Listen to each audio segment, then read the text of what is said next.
let's continue with the story since I'm sitting on a freaking timer out anyway. Have freaking trolls. Let me see. Yep, I still got 2 minutes left. Like, I'm sitting on timeout. I had a healer in a dungeon decide to pull for the tank. Tank asked him to stop. He said no.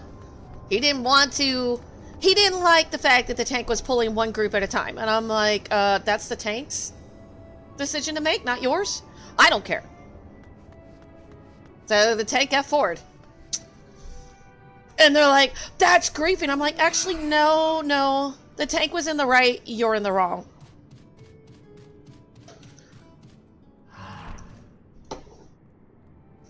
You do not pull for the tank. I don't care what your reason is. I don't care if you're impatient.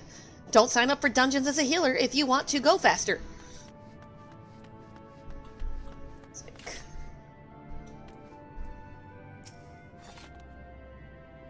Good, you're here. Through this door is greatest End's Vale. It was named as such because it's the veil to end all veils, the most beautiful forest you'll ever see. We understand the people of Etheris enjoy taking leisurely walks through natural spaces and the like, so I'm sure you'll enjoy it. How about we start with a nice stroll to the fountain? This way. Hey, Y2A, how's it going? Thank you for the lurks. There's your shout out. Let's see.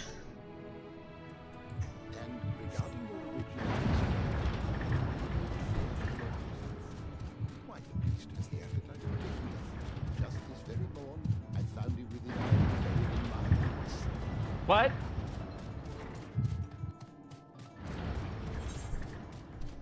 One minute. I'm like, 1 minute. I can finish my roulettes. God, I hope I don't get another group that bad.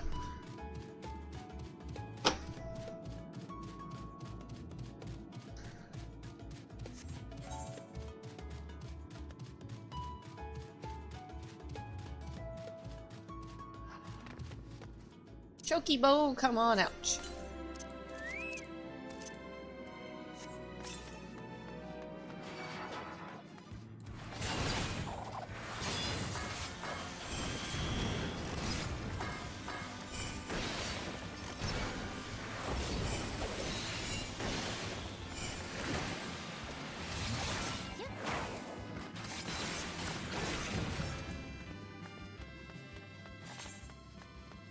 Yay, let's try this again.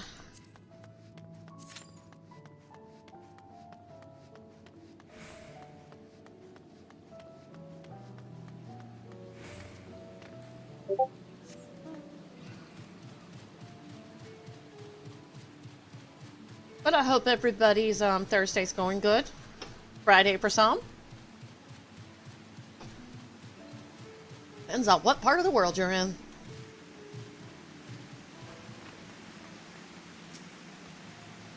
So what did you think of the forest? Isn't it positively pleasant? Simply sublime. Let's see.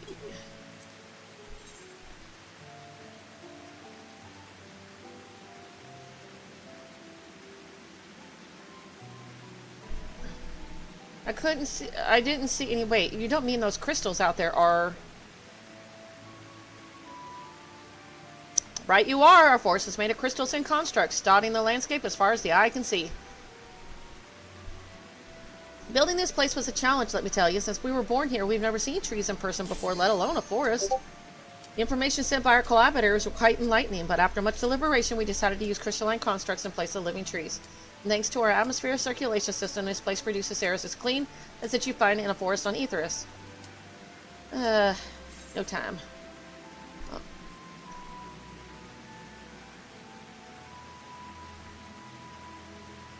That was actually pretty quick.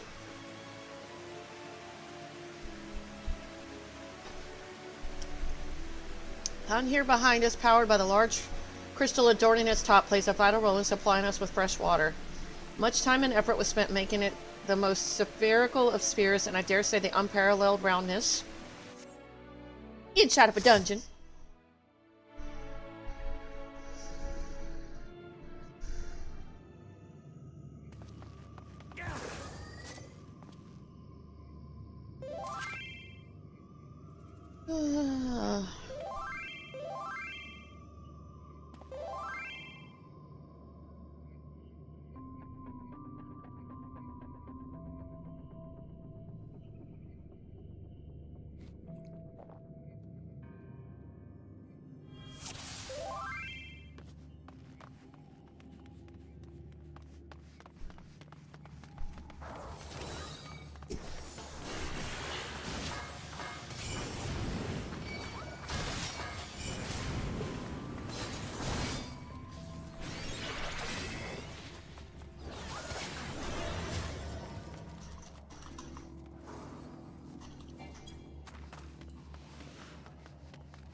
don't think the tank had his threat buff up. I pulled that whole mess off of him. I'm like, well, yeah. My bad.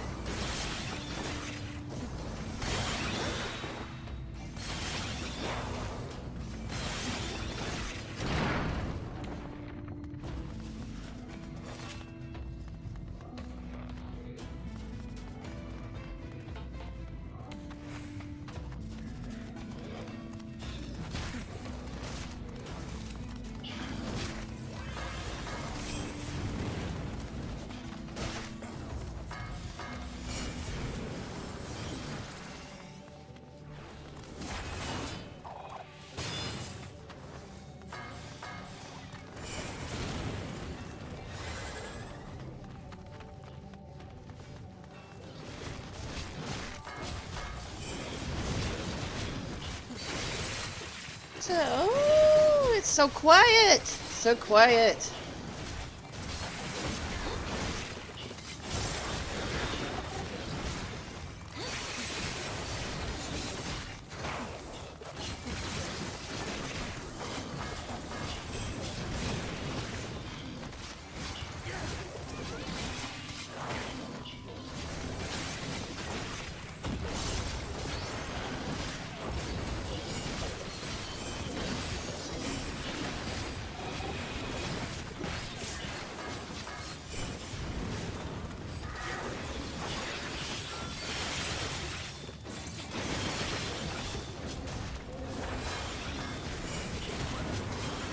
You know, I'm so glad the party don't take damage when I use fire.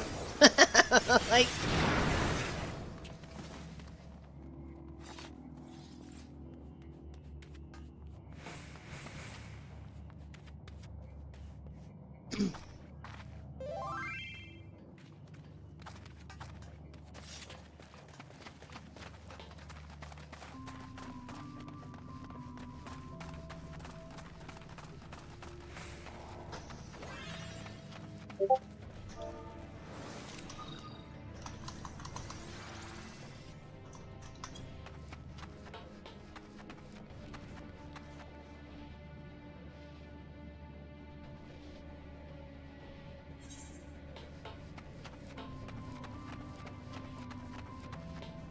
It's the armadillo with a big spike.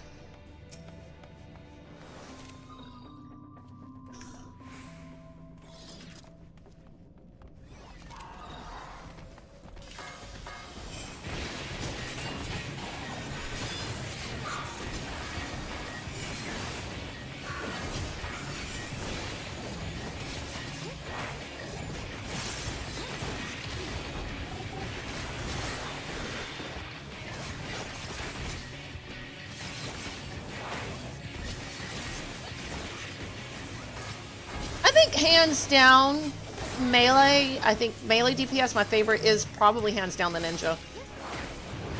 Always has been.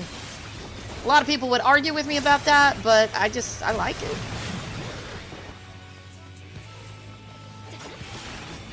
Maybe I'm just weird that way.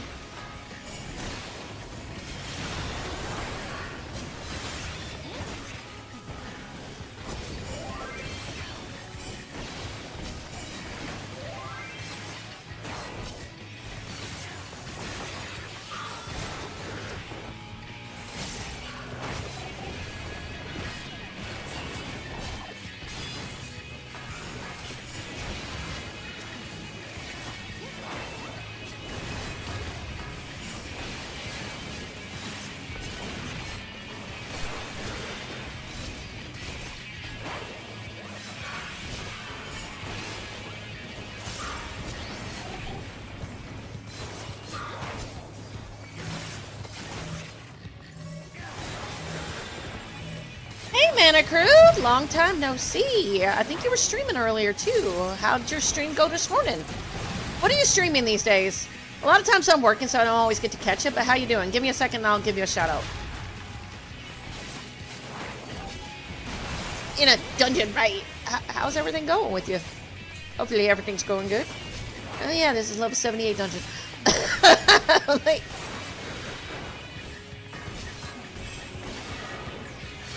But it's been a minute.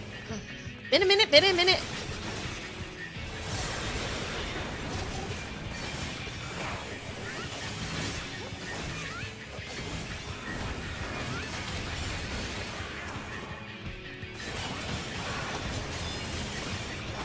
You come in to say hi and then you run away. I'll at least do your shout out anyway. But thanks for the alert.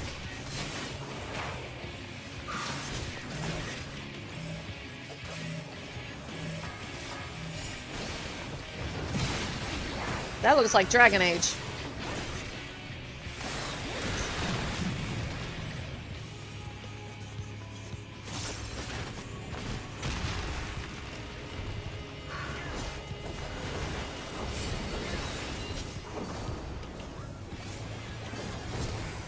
Oh.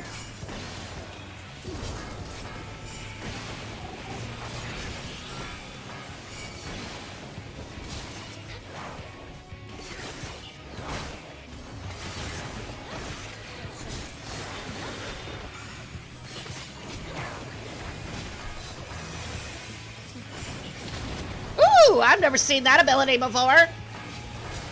Hell yeah! I'm like, yeah, I like it. That was like a big boom boom. Never given it. I feel like Sasuke from Naruto.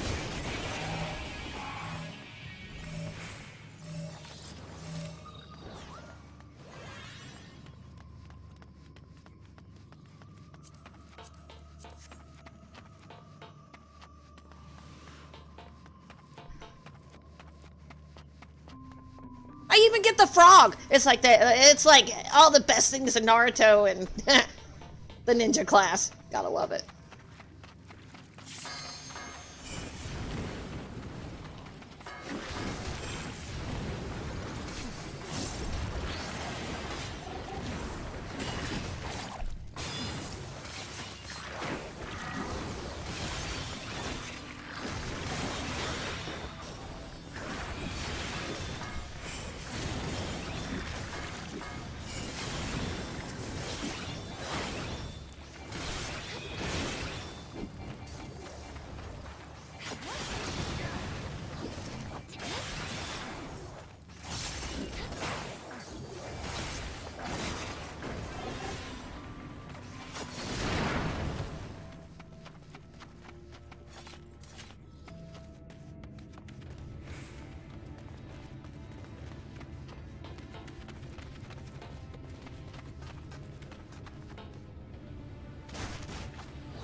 So I'm trying to decide if I want to level my monk next or my my dragoon next. Hey, there, do.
Why sign up for a damn dungeon if you're not going to stay through the whole damn thing? I gotta bail. I'm sorry. It's dinner time.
Our tank bailed on us.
Yeah, I don't want to pull like that again.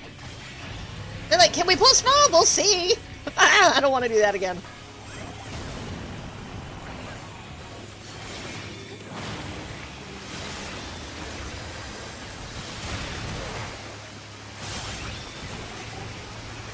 Arm's length, I love it. What does that do?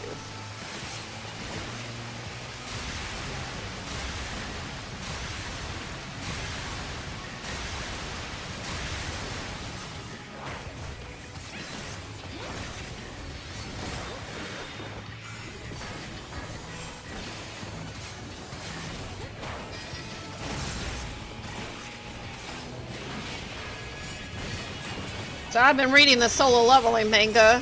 This is my second time reading it. And I'm like, oh wow. There's so much I forgot.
don't remember this place.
Oh, excuse me. Don't mean to cough on people.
Oh, sorry, I keep forgetting I'm not on mute.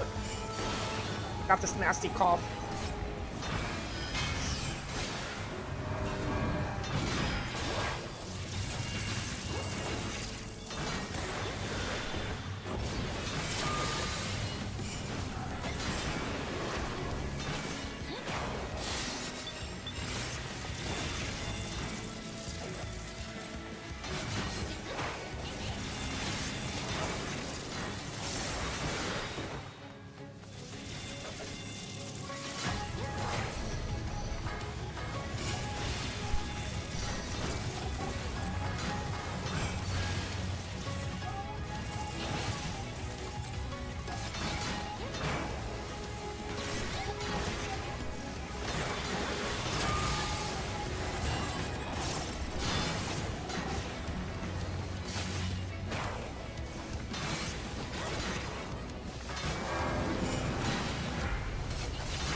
This is a rough fight.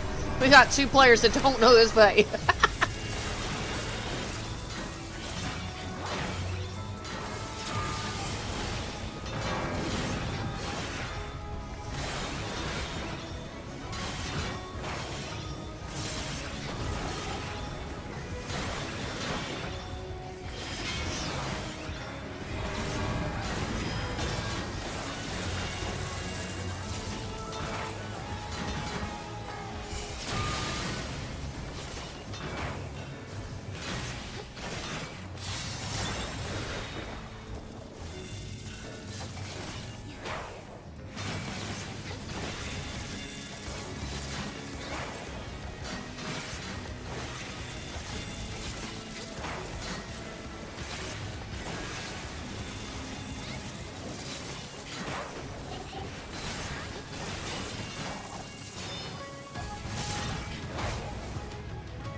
Okay. One more dungeon after this. Okay.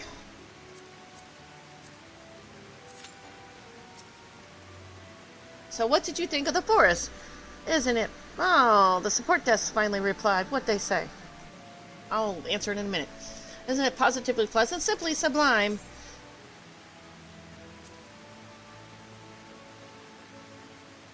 Right you are. Our forest is made of crystals and constructs dotting the landscape as far as the eye can see. Building this place was a challenge, let me tell you.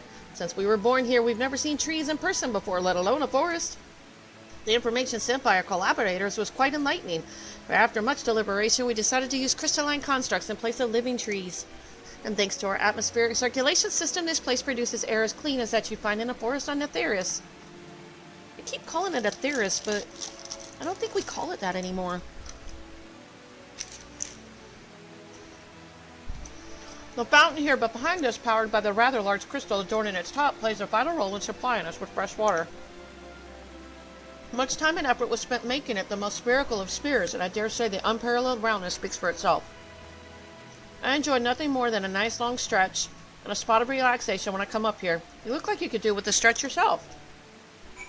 Okay.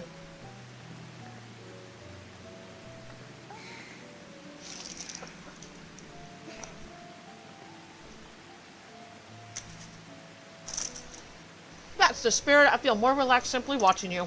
Sight worth the many years spent building this place. If it's not too much to ask, it's always been a dream of mine to take a walk through this forest with someone from Aetheris. Could we maybe? Oh, all right, since you asked.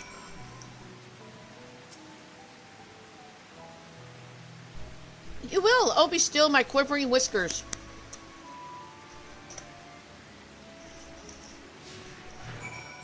Where are we supposed to go?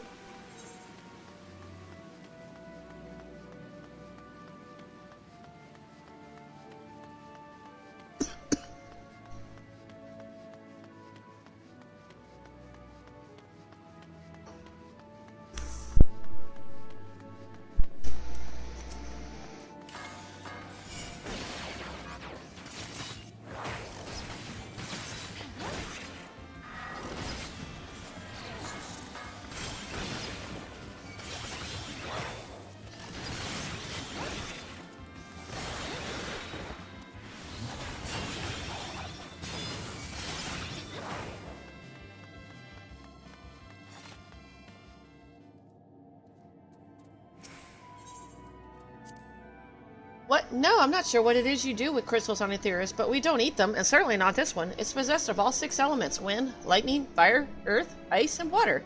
We use crystals like these to maintain the moon's elemental equilibrium. It's worth mentioning, though, that because of Heidelin's influence being the embodiment of tranquility and stasis and all, manipulating the elements here is different than it might be on Aetheris. A conjuring of fire would sooner dry your clothes than singe them. For example, put simply, the etheric conditions are ill-suited to growth, which is why the surface is mostly barren. Of course, this was all necessary to keep the raging energies of Zodiac in check. Yeah, interesting.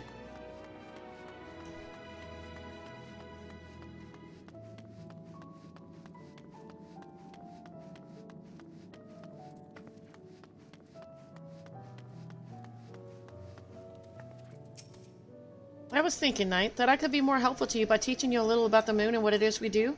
When we first created, the moon's sole purpose was to hold Zodiac, and there was absolutely nothing to be found here. Eventually, Hyland gave us our first task: furnish the moon with propulsion systems capable of facilitating travel to other stars. Sounds impressive, and I suppose in some respects it is. And it was only possible thanks to all the knowledge Hyland shared with us. We also had a lot of time to get it done. 6,000 years, give or take. Oh, damn, 6,000 years. But anyway, let's keep going. 6,000 years. That's a lot of time.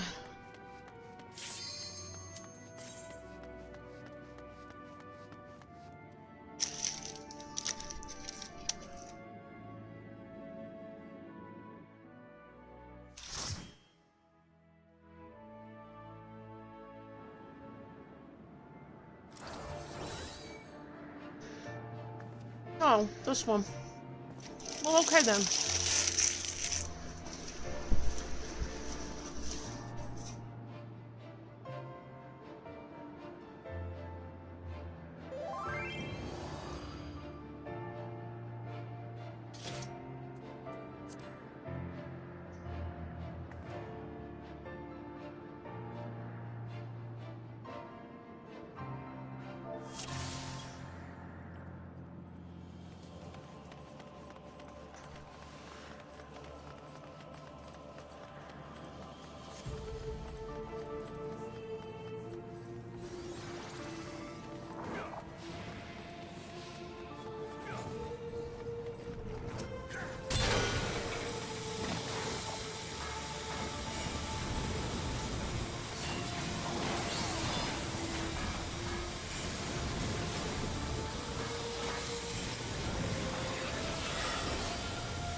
I don't like this place. Only because my grand company doesn't know how to switch to ads.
last daily for the day.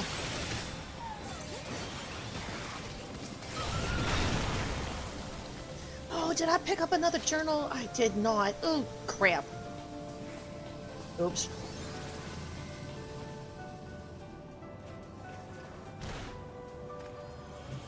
You know, for a second, I thought I was gonna, like, go down to 1 health.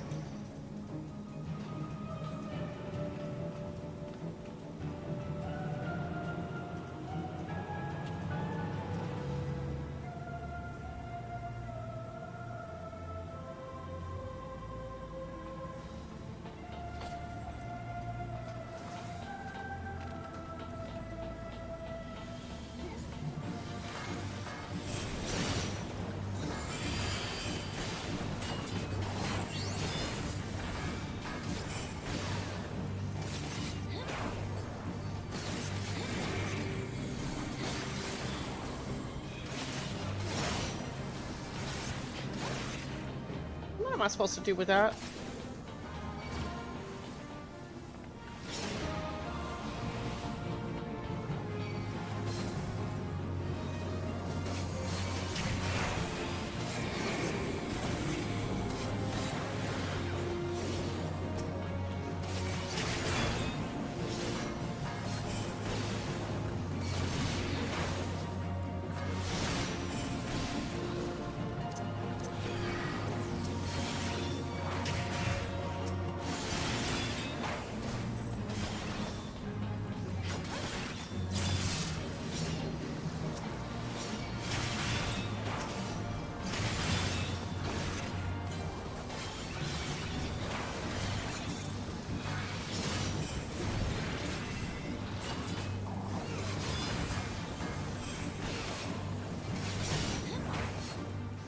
I got that ticking debuff. Oh, that's nasty.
Yeah, that fight was not fun.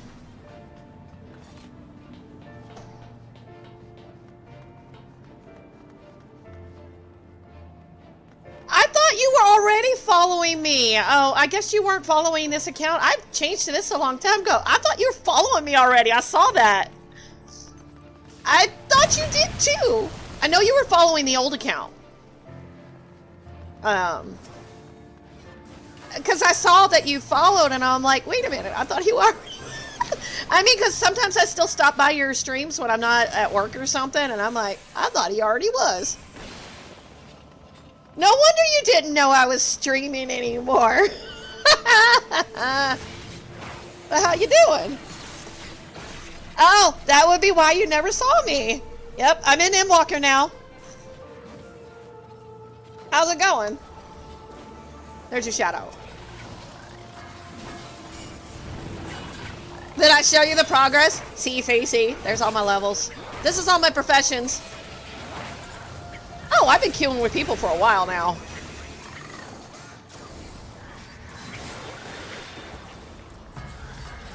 I still won't queue with people as a tank. I won't do it. Absolutely refuse.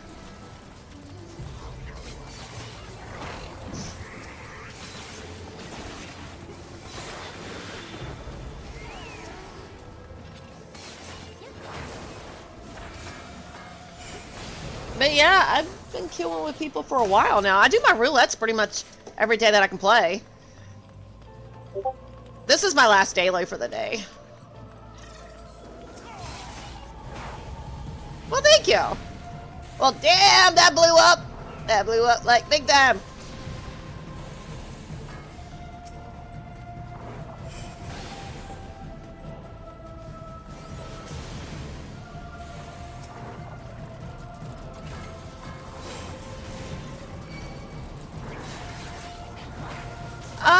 I don't know yet. I do like Shadowbringers so far better, but I haven't gotten through a lot of Endwalker yet. So I'm on the level 84 through 85 quest series. That's where I'm on the moon. I've already fought Zodiark. He died apparently.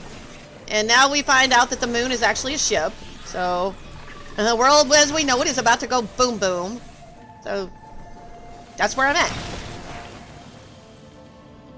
Oriange looks conflicted about something. Have to figure out what that is.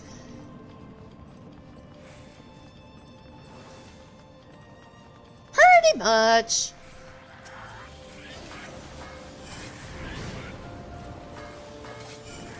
I mean, I still do deep dungeons, but not quite as often as I was. I do some content, some deep dungeons, because I specialize in deep dungeons now. I still haven't got my Necromancer, but at least I'm not in there every day anymore.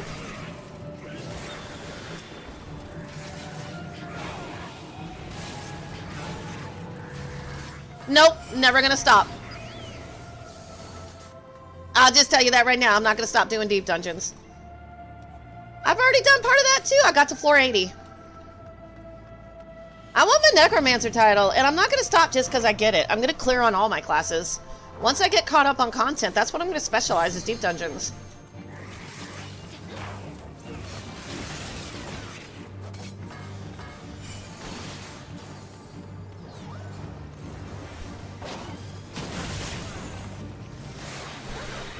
I'm gonna do all three of them. I know there's a new one coming out, so I want to do that one when it comes out. That's why I'm pushing content. So I want to be ready for the new one coming out.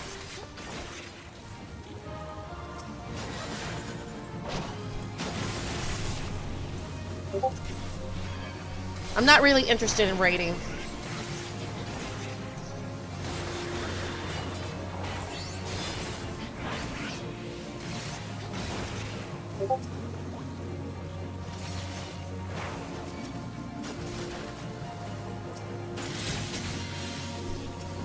I don't know what I'm supposed to do with that.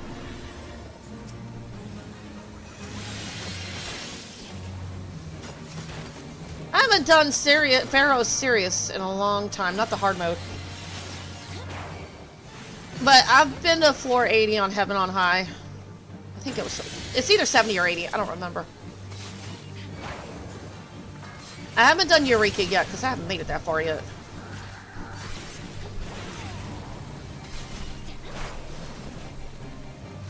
But, yep, deep dungeons, I love them. I love them better than raiding.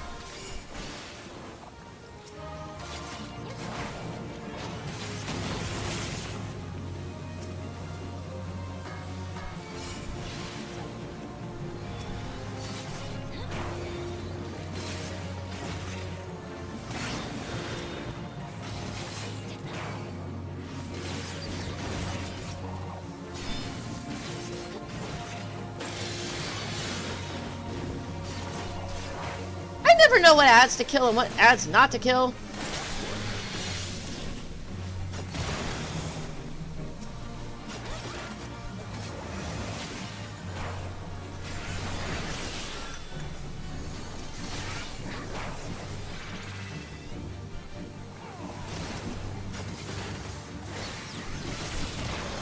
Endwalker's like pretty big though. It's like 20 quests in each of the sections, and I'm like, oh my god.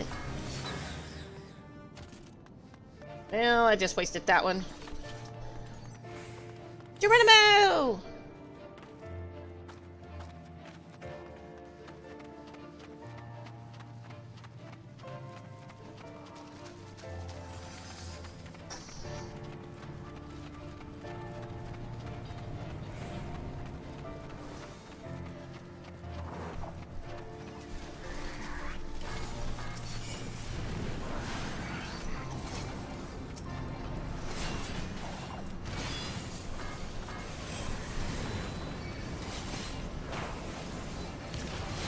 Zelda, how you been?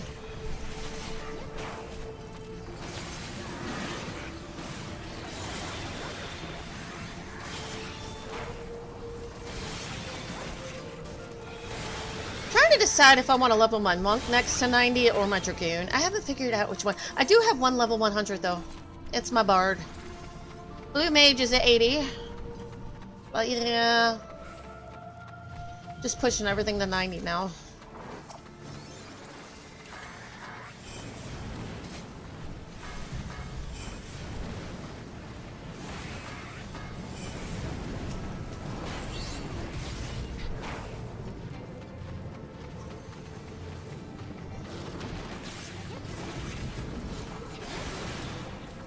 Oh, this is a level 60 dungeon. Oh, I had no idea.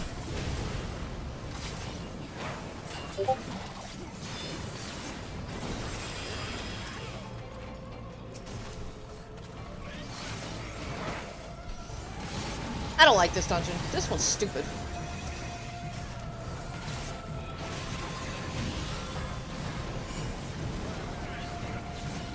Eh, well, as long as it pushes me to 80, whatever. 89. That'd be good.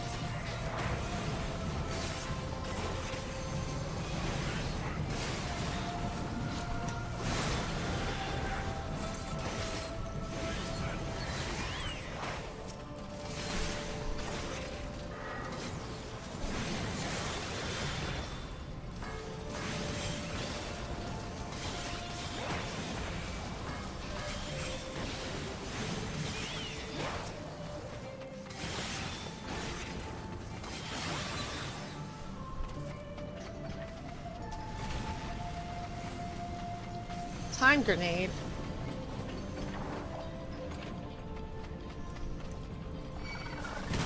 Oh shit!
Oh, any more of them? Any Wow, that's a weird... It's a weird room.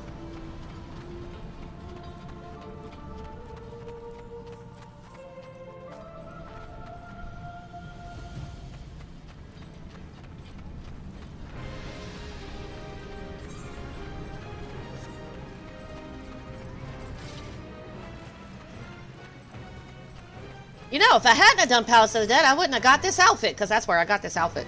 So, I'm still looking for the mount. I want that mount.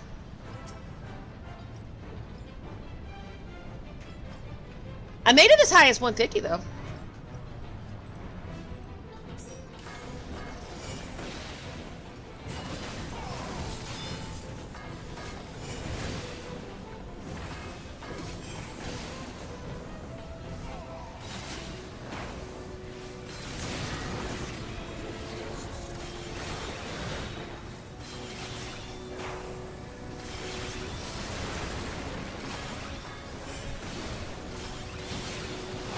This boss seems like kind of easy. There's no way. This is the Godmother on Palace of the Dead, floor 90. I know all about her. She's a pain in the ass.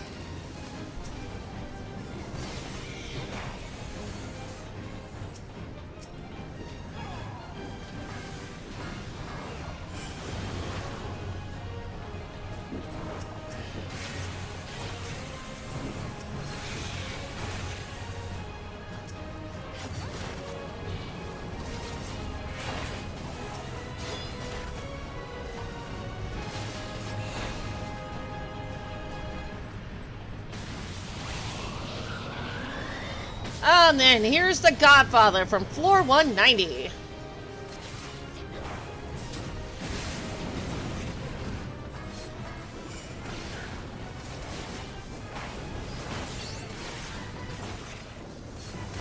I've never made it that high.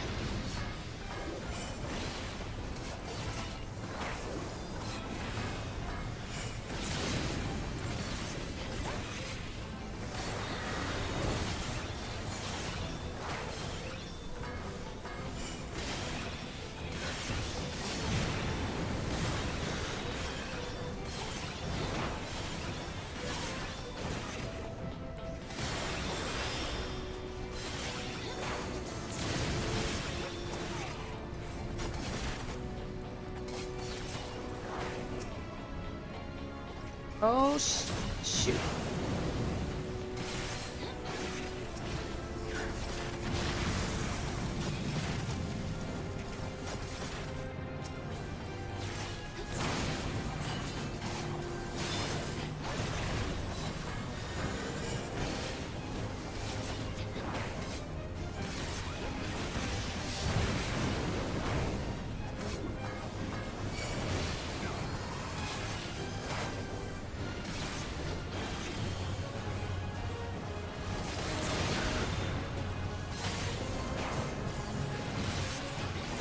Yay!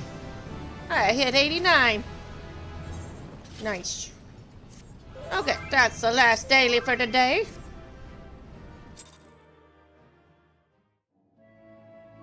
Alright, let's see. I think I talked to that. Okay. We're right here. This may come as a surprise, but we didn't begin building the habitable areas until after the propulsion systems were ready. Considering how long it took, I wish we'd started sooner. Who would have thought we need 4,000 years to make all this? Dear God, 4,000 years. Wow. Certainly wasn't work you dare rush either. We had to create infrastructure and countless supporting systems, some of which wouldn't be operational until hundreds of years later. How did you guys breathe without having all this set up first? Did y'all have spacesuits? And then there was that brief period where our productivity came to a screeching halt when that bizarre red satellite was sent up from Etheris. Oh, that was Dalamon. Okay. The Allegon's mischief, I think. We thought maybe some new nefarious actor was concluding with Zodiar. All we could do was stand by and brace ourselves for the worst. I can't tell you how relieved we were when Heidelin informed us of its destruction. Oh yes, there was much joyous humming that day. Interesting. It's amazing how we're still reliving 1.0.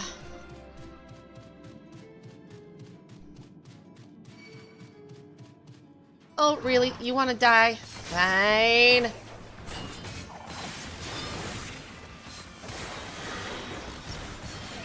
Do not harass me.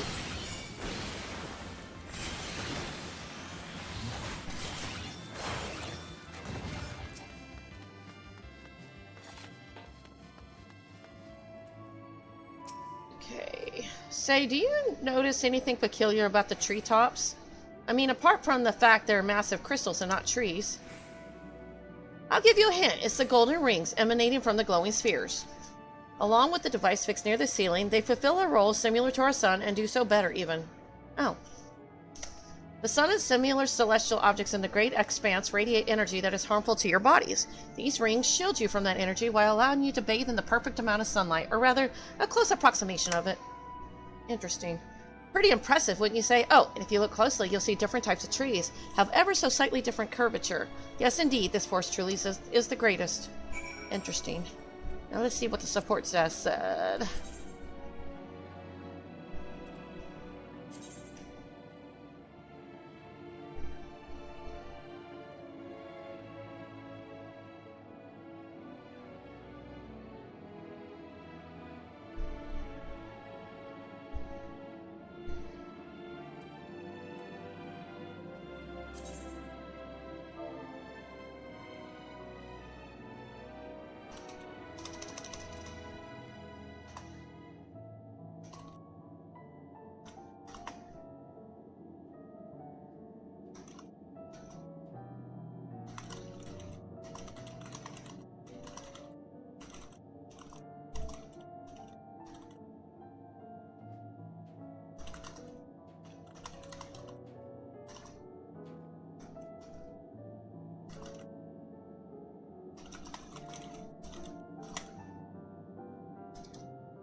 Okay.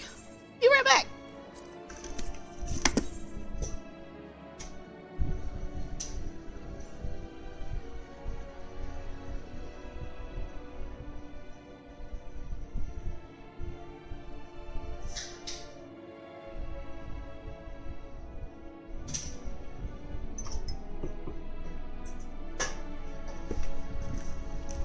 You know what? In-game support is not supportive. They're about as bad as Amazon people. Let's see, where are we going now?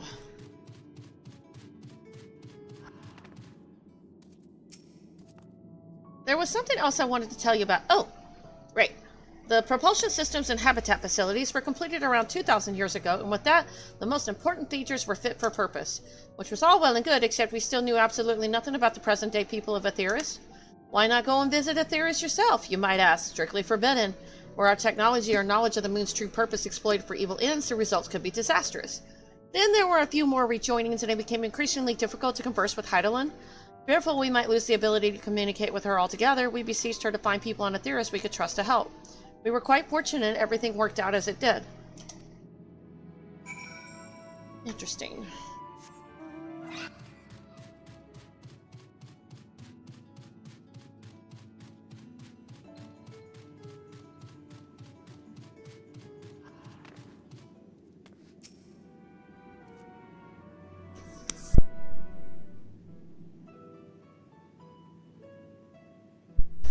With the exception of routine inspections and maintenance, we remained asleep and waited. Hopeful Heidelin would find someone who would help us. Eventually she did, and through her power was waning, we were able to speak to them directly for a short while. We shared with them everything we could, including our knowledge of the heavens and a means to travel here to the moon. They certainly didn't waste any time with what we taught them. No more than a few years after that, our collaborators found a means to convey messages and supplies to us from down below. I wonder if they're talking about Charlian. Weird. I wonder. I'm curious. Because they are doing a lot of weird shit at the moment. With all the letters, books, and other resources they sent, we learned enough to start making more meaningful changes to the moon. And now you're here, hopefully enjoying yourself as much as I am. I knew you would like Greatest Innsvale. I knew it. Thank you again for coming here, by the way. I know it was just a walk through the forest, but it meant a lot to me.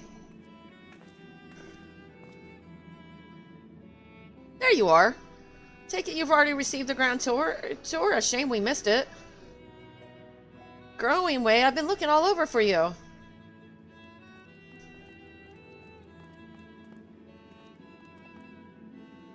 Oh, is this about the teleporter to the residential area?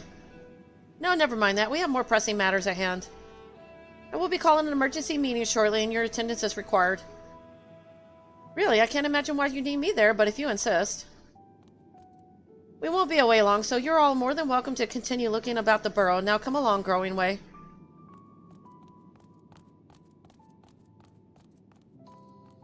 Before we arrived, you seemed to be in the midst of a rousing conversation with your guide. Did you learn anything of import?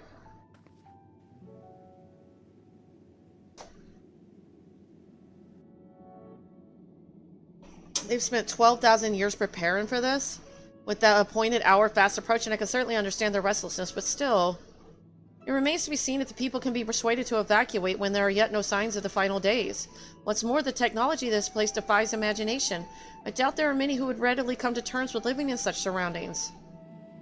Whoever these collaborators are, unless they are possessed of the world's most charming personalities or a means to forcibly evacuate people, they'll meet with a great deal of resistance. I like it. It's just fine. Indeed, even if faced with annihilation, the decision to forsake all one knows cannot be made lightly. I don't know. It's a matter of perspective. What one person dislikes, another person likes. I like it, so... Each their own? A lot of people hated A Realm Reborn. I liked it, so... Forgive me, friends, but I must beg your leave. There's another matter which yet begs for mine attention. Of course, we can accompany you if you like. Nay, that will not be necessary if you'll excuse me.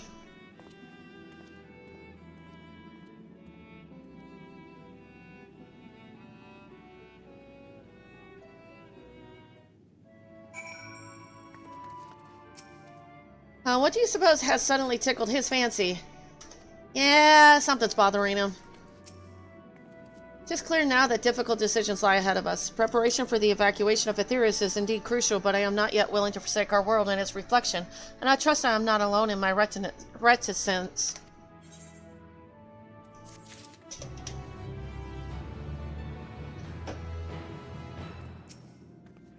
Final days will make brave fools of us all. Back to old tricks. By now, Thancred can tell when his friends are up to something. Did Orianji seem strange to you? More so than usual, I mean. I know he has a penchant for keeping his own counsel, but I'd be lying if I said I wasn't worried. Would you go and see if he's alright? Yushtol and I will remain here and see what else we can learn about the final days. If you hurry, perhaps you can catch up to him. Yeah, thanks. I want to go talk to him, too. You need better, like, tell me the truth for once. For once in his life, freaking tell me the truth. Freaking beat that man senseless.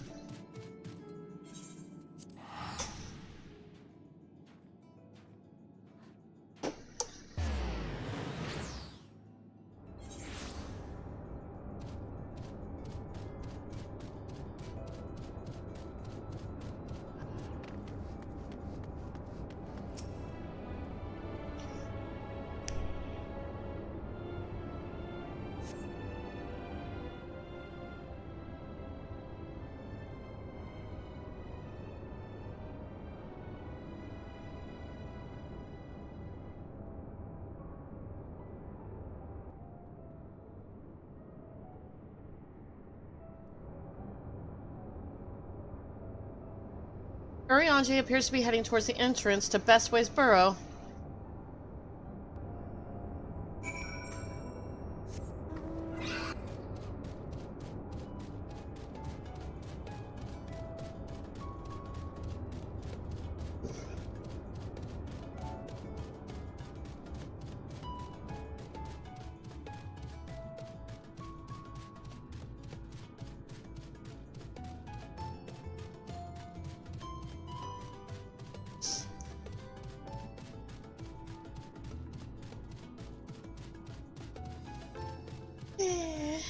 Can't wait for my flying! I think I still need like 3 quests. I don't remember. Yep, 3 more. You mean I'm only flying in one area? Eh.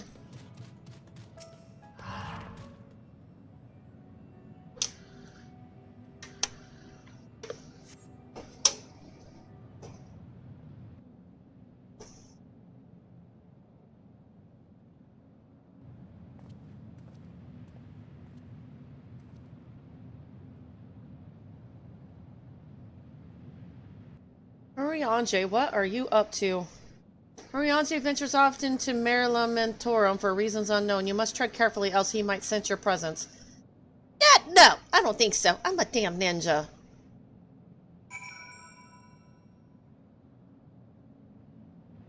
Like hell he can sense my presence.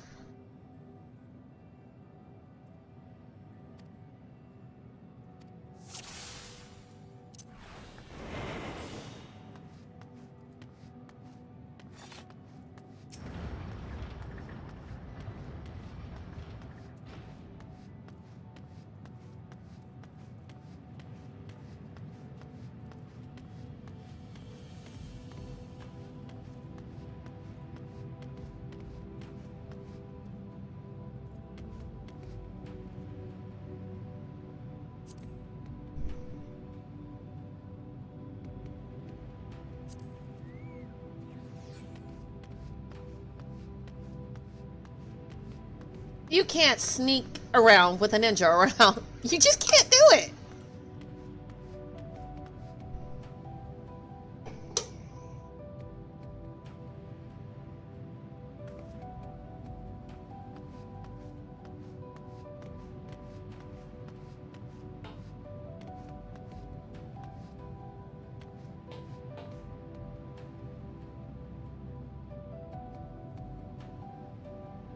He can't see through it. You damn it.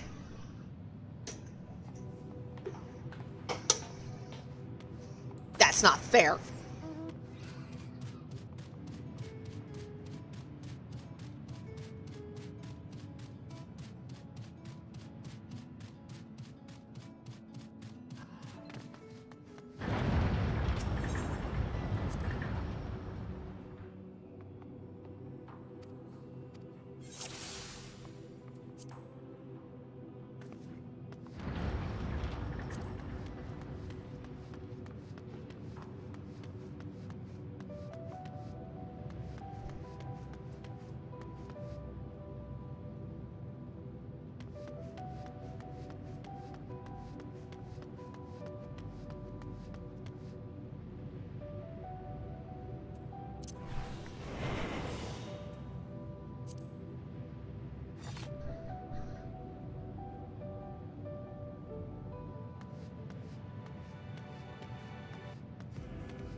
Oh, no, you are not running.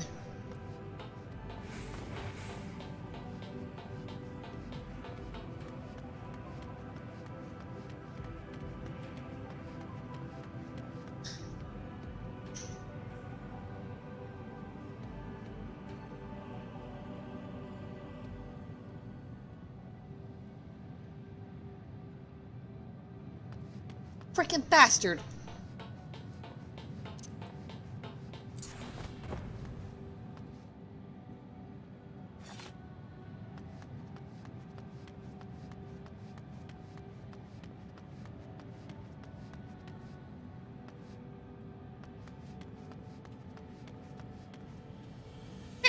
Gotcha.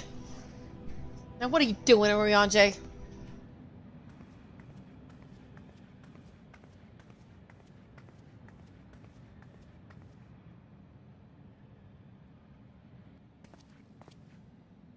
Thine arrival is timely as ever.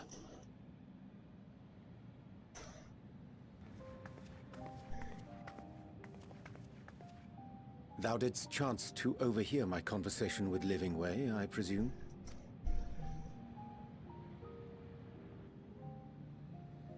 'Twas not mine intent to move in shadow. Nevertheless, I have been asked to do that and more yet again. Is it so plain that these strangers could intuit it at a glance? My capacity for silence and secrecy and duplicity? When Grahatir did contrive to deliver the first at the price of his own life, I was complicit in the scheme. A sacrifice averted for a mercy.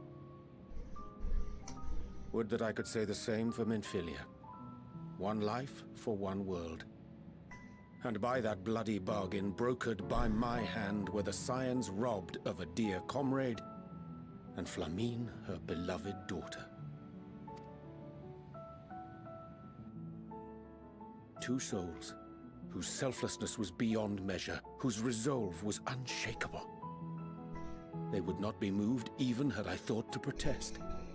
But protest I did not. Far from it. I pushed them forward. No effort did I make to seek out alternatives, ones that would not demand such terrible costs. That resignation weigheth heavy on my mind, as does the memory of another lost to mine inaction. Moonbreeder? Dearest Moonbreeder, who did face death unflinching, that we might secure a means to bring low the Ascians.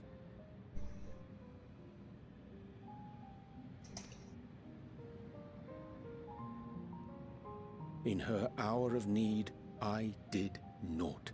You weren't there. How could you do Beautiful anything? Disciple of Louisoix, ever looking to the greater good. Had I shut mine eyes and bid her live instead, mayhap she would be with us today.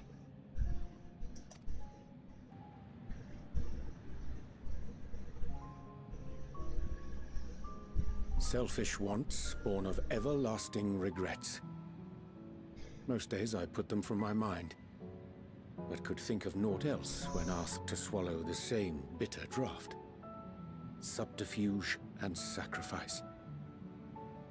Mayhap the right moral choice, but one I regard with great trepidation. Well, then don't do it. Screw it. The calamity of Amarot was a tragedy beyond reckoning. One which must never again come to pass.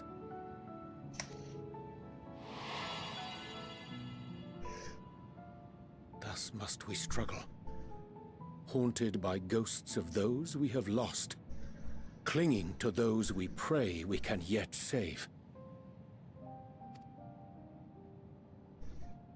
But what of those we cannot? How do we make peace with the dreadful algebra of necessity? Easy, I don't do algebra.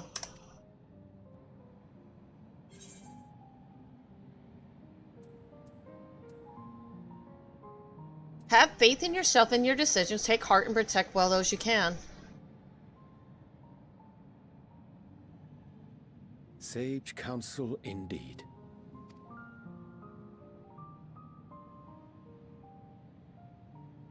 I see. Wisdom as befits a great worm. Curious that he should think thee in need of such encouragement. Strange. Scarcely can I remember when last we spoke alone, and so candidly. I don't remember a time either. I know we were alone once when you were in the Fairy Kingdom, but I don't think we talked like this.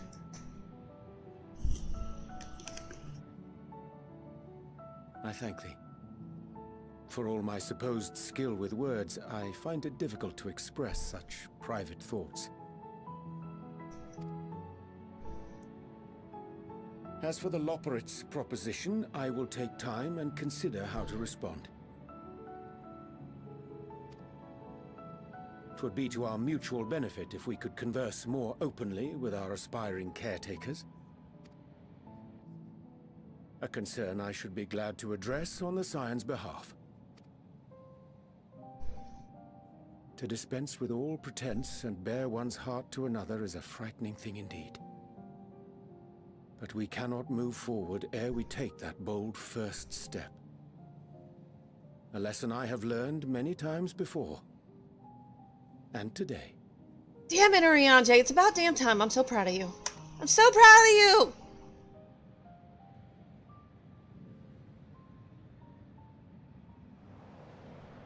What we got? What are they saying? Curse these ears and that bugger all! What are they doing spying on us, you little shits? Excuse my language. No matter. We've got our plans.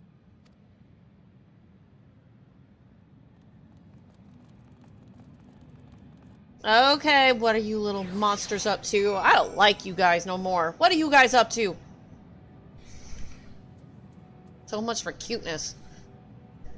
In truth, my true reason for traveling hither was to effect a plan of my own, a plan which may pave a way forward for us all. May, I say, for there is no guarantee of success. 'Tis the reason I set out alone, that failure should it come would be mine to bear alone. Yet, thou standest before me with proffered hand and open heart. 'Twould be remiss of me to refuse thy amenity, and so I ask, wouldst thou join in mine endeavor? Of course I will. Expose those little rabbits. Setting things straight, Urianger is quite glad for your company.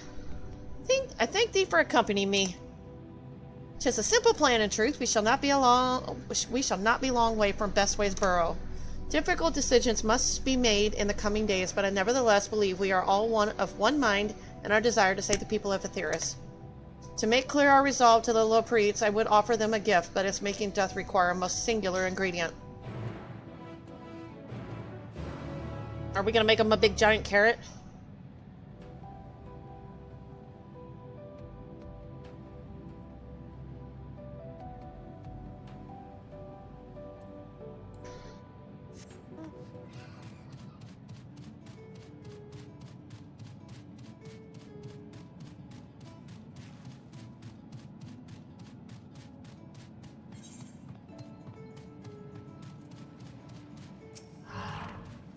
Ah, an abundance of fungi. Excellent.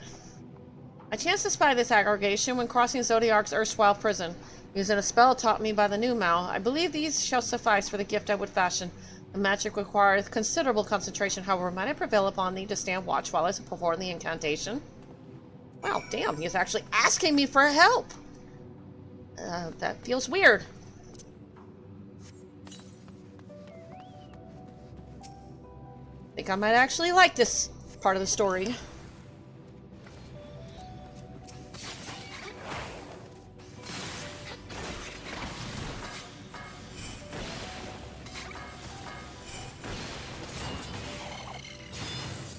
Enema? Enema?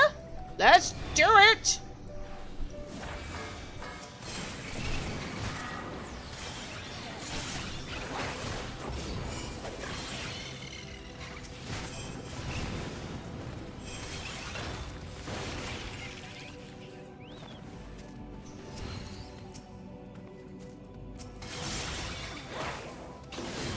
Ooh, I don't remember that ability.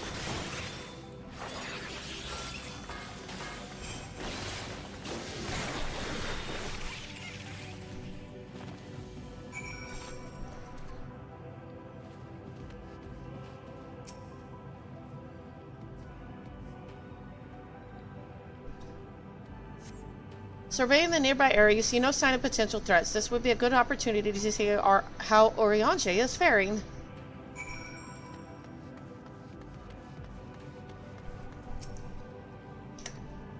Oriange remains fixated on his work.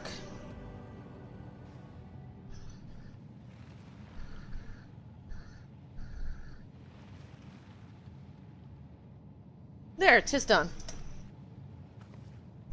A magic ink, every ounce as efficacious as that crafted by the Numau. Rare is the occasion I would conjure mine own, but is nevertheless a most useful skill. The resulting product is admittedly possessed of no preternatural properties, but its hue is one of mine own choosing, which I pray the Lopritas will appreciate. Knight, Oriange, oh thank goodness, I thought you had been eaten or had perhaps fallen into a crater.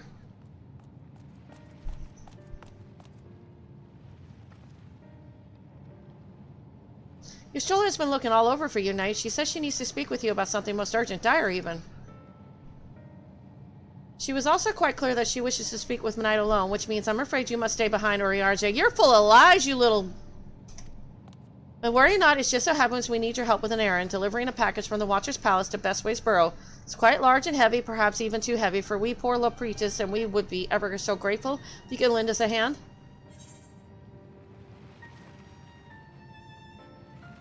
That's convenient, suspiciously convenient. I'm gonna be honest. Are you insinuating I would betray the trust of Heidelin's Chosen? Yes, I do insinuate that. Or worse, do anything to risk getting on your Stola's bad side? Yes, I do. She's clearly not one to be crossed nor made to wait. Now off with you. Worry not, Knight, I shan't be long. I don't trust you. At all.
Everything is alright with Oriange, then. That's a relief.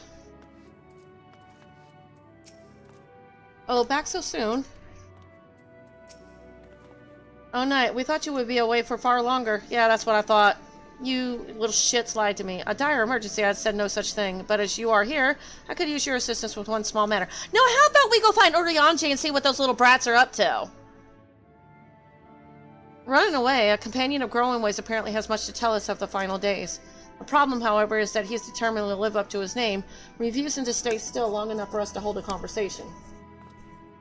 Is there any way he's likely to stop and rest, or perhaps there's a way to slow him down? What's the rush? I was thinking we should wait here, maybe enjoy a cold mug of carrot juice, and no? Well, if it's really that important. You can try using these balls of mouse flesh, not to be confused with the other thing. Runaway's other notable feature is his incessant chatter, so you'll have no trouble finding him in a crowd.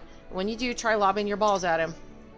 True, but if it proves effective, he was here in Greatest Ensvale when last I saw him. Let us split up and find him.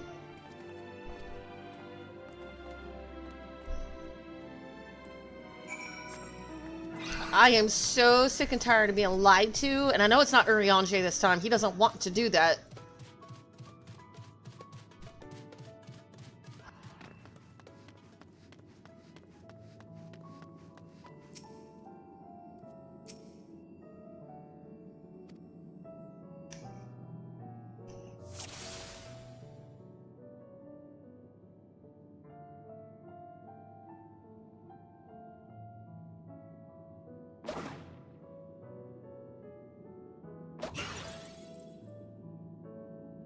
Oh, that's Sparks. If this was meant to be a joke, it isn't funny.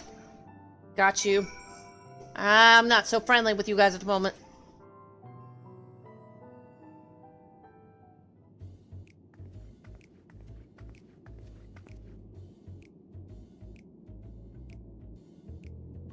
Yes, I'm running away. Do you mind explaining why you hit me in the face with your balls of mouse flesh? I'm highly knowledgeable about the final days. That was the most ridiculous thing I've heard since I woke up. Who told you that joke? As if we got time to look into the final days when there's so much to do before the Great Voyage. It's true that Hydaelyn did impart to us some knowledge of the event, but I know about as much as any other Lepre around here, less probably. I don't know why anyone would think it's funny to go around telling people I'm an expert, but they'd better hope I don't get my paws on them. Sorry, I couldn't be of more help, but if there's nothing else, I'd work to do.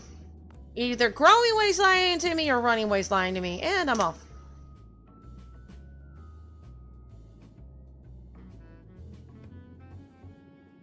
You know what? Just grab them all by the ears and tie them up and hang them.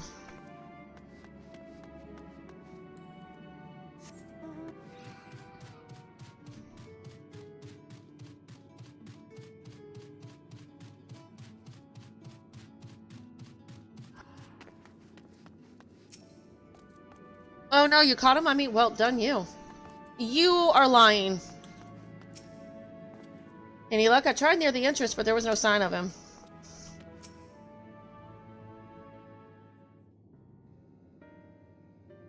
I could find neither hide nor hair of him. How did you fare? And you are shaking. So he knows no more than the others. Care to explain yourself, growing way? Well, you see, I misremember. Yes, that's it. I misremember. Terribly sorry about that. I'm afraid I'm drawing a blank, though. Try as I might, I can't remember who I was thinking of. Oh, and on an unrelated note, what of Urianger? I assume you spoke with him earlier, but did he say when he'll be returning? Oh, on his way to the Watcher's Palace with Livingway.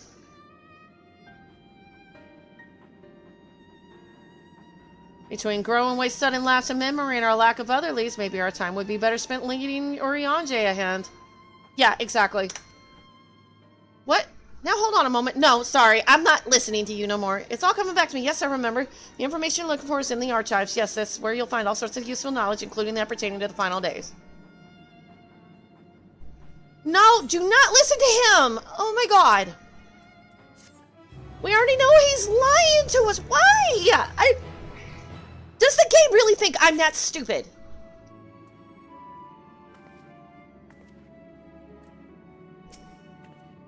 I'm beginning to grow tired of these games. Exactly!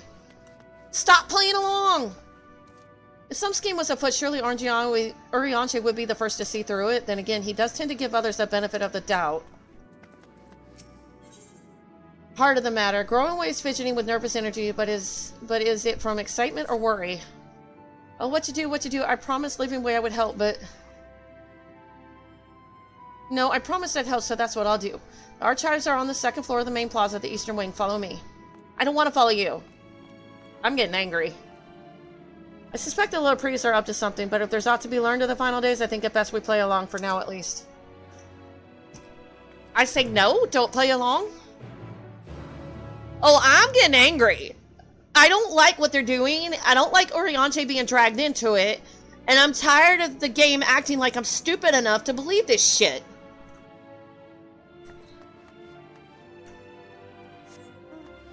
I say rabbit stew is in order, you know. Rabbit stew tastes quite good, actually. Maybe if we roast a couple, they'll quit this shit. I'm cool with it.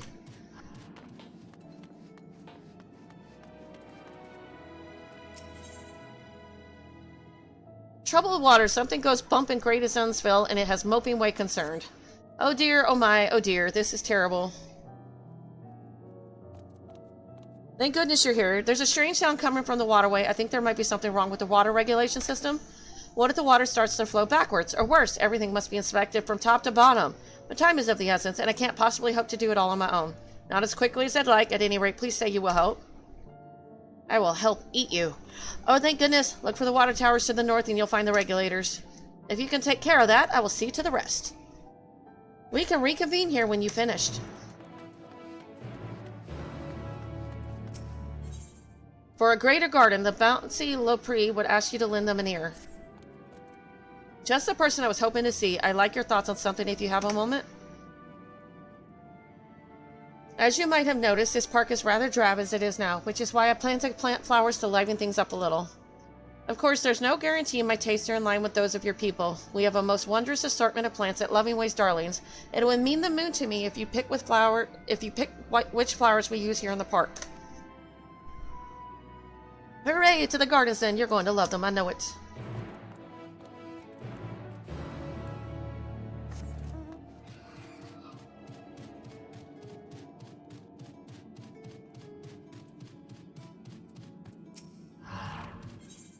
Unfortunate fortune-telling. Learningway is worried that one of his fellow Lapris has met with a misfortune. If you're not too busy, might I trouble you to look into something for me? I recently heard word that one of our fellows is acting strangely near one of the water reserves in Greatest Onsvale. Hey, Radman, how's it going?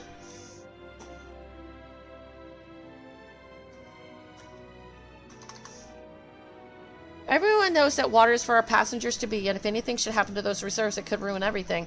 I doubt they would talk to me, but I suspect they might be willing to confess their plans if you ask them. You'll help, won't you? Oh, I'm good, thank you. The reserve you're looking for is on the northern end of Great Onvale. Please hurry before they do anything foolish.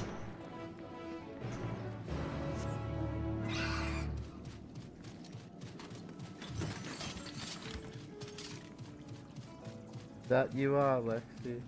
Is that the Marvel game, or is that, what is that? Oh, no problem. What game is that one?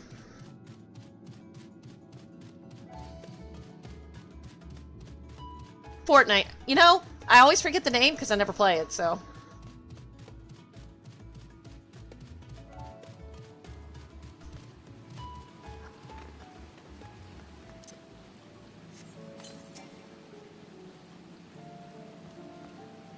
What? Who are you? What's the matter?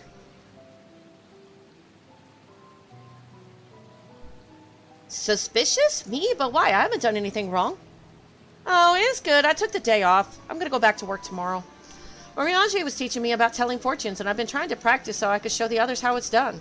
In fact, I even made my own carrot cards, though they're not quite as fancy as Oriange's. I tried using them to see what good fortune will come to the people of Etheris when they visit the moon, but maybe I did it wrong, but the cards had nothing good to say. I got the complete opposite, so I thought I'd try again after purifying myself in the water here. That is what your people do, yes? I read that it's possible to purify oneself using water, but I don't feel as if anything has changed. Maybe I've missed a step somewhere, or maybe you should believe the cards. Just saying. Oh, could you draw the water for me? Coming from Heidelberg's Chosen, I'm sure to be the most purifyingest water ever.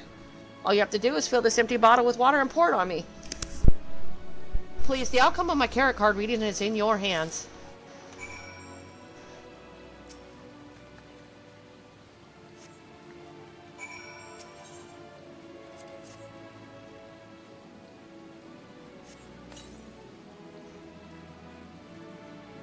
Oh, it's going good. These little rabbit people are lying to me, and I'm trying to prove it because the game thinks I'm just playing along with it. It's like I know they're lying to me, but you know, the game just for dramatic reasons wants me to play along. How refreshing. I mean, I've only had like 4 expansions of lies, betrayal, people trying to murder me. I mean, at this point, I kind of know when it's coming. It's no longer a surprise. How refreshing. I feel like a brand new Lepre. It's made me very distrustful of the people around me.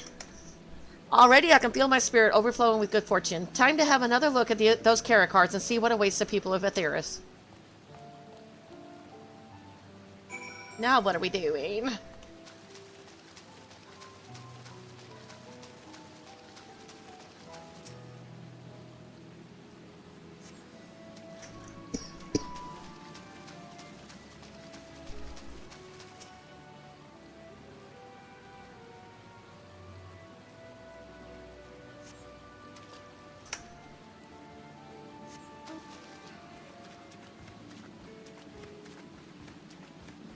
This one's almost at 90, so I'm trying to decide if I want to do Monk, Dragoon, or Reaper. Oh yeah, there's a Samurai in there too. I guess I'll just go down the list at this point. Monk will probably be next then. Monk, Samurai, and Reaper. Okay.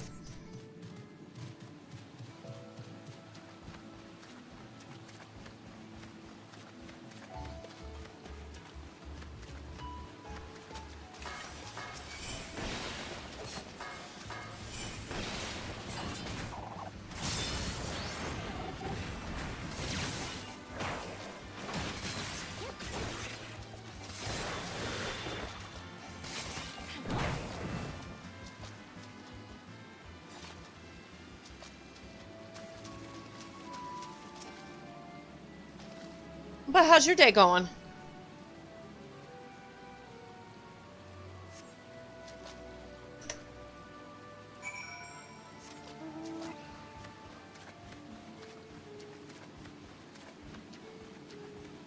Is there any quest over there? None over there. Just that one up there.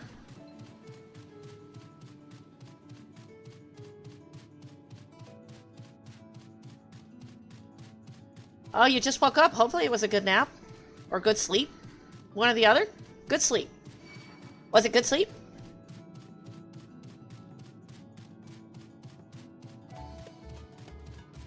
And tomorrow I'll find out if they put me on the schedule for the following week or if Saturday is officially my last day. So I don't know if he's going to make me do the full 2 weeks or if Saturday's my last day. I need to finish cleaning up the back seat so I can start doing Uber and Lyft again. Because I definitely make more money doing rideshare. How did everything look on your side? A murmur by the northeast regulator. I think I know what the problem is. We release fish into the river so that our guests could go fishing, but they're likely attracted to the heat of the regulators. Not to worry, this is but one little bump on the road to building a fantastic recreational facility, and thanks to you, the path forward can be made smoother. When our work is finished, I hope you'll visit again and make the most of what we have to offer. Okay, that's good.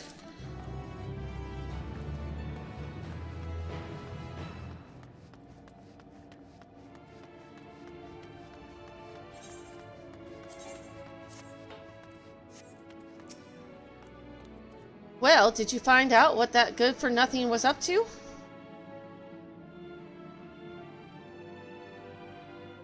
Oh, really? Well, that's actually quite admirable, making such efforts to understand the culture of Aetheris.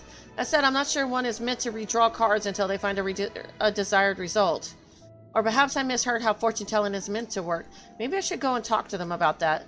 And again, there's been no harm done, and they mean well. Perhaps I'll discuss the finer points of card reading with them another day. Thank you for looking into this.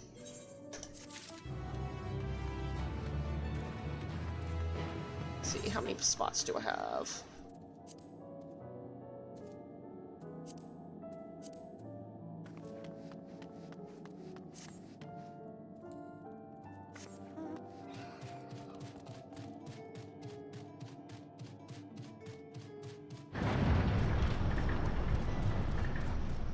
So many quests.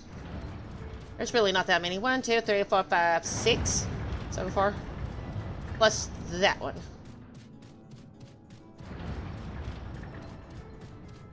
So 8 total.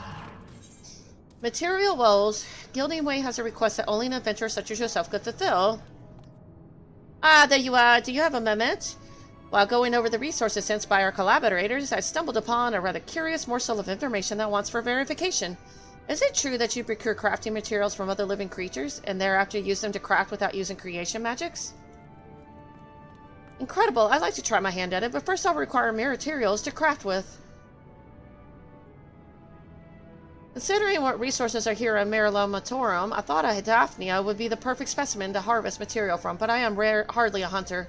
That's where you come in. Being Heidelin's champion and all, I have no doubt you can handle a Daphne or two. Might I trouble you to bring one back for study? Don't you be friendly to that little rabbit. Rabbit stew. Wonderful. The Daphne inhabit the area around Loving Ways Darlings if you're looking for a place to start. Happy hunting.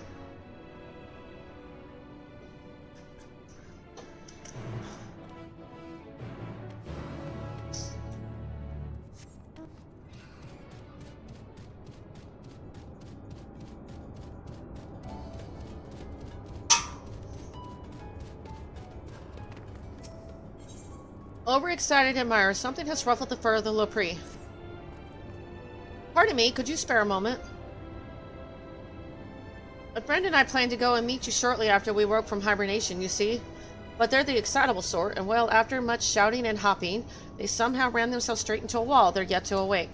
On one part, I understand their enthusiasm. We're all ecstatic that our very first visitors have arrived from Aetheris. On the other, they ran into a wall. Yeah. Still, I do feel bad for them, so I want to get them a surprise. Something to cheer them up when they wake. I dare not venture out alone, though, so I was hoping you could come with me. Meet me in southern Mare and we'll see if we can't find something nice.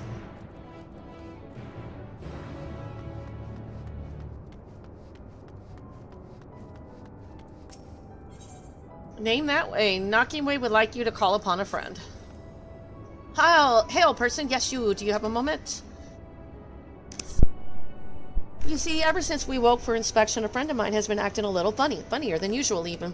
I can hear him sighing from all the way over here. He's in love. It's gotta be that. I would go and call on him, as I do, but he always insists that nothing's wrong. Think he'd be unable to help himself from opening up to you, though. He's always been ever so fond of people. Would you mind lending him an ear or two? How about I not lend you my ears? Many thanks to you. My friend's name is Dreaming Way, and he should be somewhere nearby. Just follow the lamentations snuffling.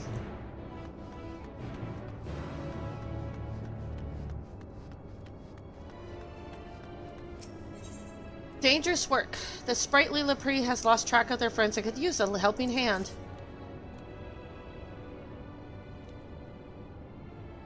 Ads start in 1 minute. You're that visitor everyone's been talking about. I don't suppose you have time to assist me in a matter of life and death. 4 of my friends went out to patrol the moon and mine for ore. They should be back by now, but well, I'm worried something happened. I can't say I'm too keen on the idea of coming face to face, like growth, with one of those roving fungi by myself. Could you come along? Please come along. Thank you. Let's hop to it then. My friends were headed toward the Clopris Garot.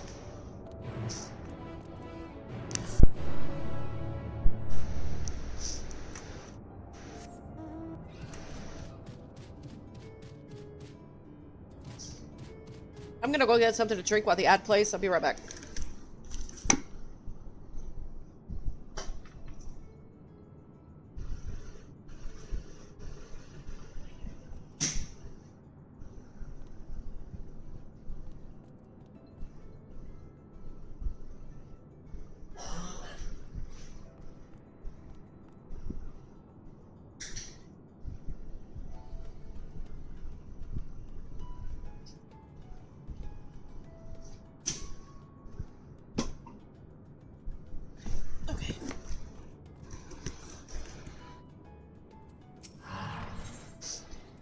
A test of metal. The brawny Lepre wants to see how tough you really are. My, what impeccable timing. I was hoping you might stop by. As you well know by now, these facilities were built to meet any and all needs your people might have. However, you're not at all what we expected, and I don't mean just your exceedingly diminutive stature. Great number of changes must be made, including to our sentry drones. We have no frame of reference for what may pose a threat to your kind, and I believe a better understanding of your strength may enlighten us. Not just your physical strength, mind, but your strategic prowess as well, which is why I like to see how you fare in a fight. What do you say? Wonderful. If you can meet me in Greatest Endwalker, I'll see that everything is ready when you get there.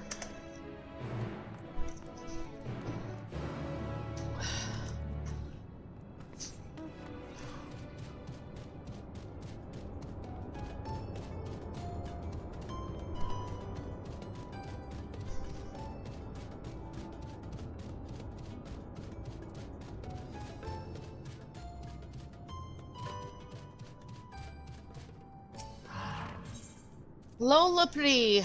The bashful Lepre has a secret to tell you. Oh, excuse me. You're the visitor from Aetheris, right? If it's all right, I'd like to have a word with you in private.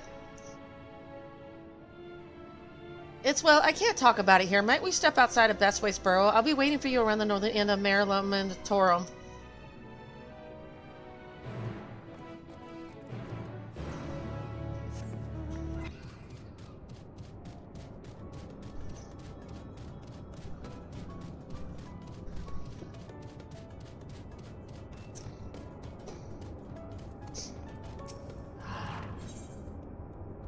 Alluring a log. The Bruce Lepre has a mind to do something dangerous, and has clearly heard of your proclivity for recklessness.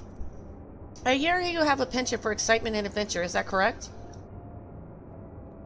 Then I assume in your travels you have doubtless heard tales of the Allagons. The Allagons don't get me started. I thought as much. I asked because I had plans to survey an Allagan relic not far from here. The weapons guarding it, however, make it too dangerous for me to go alone. I trust you see where this is going, so are you interested in a little adventure? I'm always interested in adventures. Much obliged. Now let's be off. No time to waste.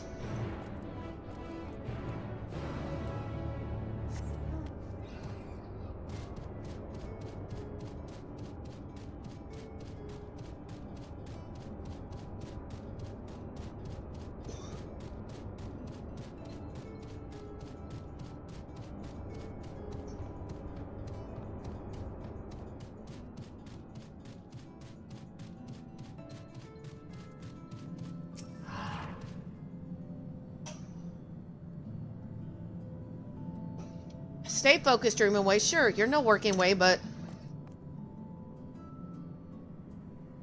Oh my.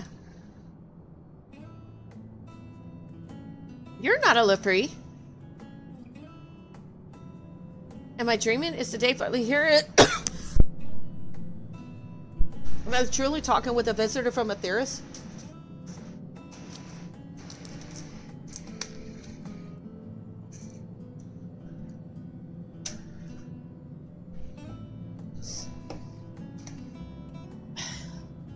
Whatever can I help you with, kind madam? One of your friends asked me to check on you.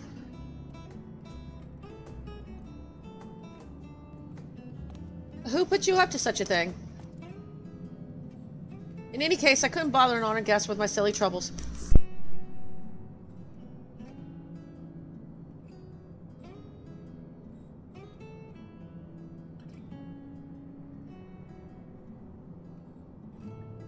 If you insist, perhaps I could share a nibble of what's on my mind. But first, may I ask your name? Night Moon, a truly spectacular name. I'm sure it speaks to your character in one way or another. If only I could say the same for mine. Perhaps it was a mistake to choose Dream from that tome of words, for try as I might, have no such thing. Seeing everyone else live up to their name since our awakening has only made me more aware of it. People of Aetheris on the other paw seem to dream a great deal. Have you any advice for me? Focus on what you love to do.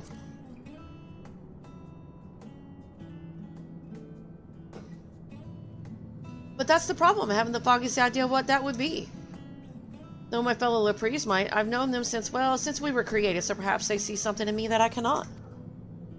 With their help, you might be able to find an objectively appropriate dream for me to pursue. You know best what would be of service to mankind, after all. I'm all ears, so you need only tell me once you've come up with something, anything at all.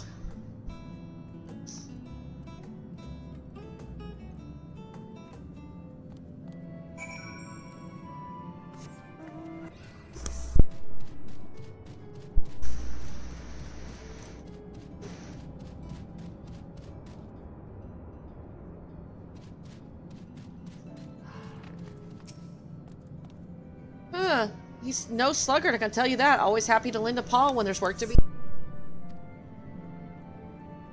Compared to some of the others, well, let's just say that he's a great help.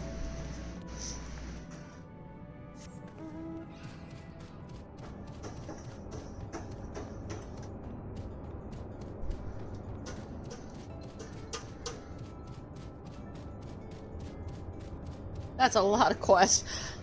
But, hey, that's what I'm famous for, questing!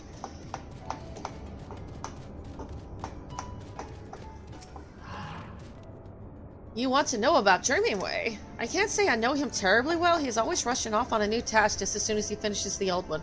I've always thought of him a good sort, though.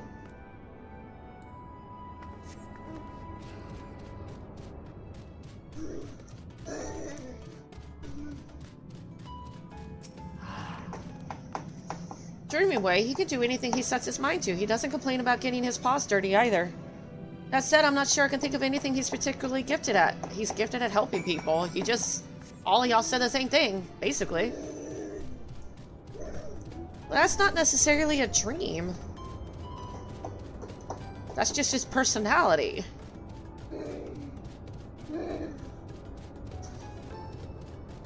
Give me that. You can't have that.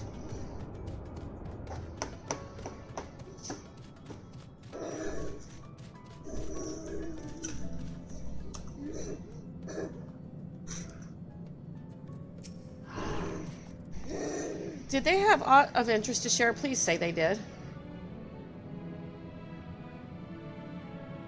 That's more or less what I expected, I suppose. Nice enough, but in no way gifted. Perhaps I was never meant to dream. I am not getting out of my chair, so stop pushing. Don't worry, we'll find your dream yet. Yeah. You really think so? Goodness, people are truly as kind as they say. In that case, I promise not to give up until we found my dream, even if it's the last thing I do. That got grim. Let's exhaust our other options before we go for anything potentially lethal, shall we?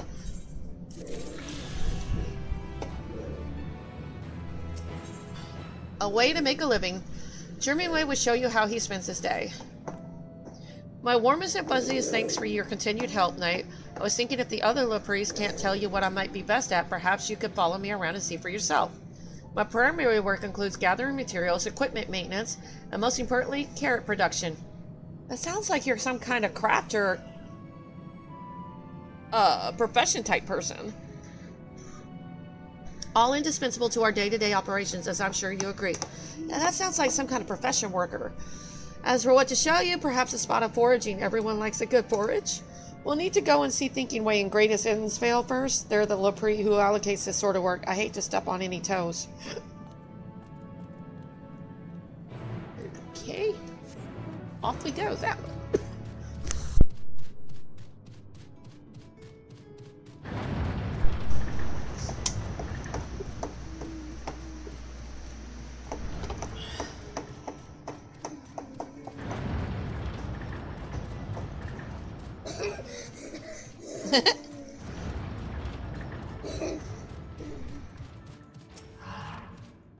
I see you have a rather special companion today, Germanway. What's the occasion? Oh, nothing, of course. She's simply here to observe me as I go about my day. Speaking of which, are there any tasks in need of doing? As a matter of fact, there are. Building ways in need of more crystals. Could you perchance mine some? But of course, I suppose I want the usual assortment. Right then, it's off to Valles Vulnerus. I'll go ahead and look for a suitable deposit of crystals.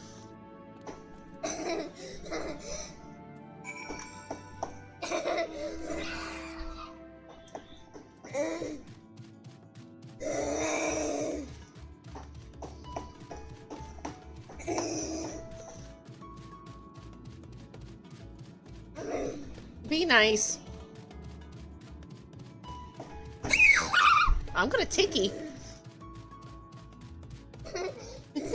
You cannot escape the finger. I'm gonna ticky.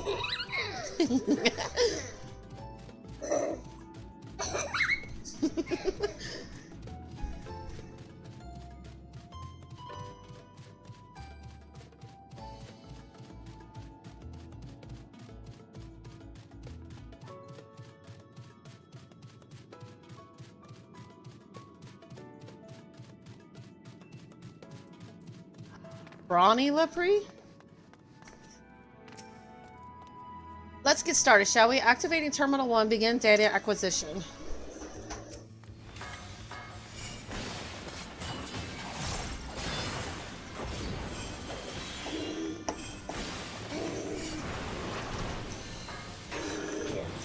Ooh!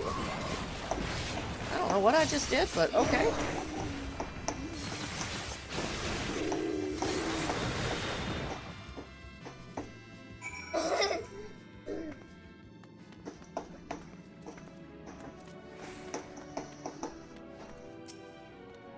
You certainly have a knack for battle. I can hardly imagine how strong your enemies must be. All the more reason our sentries are in serious need of improvements. Now, might I trouble you for one more test? That's the spirit.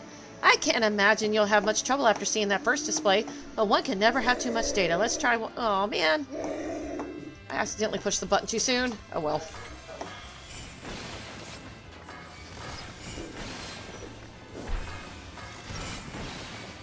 Ah, he a bit tougher this time.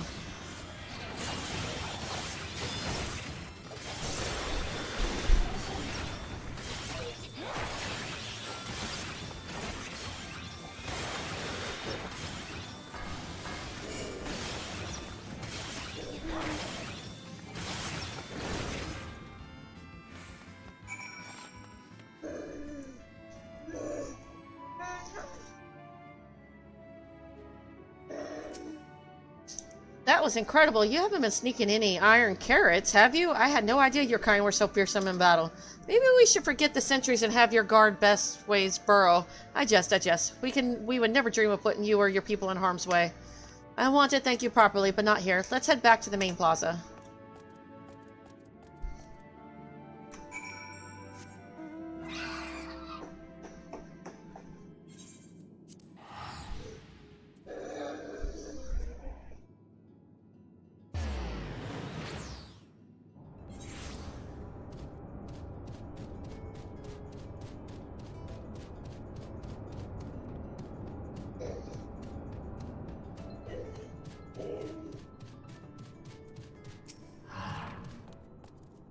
The moon will be safe as safe can be once the drones are refurbished, and thanks to you, I have all the data I could ask for. Though I did read something in a touch concerning in one of the books our collaborators sent us. Something about certain drinks you imbibe that make you a threat to yourselves and everyone around you. I hope our drones will be prepared for such an emergency. At any rate, I better get back to work. It's not much, but I'd like you to have this, a small token of thanks for your help. Well, thank y'all. Those are done. Now we gotta go outside.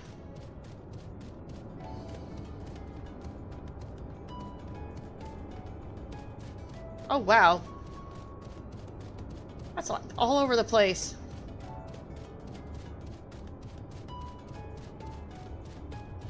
Well, I'm not very good at, like, navigating the moon, but okay.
Man, there are craters like the moon. Ooh, it's a cave. You really came? Good, good. So you see, the thing is, there's someone I want you to meet. Your girlfriend? He's not like the other Lepre, which I guess is why he lives so far removed from everyone. He very much enjoys his privacy and will only show up if you speak his password first. Password is, going my way. Think you can remember it? With the chat mode in say, use your keyboard or the software keyboard to enter any phrase containing the words going my way to call out to the Lepre.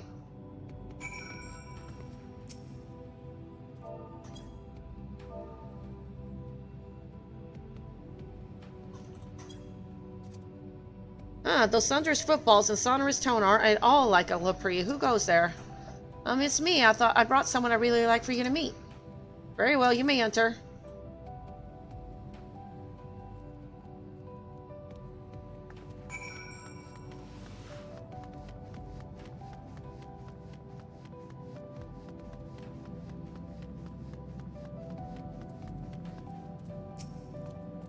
A pleasure to meet you. My name is Going My Way. A rather odd name, you might say, but I can think of nothing more apt to describe the way I choose, nay, the way I was born to live. Ever since the 1241st inspection, I have longed to be free, so I stopped using the hibernation chambers and came here to live in secret and solitude.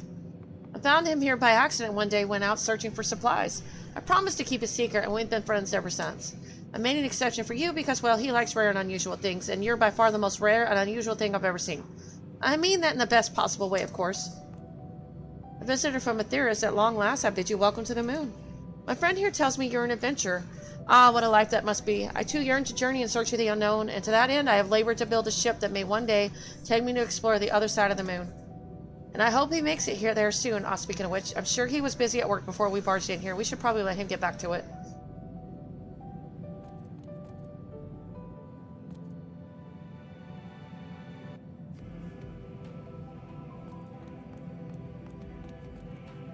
Okay.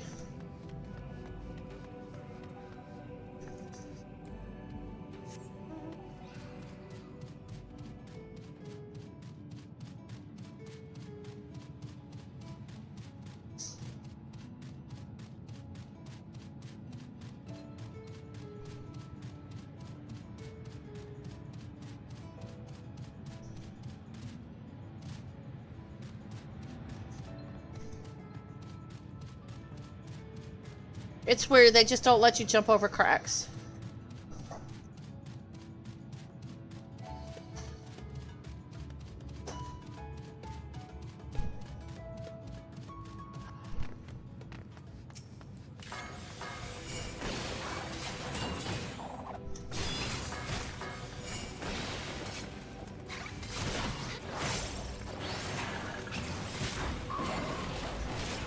That's kind of neat. I like that ability.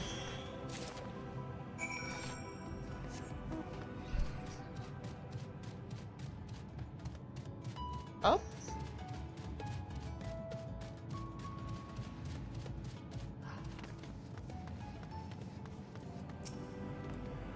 Well, what do you think? In my readings, I found that even a single species of flower can bloom in a number of colors, which is what makes them so appealing. Though it took a little work, these 3 specimens are capable of the same. They're all charming in their own way, but I couldn't possibly decide which is best for the park. Which do you like best? Don't worry about giving a right or wrong answer. I trust your discerning eye. Oh, I like these too. They're sure to make an impression with park visitors. Sounds good to me. Fine choice. Now let's take a few back to the park, shall we? Do be careful not to drop any on the way.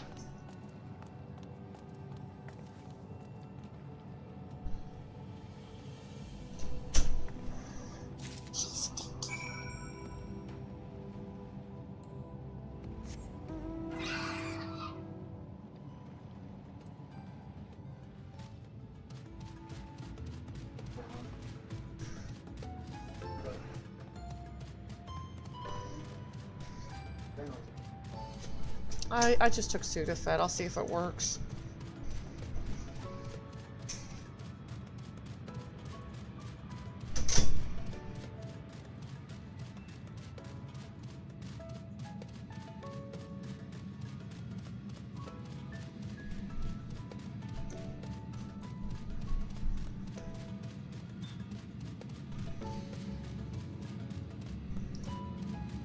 How do I get down there?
Man, this place is confusing.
I'll be right back. I'll go to the bathroom.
What?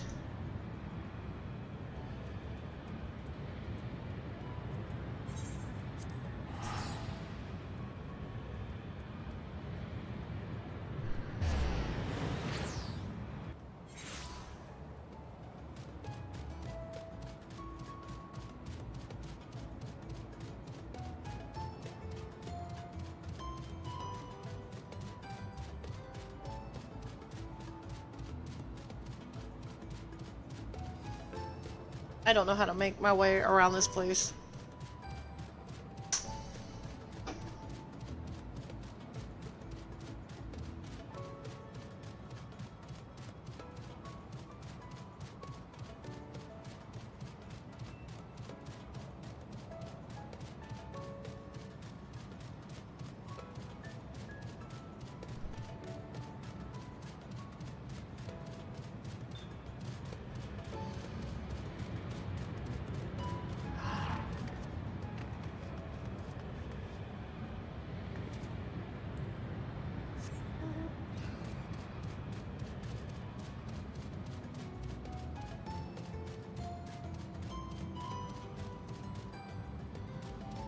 How do I get down there?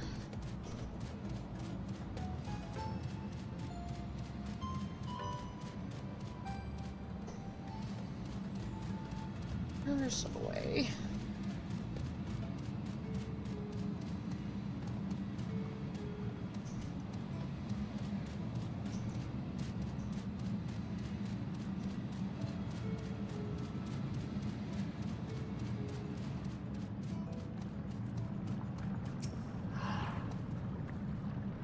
you found me. Truth be told, while I was waiting, I felt an itch to get started in her. Before I knew it, I gathered all the crystals building way we'll need. I have a feeling he could use some sand as well, though, so why not collect it while we're here? Sure, one bit of gray sand looks much like the rest to you, but trust me, the gray sand here is the best. Simple enough, so would you care to join me? Splendid, I'll let you have the deposits right outside the grot. Those are always so delightfully gritty. Return here when you filled a bag or two.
How was the sand?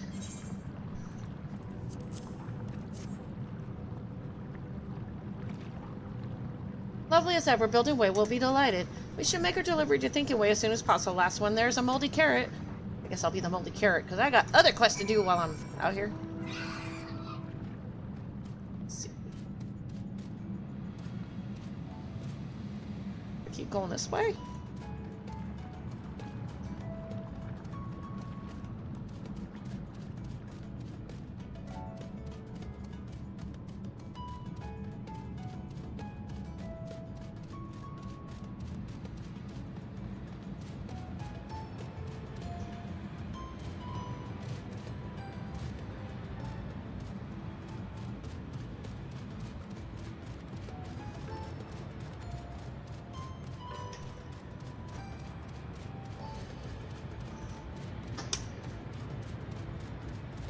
Navigating around the moon.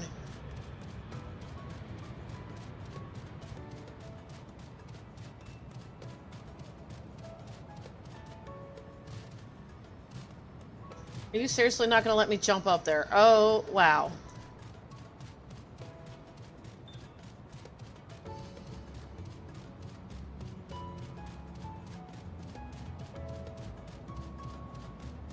I need that one.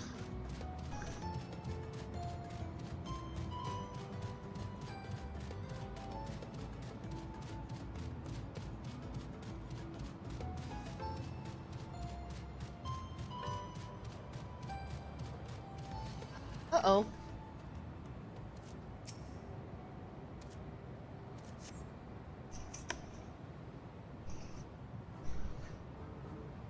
What? What are you?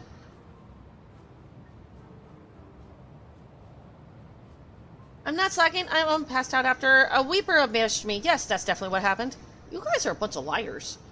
If you're looking for the others, they went ahead to survey the Chloroboscrit and the area around the Cradle of Darkness. I get them myself, but I'm much too lazy. See, you're lazy. See, I knew you were a liar. That is... exhausted from my encounter with the Weeper.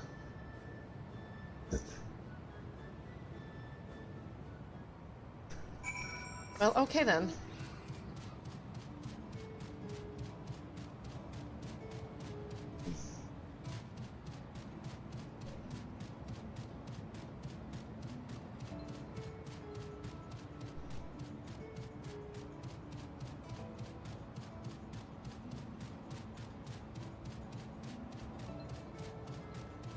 What am I looking for?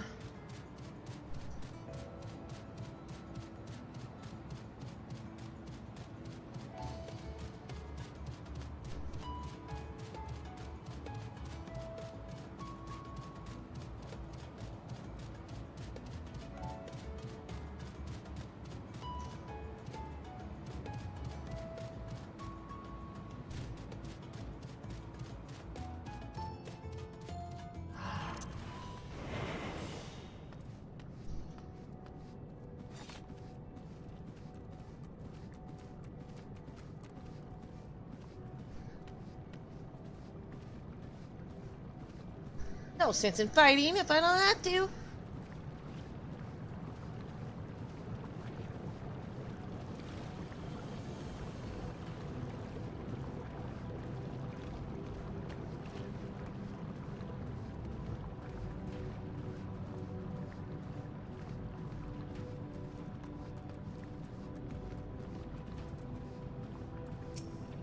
Mining makes me so sleepy. Must stay awake.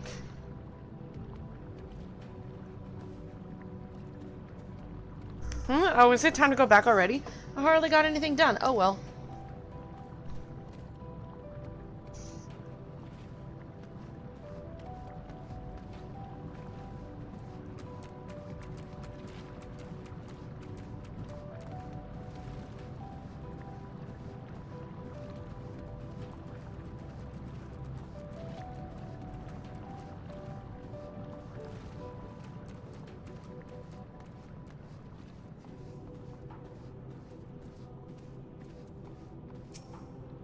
I'm sure this plant wasn't here last time. Well, would you look at that? It's made my paw all tingly numb even. Surely there's some use for this. Weird. Goodness me, time to head back, is it? I was so focused I completely lost track of time.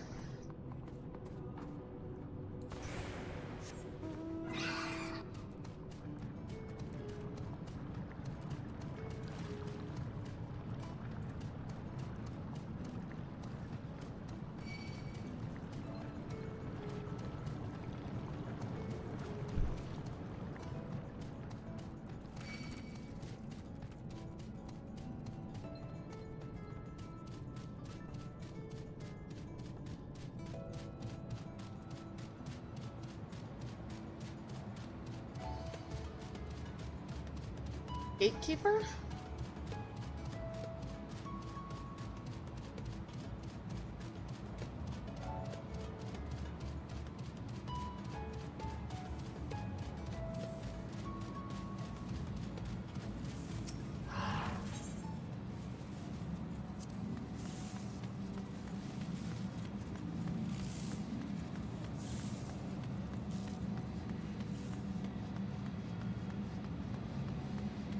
Oh, there you are.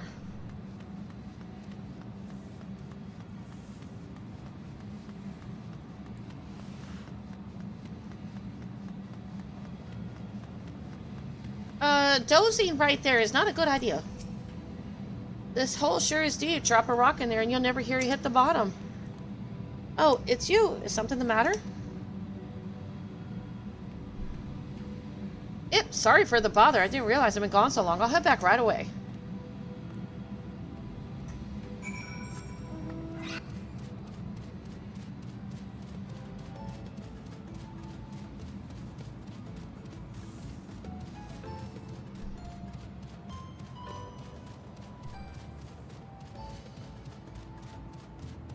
Overexcited admirer.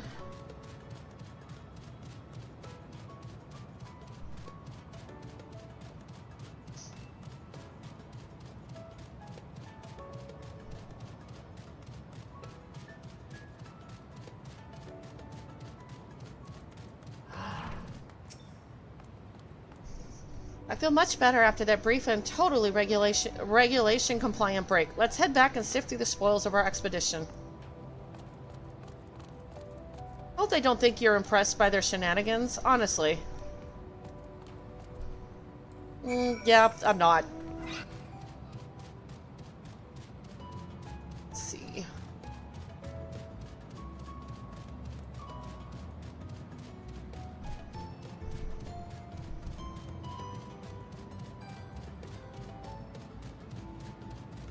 Oh, I thought you were gonna do that today. Did you push it out to tomorrow instead? We saw flowers here once went out on patrol. Gorgeous crystalline flowers that grow on the heads of Luna tenders. If you were to gift them one when they awake, they'd be over the star. That's over the moon, if in your parlance. I have to go and deliver our patrol records for Moonsail to the Watcher's Palace. In the meantime, can I trust you to get a flower from one of the Luna tenders? Perfect. Meet me up at the Striking Brand when you have it.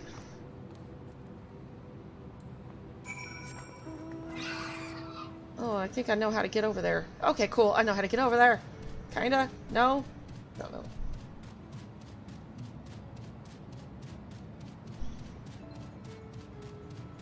But congratulations? But yeah, I thought you were going to do that today.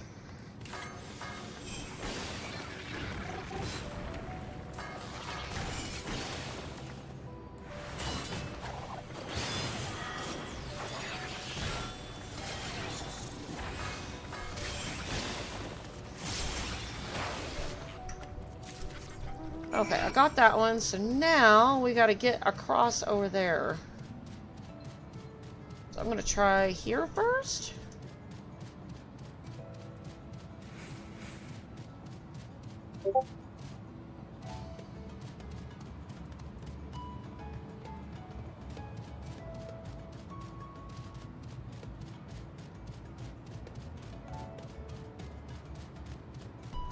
Man, they do not make traversing through this place very easy.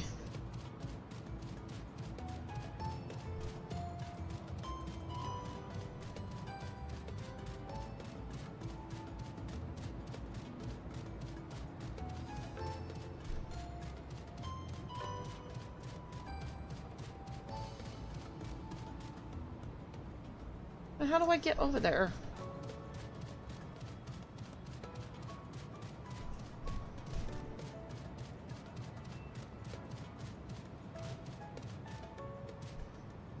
This is so freaking frustrating. I don't know how to get over there.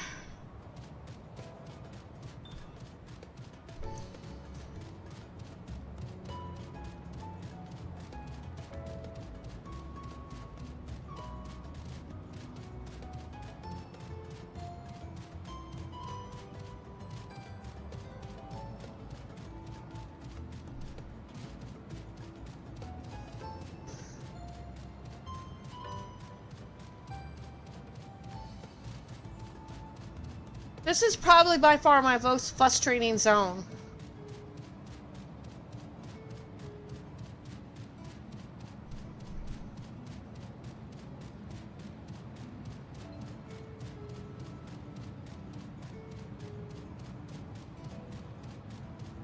Obviously, I can't go down there.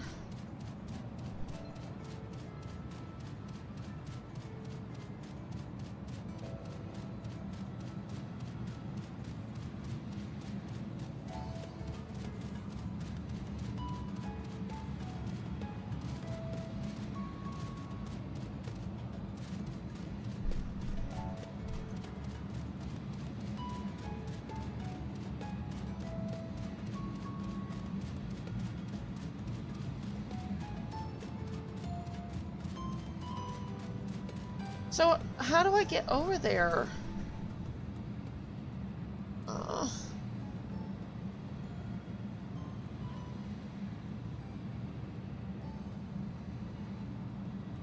Hey, where is that damn dog?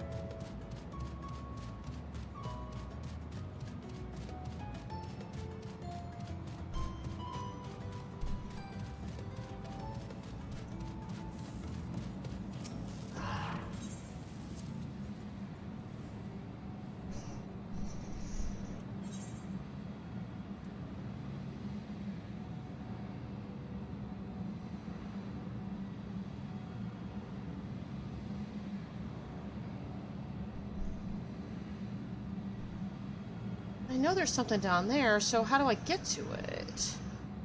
Probably stuff I can't get to unless I can fly.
How are you doing, Laquan?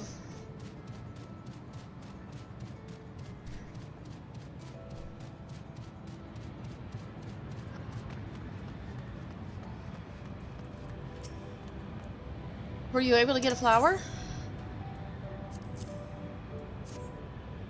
Oh, it's beautiful. They wanted one of these ever since they learned how special flowers are in your culture. Now to think about it, if they were to receive it from you personally, they might run themselves into a wall again, or worse. I think I'd better give it to them with your regards, of course. I'll meet you back at the burrow. Alright, so now let's see if I can get over there.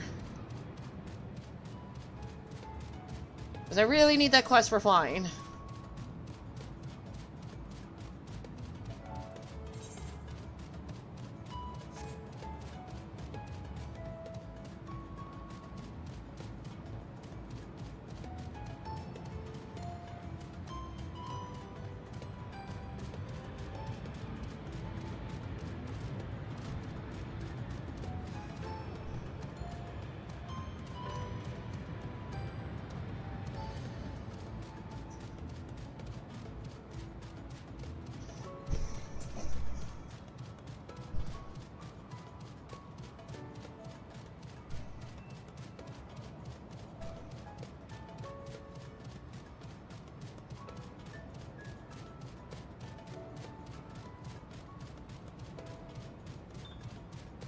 I did it! Maybe.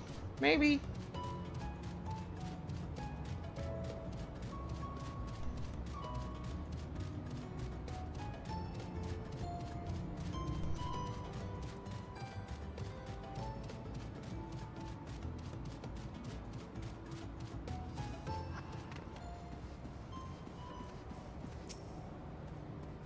The crash site is just ahead. If you find anything that may prove useful, I'd be grateful if you could retrieve it for me. Onward then, after you.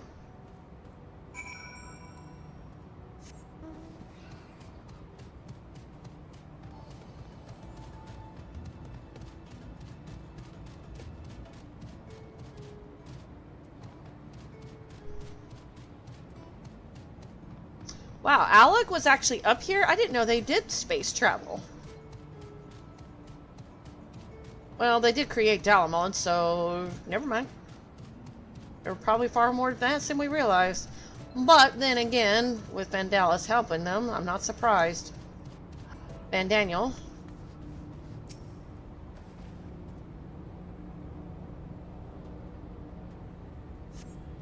This apparatus is offline but appears to be transportable. You place it in your ambiguously sized bag.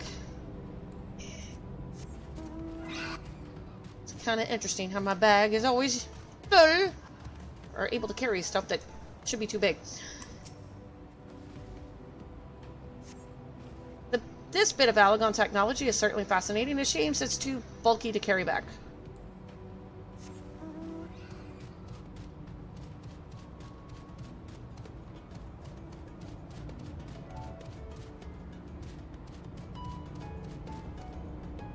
What else am I looking for?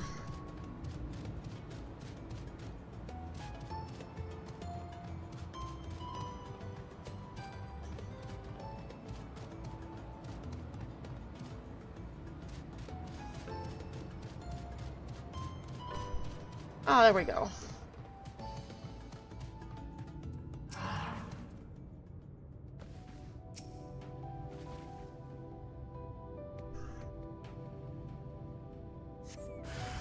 Ooh!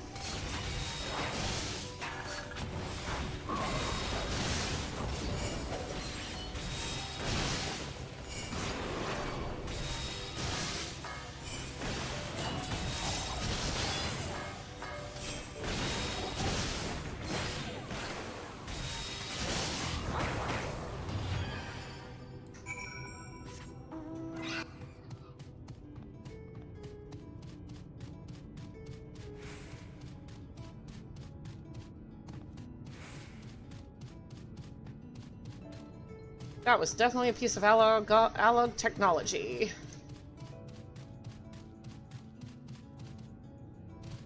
Uh-oh. What did you do?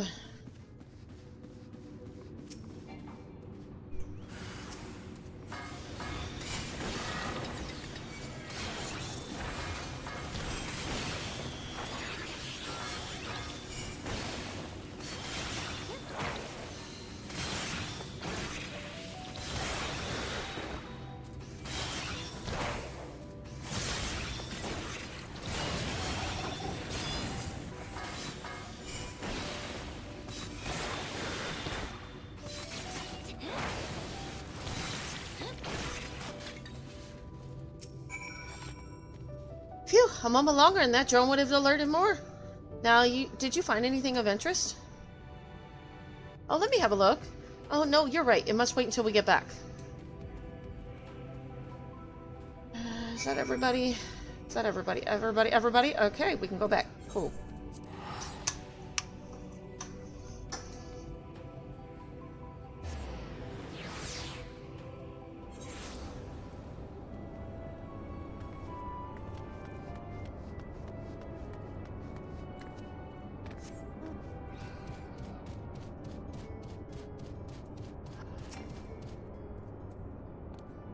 As it happens, it's a good thing that you didn't go with me to give that flower. Just hearing it was from you nearly made them faint dead away. Perhaps I should have waited a bit longer after they woke up. In any case, I hope you'll visit us again. If we can ever break their cycle of excitement and self-injury, I'm sure they'd be delighted to meet you. Yeah. Hyper bunnies.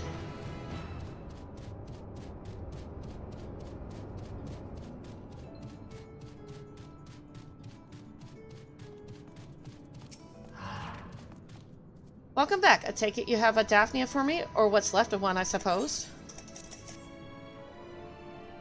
Oh goodness, apologies. I've never seen one this close before. Yes, as I thought, the skin is quite elastic. With this, it should prove no trouble at all to produce clothing for people of all sizes. Wouldn't clothes from that be a little too translucent? Are you sure clothes made from that are a good idea? It sounds quite comfortable. Okay, we'll go with that. I had hoped you would approve. We'll make the finest scarf for you and your kind. In any case, you've been a great help. It's not much, but I'd like you to have this.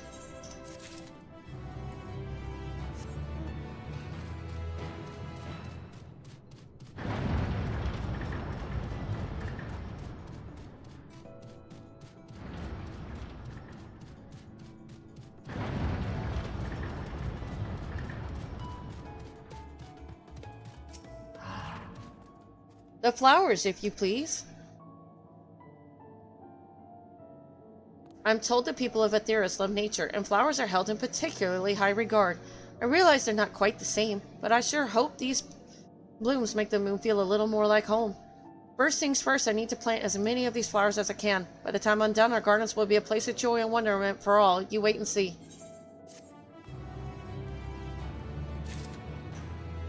Another one bites the dust.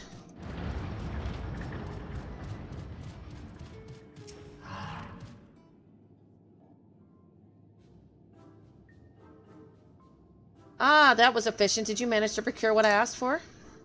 And more, I thought that building way might want some of that oh-so-sandy Vallis Valnera sand, so we went ahead and gathered that too. Now that you mention it, he did ask me to procure some gray sand. Heavens, it would have been embarrassing if I turned up without a grain. You remember what he needed it for? I vaguely recall mention of a pit full of the stuff. Apparently the children of Aetheris enjoy such things. I'm more curious about how you were aware of this request. Buildingway said he hadn't told anyone but me about his latest project. Well, I must have overheard you two talking when I was out collecting crystals last time. Given how far the grot is from here, that seems incredibly unlikely. But never mind that, you brought the sand for that. I'm most grateful. See what I mean? That's some good sand. Now, while enjoying this tiny glimpse of my day-to-day life, did you find any dreams I might be capable of aspiring to?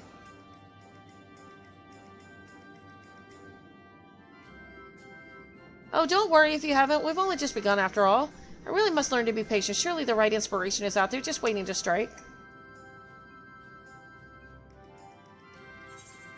I think you're a busybody.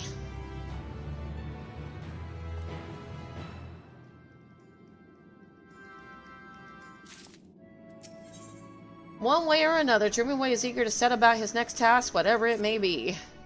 Let's waste no time and continue our work, shall we, Knight? Thinking way, have you any other jobs for me? I suppose there's a caretaker that wants for repairing. If I recall correctly, the particular parts you need will be over at Heimdall's last site. I'll get right to it. I'm gonna get flying first. It looks like we're on maintenance duty. Join me at Heimdall's last site as quickly as you can.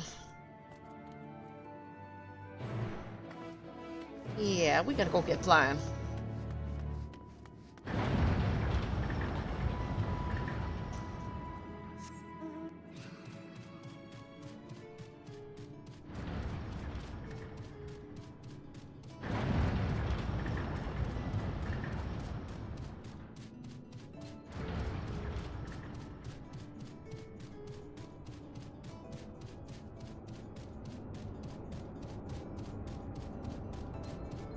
I think I only got 2 more to turn in.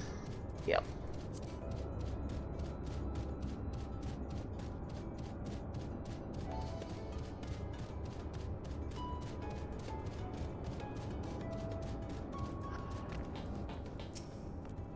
Safe at last. Now shall we show me what you found?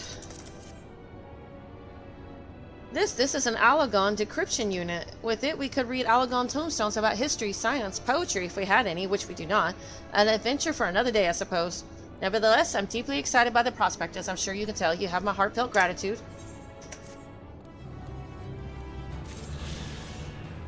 Okay.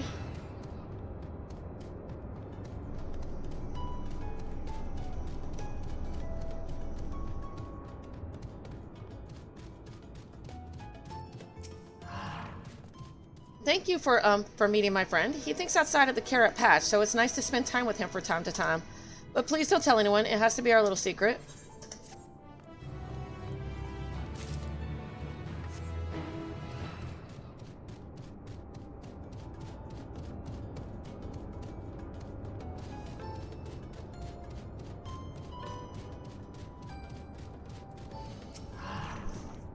Thanks again for helping me round everyone up. I'm glad no one was hurt.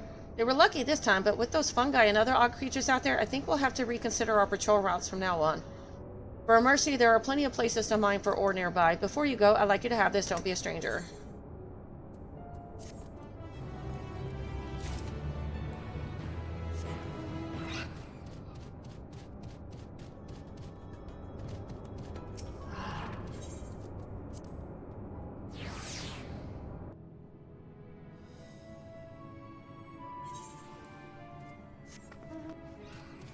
This should be the last crystal I need, and then I can fly!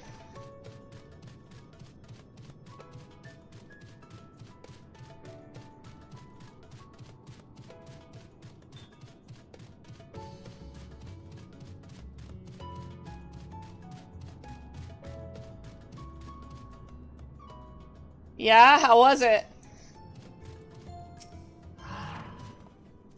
The architecture of this place is impressive, though more than a little confusing to navigate. Is it too much to ask for clearly marked exits or a map, perhaps?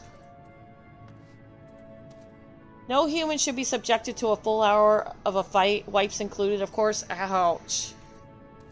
Of a normal fight. Yeah, I kind of agree. What other knowledge do you suppose we could glean from their archives? I mean, Shadowkeeper is bad for me. I really need to go and watch that one. I still...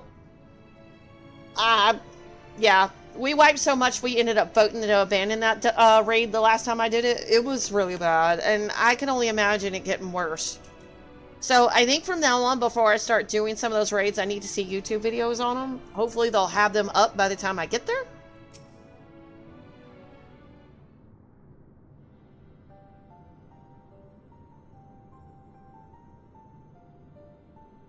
The archives are right through this door, but it seems to be locked. Guess we'll just have to go and find whoever has the key. Growing way enough. If you have naught else to tell us of the final days, you need only say so. We can ill afford to be wasting time here, as you well know. Did you yourselves not tell us we must act quickly? Yes, we did, but the moon was to be a perfect paradise for the people of Aetheris, and we're running out of time to make everything ready for their arrival. We'd hoped you see the wonders we have to offer, but you found nothing but faults and flaws in our work. Only one of you saw our potential, so you others must be kept here. Ah, so that's Living Way's game. Run us about in circles, and following that, lock us away so we can't put the plan at risk. Everyone except Oriange. He understands what is at stake, what must be done. I fear you misjudged us, Growing. Never have we decried the notion of using the moon as a means of escape. That said, my heart breaks at the thought of abandoning Aetheris and her reflections to their doom. There's a way to avert the fallen days. I wish to find it. We all do. We may fail, but our efforts would never be at the expense of your plans. But why would you take that risk? There's no room for ifs and maybes now. The people of Aetheris will escape here to the moon. They'll be safe, and we'll finally get to see all their happy, smiling faces. Yeah, that's true. I'm sorry, but we can't let you leave. We just can't. I'd like to see you stop us. Do what you must, but try not to hurt them. I'll be back in a moment. Don't do anything rash while I'm gone. Oh, we ain't going here. Oh, I cannot wait. I knew this was going to happen. If we dally, they'll overwhelm us with sheer numbers. I say we knock these ones out, split up, and make our way to the exit. Agree. Let us reconvene when Argos awaits outside.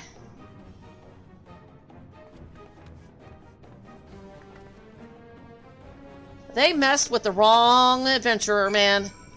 I've been angry at these little boogers for a while. I am not holding back.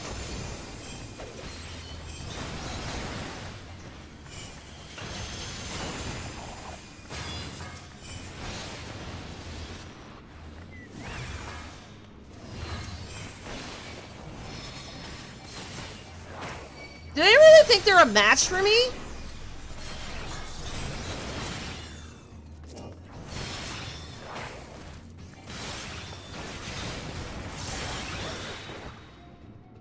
Come on, bring them on. No.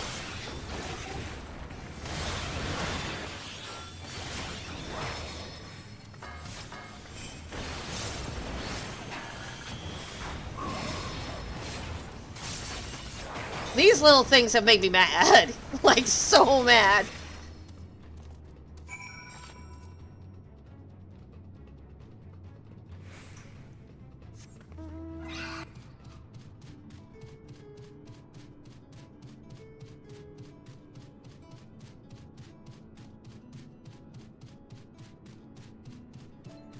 I mean, I understand where we're coming from. Just to abandon our world like that, that's not the way the Scions are. It may be a lost cause, but you don't just abandon your home. And a lot of the people of Aetheris aren't going to agree to it either.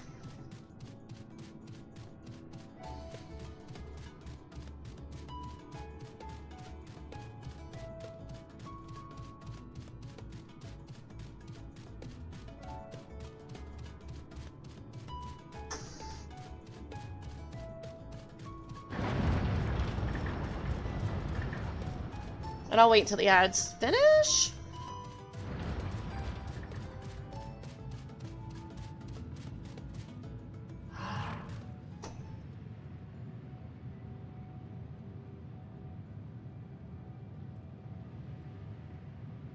Okay, ads are done.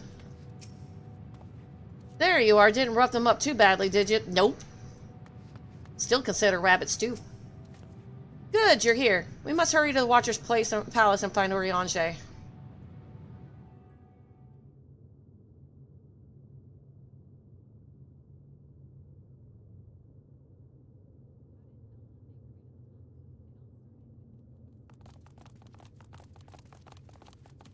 And what, pray tell, do we seek at the Watcher's Palace? Oh, come off it, friend. You know full well why we're here. The time has come for you to return to Aetheris and help your brethren prepare for their journey here and beyond. Forgive me, Living Way, but I cannot in good conscience proceed with this plan. Thank you, Urianger, for once! You grew a pair. Huh? But what about the final days? The death and the doom? Oh, we have to hurry before it's too late. But they're not gonna willingly go like that. Your unflagging commitment to your duty is endearing, to say the least.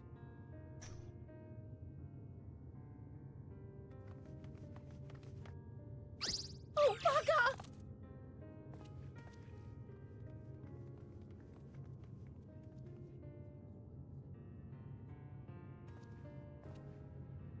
Be at ease. They bear you no grudge, nor do I. How could we, having come to understand your purpose? For millennia, you and yours worked tirelessly towards the singular purpose of this heavenly vessel's construction. An arduous feat by any measure. It is clear you have spared no effort. Why, your very names are a testament to your dedication.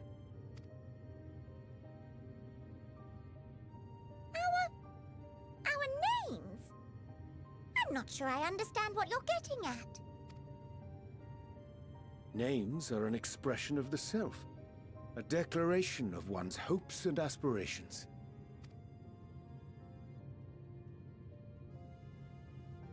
Your use of contemporary, uncomplicated nomenclature doth ensure clarity of purpose.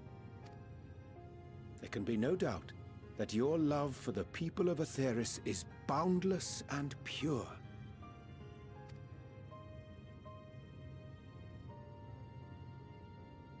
Yes! Yes! A most mellifluous phrasing! We Loperids were born of Hydaelyn's love for Aetheris. That shining, shimmering blue jewel, brightest star in the sky, brimming with life and possibilities. For as long as I can remember, I've toiled in anticipation of the day when this vessel might be needed. All I've ever wanted was to meet those she cherished so dearly, to serve and serve well. That goes for all of us, don't you see? So help us. Help us help them. Lead them here where we can keep them safe. If there's anything wrong with what we've built, we'll fix it. We'll make it right.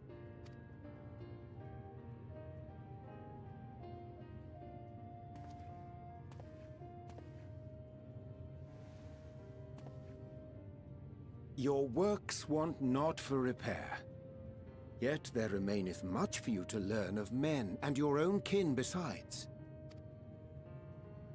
Singing Way, thy name bespeaketh more than the simple marriage of rhythm and rhyme. The songs of Aetheris are beyond counting, and span the length and breadth of emotion. Maps are monuments to man's pioneering spirit, and his devotion to charting the furthest reaches of our star. Many have devoted their lifetimes to exploratory pursuits, to venture unto the highest mountains and the deepest oceans in search of unknown frontiers. And thou, my friend, I do not think we've met. My name is Pudding Way. So you guys, I'm guessing you like pudding. Pudding Way? Yes, indeed. A name of deep and abiding significance, I'm sure, but one perhaps better communicated through delicious deeds than tasteless words. A judicious application of fey magics at a later juncture may be appropriate.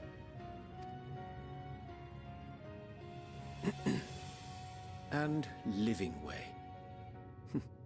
'Tis no easy feat to convey the significance of thy moniker. When I was a bookish boy, a dear friend of mine was fond of peppering me with questions as I read, to my occasional annoyance. One day, I posed to her a question of mine own. What doth it mean to live? After much contemplation, she proffered this answer, the anticipation of a half-read story's conclusion. The hope today's mistake may serve as tomorrow's lesson. The wish that a new acquaintance may one day call thee friend. She believed it to be all these moments and more. I want to understand, but I, too, still labor to find mine own answer. 'Twould be my pleasure to assist you and yours in embarking on a journey of self-discovery and enlightenment. For thee.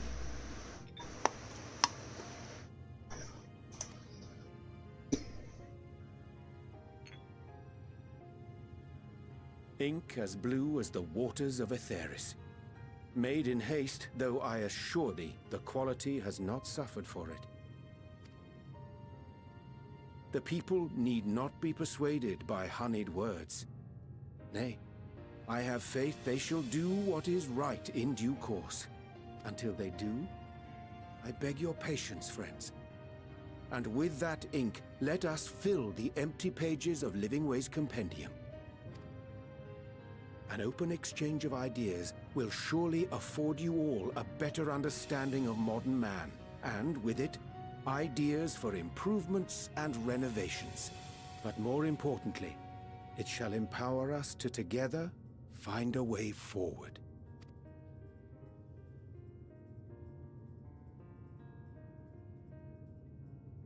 I hope you're right. Thank you for this lovely gift.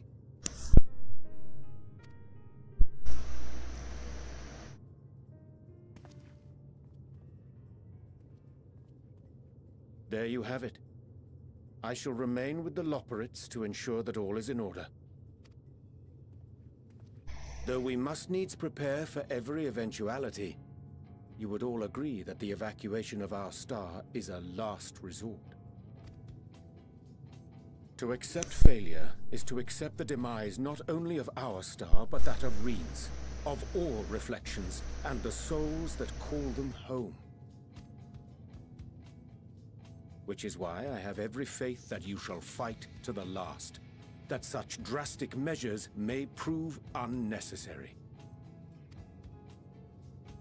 Should the worst come to the worst, and I pray deeply that it won't, I'll take comfort in knowing preparations were made under your watchful eye.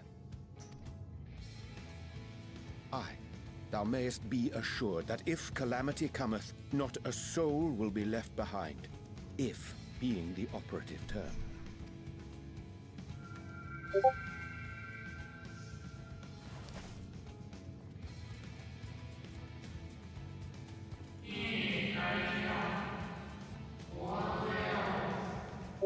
That flower, how came it into your possession?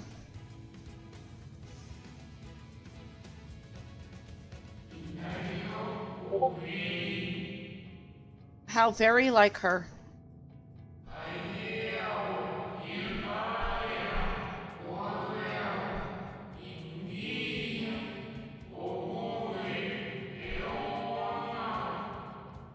Guided by its light, you may come to know her true intentions, intentions which remain a mystery even to us.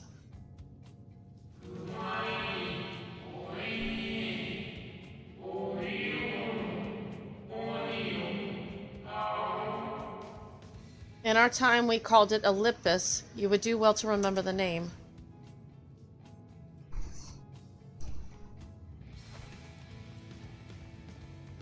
I hate to interrupt, but I feel like I need to make amends for all the secrecy. Think nothing of it. We haven't been the most gracious of guests. Do convey our apologies to Growingway and the others. But of course! And when next we welcome more guests from Aetheris, we'll have learned to be much more hospitable hosts. Oh, and circling back to the matter of inappropriate secrecy, we ought to discuss our benefactors. Agreed. The Charlayan Forum, yes? That's what I thought. I kind of guessed it. How did you know? The more I heard, the more obvious it became. The Forum's aims align closely with those of your anonymous patrons. A telling coincidence would be an understatement. Though had we not taken it upon ourselves to peruse certain restricted tones in Labyrinthos, we might still be unaware of their plans. But let us continue this discussion upon our return. I dare say we have kept Alphino and the others waiting long enough. But how bad is it on... How bad is it now?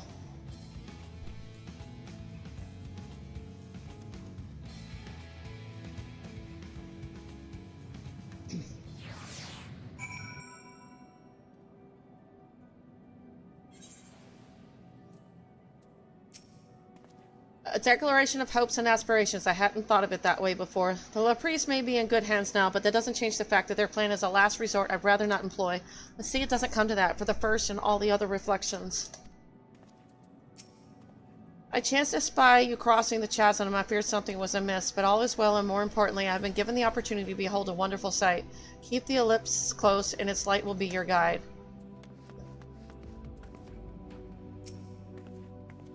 The Loporrits think so highly of the people of Aetheris, yet it seems this evacuation plan is the only way they know to express their adoration. If we had been more clear in our intentions from the start, mayhap we could have avoided this wrinkle. Something to keep in mind in the future. The others will be so happy to hear Urianshe is going to stay and teach us all about Aetheris. We'll have to be careful not to get too distracted by his lessons. There's still maintenance to carry out after all. Nice to meet you. Name's Puddingway. Sorry again for all the trouble. We promise we'll do better. Honest. Well, that was all rather embarrassing, wasn't it? At least we're on the same page now, people and Aetheris. We'll save both, or at least give it a good try. Thank you.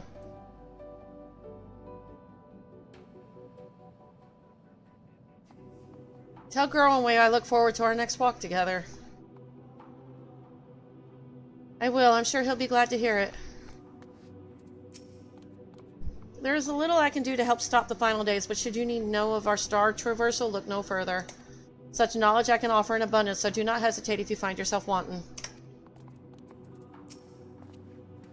'Twas a relief to see Living Way was pleased with my gift of ink. To serve and serve well, though their knowledge may be lacking, their boundless love is a blessing without peer.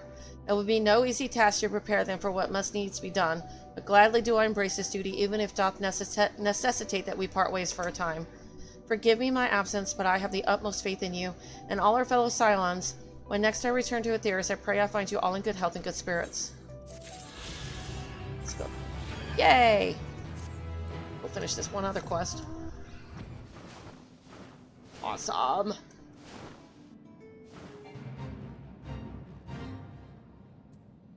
Let's go exploring real quick.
Sorry, I was muted there.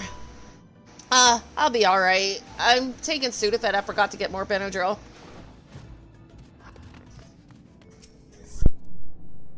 According to our records, this vessel landed on the moon about 5 years ago. It's been a wonderful source of spare parts. And also of horrible mechanical monsters, but never you mind that. I've been here countless times by now, so you can leave the salvaging to me. Simply relax and enjoy the view. I've always known it wasn't made of cheese. Who thinks that? Is that what they tell kids these days? I've never believed that. Oh, boil my carrots. The colorful explicative is followed by the telltale screech of a Lopri in distress. Perhaps you ought to check on Dreaming Way. Perhaps I should. Who teaches kids that moon is made of cheese?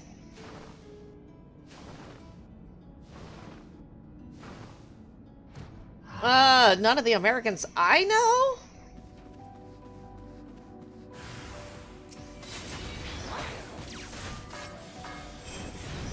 I've never met them. That's pretty stupid. Oh, Tom and Jerry. That's a cartoon. And I wasn't allowed to watch it. After I accidentally killed a cat when I was 4 years old because Tom and Jerry, you know how Tom and Jerry used to do the whole washer machine and stuff like that? You know, where Tom would end up in the washer and dryer, all fluffy and clean. Well, I did that to my cat. I didn't know any better. So I wasn't allowed to watch any of those cartoons anymore.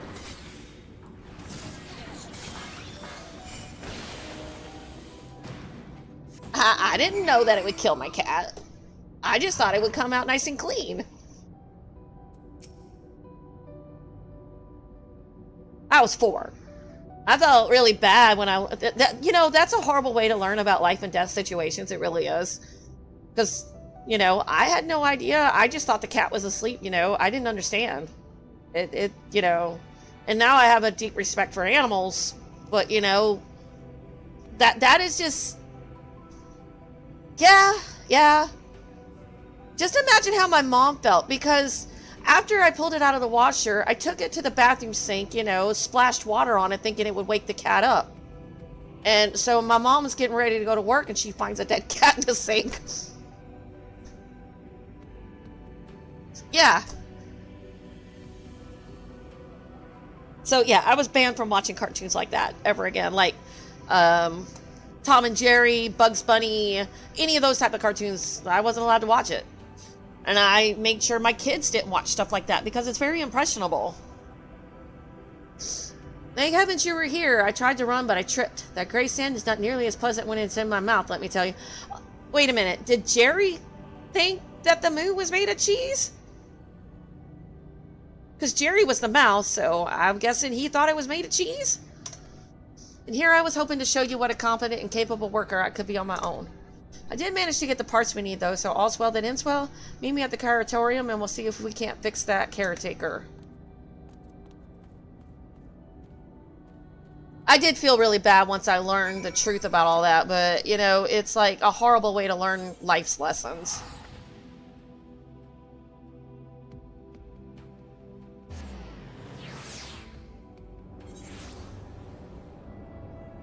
Oh, wow. That's got to be a very old cartoon, then, because they don't make cartoons like that anymore, I don't think.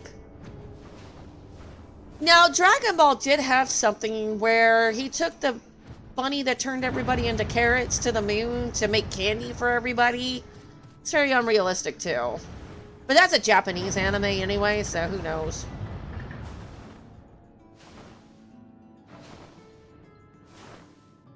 What, Tom and Jerry? Yeah, oh god, VHS is so old.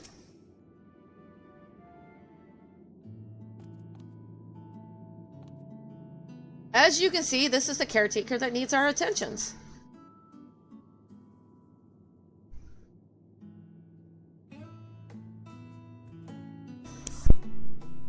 The poor thing's not even able to move right away, but it'll be good as new once I'm done with it.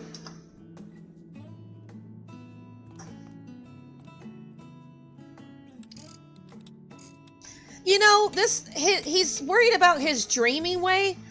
He does. He's all about helping everybody. Maybe he needs to be called Helping Way. Shift this over there, stick the thingamabob in the what's it. He's a fixer-upper. Fixing way? Helping way? Crafting way?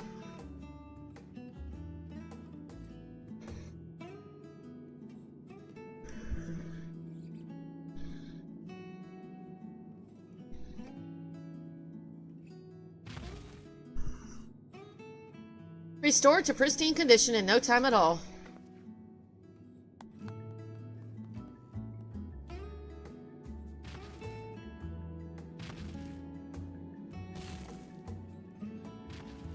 Oh, yeah. Making everybody think that spinach will make you good and strong. I mean, I'm not saying that spinach isn't healthy for you, but it's not going to give you big old muscles in your biceps. And if you eat a whole can of it, you're not going to defeat somebody with a punch or two. That is just so unrealistic.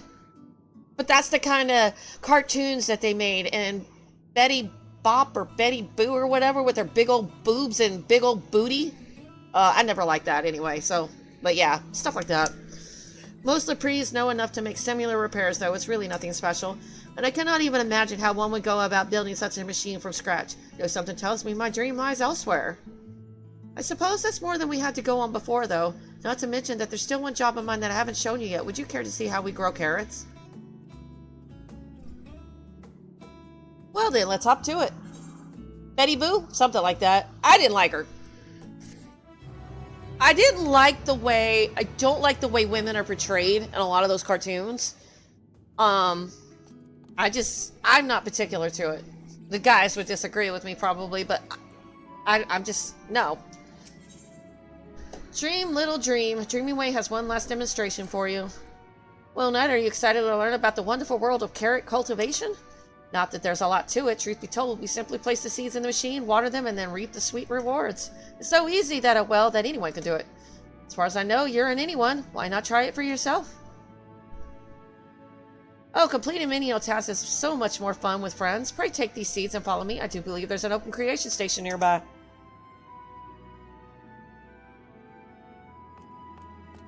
Oh, that's cool.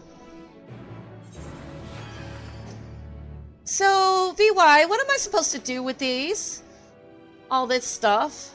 The PvP medallions and these trophy crystals? What am I supposed to do with these? I haven't found anything I wanted.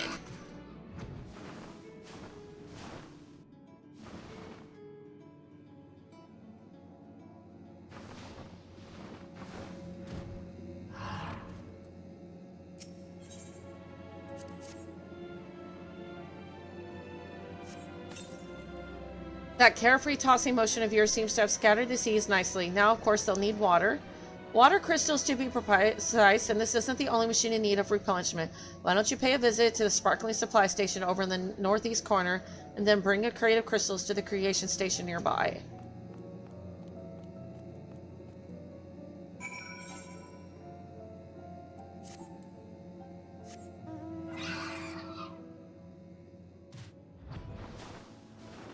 Okay, Adventurer plate frames sound great.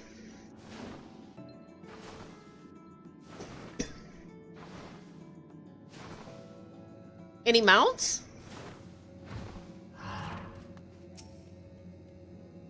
Take the bucket of crystals to the carrot creation station to the northwest before your arms give out. You'll have 90 seconds to complete the task. Should you fail, return to the start. Okay, cool. Let's go.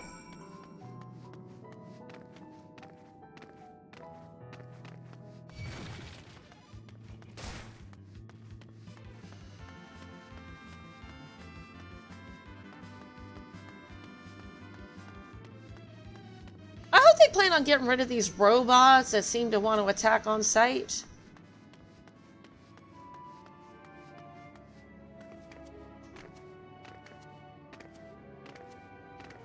I feel like a rabbit, all this hopping around.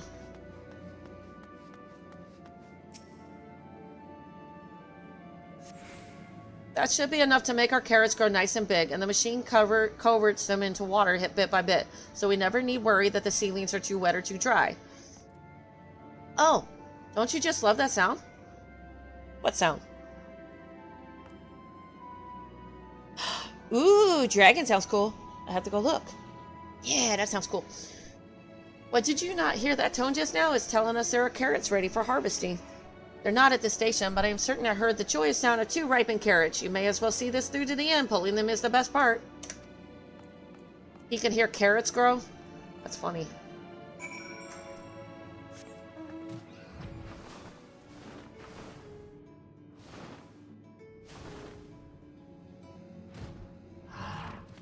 Carrots of happiness.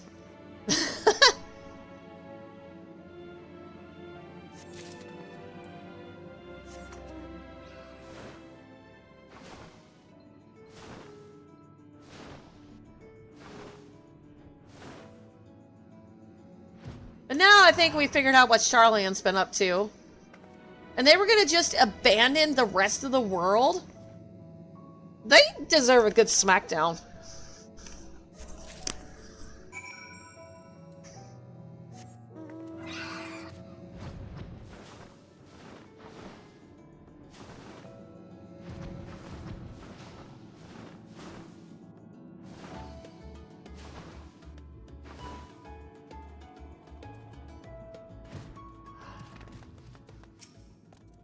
Do I smell carrots? That was rhetorical. It definitely smells like carrots in here.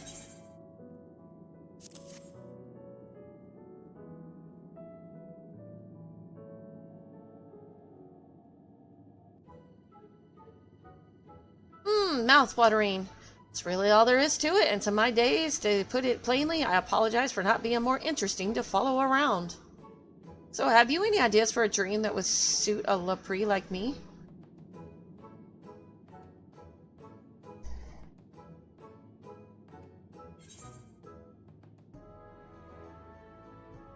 What do you do when you're not working? What do I do? It seems it just wasn't meant to be. I should never have taken such an extraordinary name, being so very ordinary myself.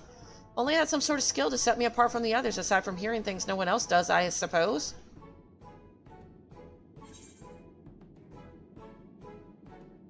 A good ear. Have you tried making music?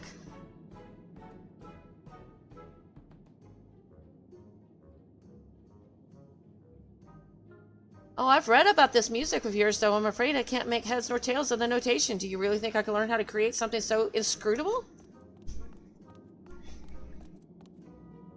What are you two up to? Knight was just suggesting that I put the dream in Dreaming Well through the pursuit of music. Music? I can't say I'm familiar.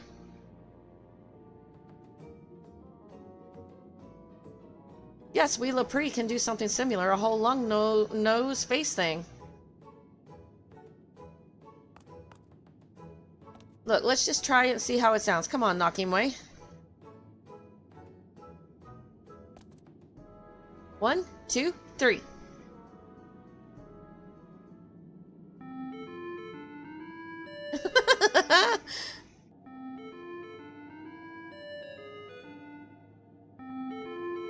Oh dear.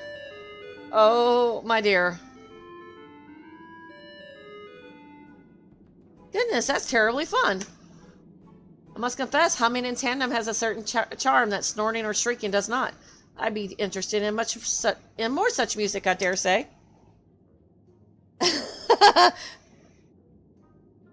Lop Rabbit? Then that will be my dream, bringing joy to others through music. Who knows, perhaps I can inspire others to pursue their own dreams too.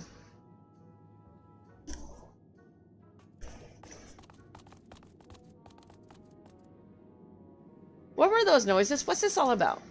Oh, why, the gift of music? Of course, like this. Oh no.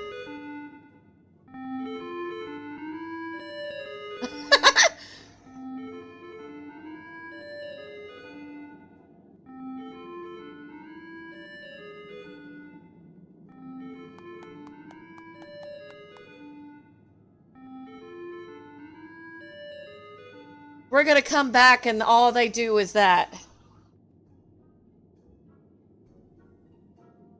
Yeah, they do. I think that might be enough musicking for one day.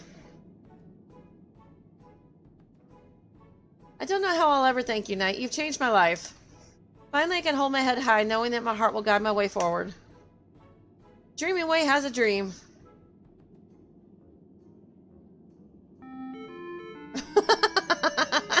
Thought you were done musicking.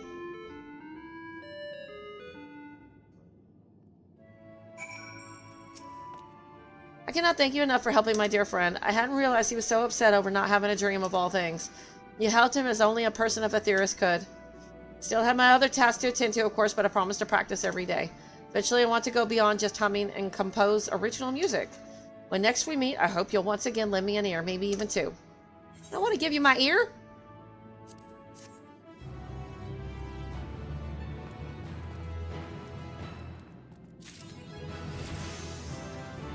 Come on, Rogue 9. Okay, I hit 90. Sweet.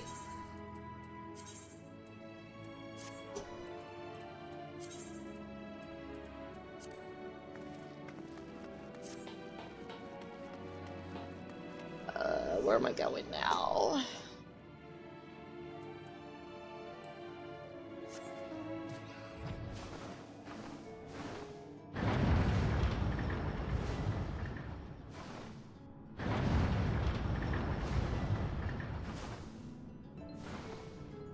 This is so much better.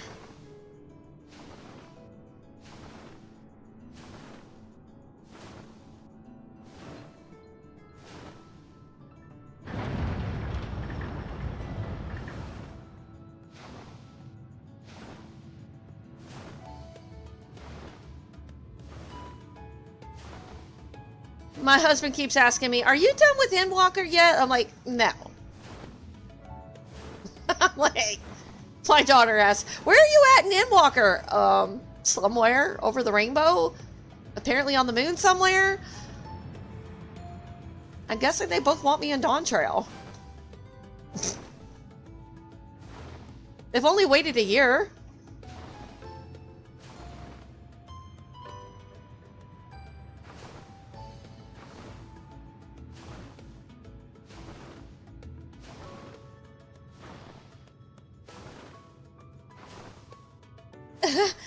They both get done, but yeah, no, and I mean it in a good way. I don't mean it in a bad way. How's it going, Air Force? And he's helping me with the builds. He's been going out doing Walmart Sparks, and I do, he goes in the morning, and I'm going at night, so I can get a bit of a break. And get ready for coronavirus this coming week. It's going to be a sporty week for where I work. Major Pace and It going. Superman? Oh, I remember that, but he wasn't dressed in Superman clothes. He was dressed in civvies. My government work phone and my government emails today have been blowing up. Returning home, your excursion on the moon concluded. Yostola is keen to return to Aetheris. With the Lopretus and Urianji's capable hands, we needn't worry about affairs here in our absence. I remember that one where he gave up his powers to be with Lois Lane, and then he got the crap beat out of himself by somebody at a bar, because he wasn't used to being human. Knowing now the face of their earthly collaborators, there's much to discuss with Alpha Node and the others. Let us return to the Tower of Babel. Our battle for the star will soon begin in earnest, and we must be prepared.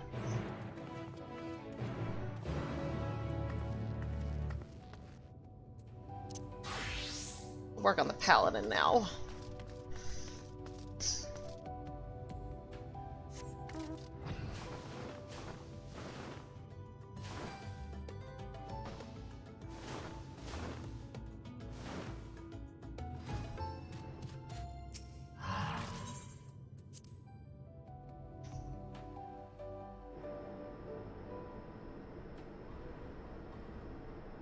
No, they just want to play with me, and I've been like, and I just haven't reached Dawn Trail yet. And, you know, it didn't help that I started over.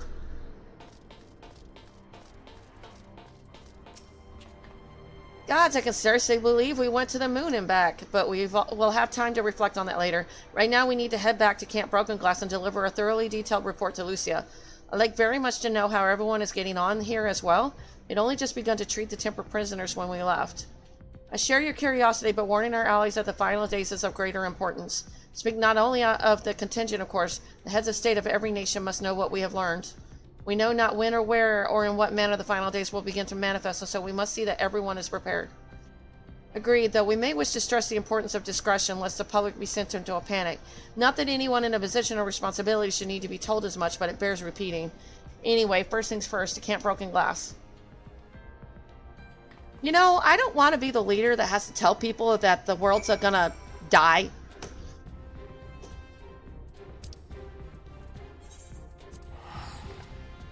That would suck.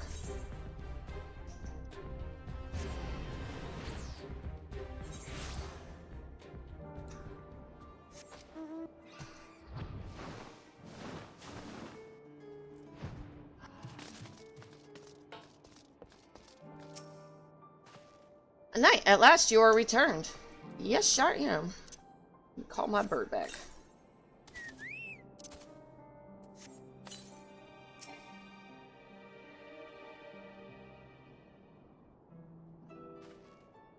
It's good to see you all again. No worse for your lunar adventure, I hope. We've done what we can for now, and believe me, we intend to tell you all about it. But before we do, might you tell us what's become of Garlemald in our absence? We succeeded in subduing the tempered inside of the Tower of Babel. We took many alive, but combined with those who were already in our custody, the number requiring care has grown exponentially. The inclement conditions have made it difficult, if not impossible, to treat them all here, and so we have petitioned the aid of the allied nations. Some are understandably hesitant to proffer assistance, particularly those that were but recently subject to imperial occupation. That said, several others have agreed to grant them refuge for treatment. With the assistance of your fellow scions, we endeavor to see them safely transported and subsequently cured of their tempering. Will all the tempered be relocated? Not all, no. We have sufficient shelter to attend to those whose treatment has begun, and enough healers have volunteered to remain until their patients have recovered. Julius is one such patient, though he is not yet fit to receive visitors. Truth be told, it was a miracle he and those in his company were not harmed in the chaos. Not for Alphinaud and Alizé's timely assistance, I dare say none of them will be with us today. In light of recent developments, have the Alliance leaders come to any decisions regarding Garlemald? Given the tremendous ramifications of what has happened here, it will take time to determine what must be done. In the meantime, they intend to work with the Eastern Alliance to keep a close watch over the provinces. We have other news to share. Shortly after Anima was defeated, we received reports that each and every tower has vanished. For Mercy, the process was apparently not quite as violent as that you experienced in Thrafnir. Those who were trapped within them have been rescued and are receiving treatment. To hasten this endeavor, the Beast Tribes have received instruction in the magics needed to cure tempering. Master Matoya is no doubt thrilled that Mother Porxie affords her so many visitors. Yes, we are grateful for her ongoing efforts as well as those of our comrades near and far. As for the contingent, several of our members have been granted leave to return to their homelands after the transfer of Tempered has been completed. Lucia and I will remain along with a small force to continue offering aid to those here in Garlemald. The Empire may be no more, but there are yet those who call these lands home. I believe that accounts for recent events here, so what of the moon and the Telephora?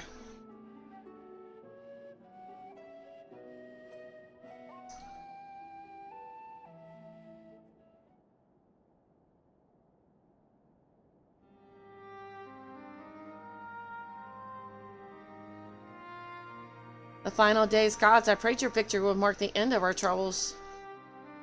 There's still much we do not know, but the Alliance leaders must be told. Would you be willing to contact them in our stead? Yes, of course, I will send word forthwith. We'll also release your fellow scions from their present duties that they may return to Charleon. Your energies are better spent finding a means to avert the coming apocalypse. Speaking of your fellow scions, you will be happy to hear that Mistress Kryl, though still on the mend, has been moved to the Baldessian Annex and given into Taturu's care. Thank you. I look forward to seeing them both upon our return. Let us be on our way, then. One last thing, if I may. After your confrontation with Zodiark, you said Xenos took his leave, and in all likelihood he has returned here to Garlemald. I have a mind to dispatch scouts to try and ascertain his whereabouts, but first wish to ask if you believe there's a merit in doing so.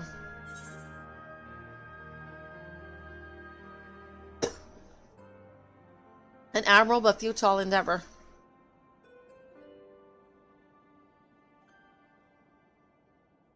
Maybe you're right. And I suppose if anyone is to hunt him down, it must be you. Who else could even hope to bring low that monster? Pray forget I entertained the notion. While on the subject of Xenos, the 10th Legion has made an official proclamation. They denounce the Crown Prince and condemn his role in the Empire's downfall.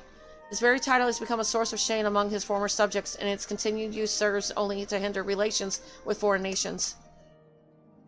For this reason, he has been declared as Xenos Valter Galvask, outcast and enemy of Garlemald. And Daniel is no more, and now his own people turn against him. Seems he's not but his bloodlust to keep him company. Better that than an army to see it sated. At any rate, I will not keep you longer. I pray you safe passage back to Charleon. Well, that means there's no more Emperor. Not after everything they just did. Okay, where are we going? Returning home.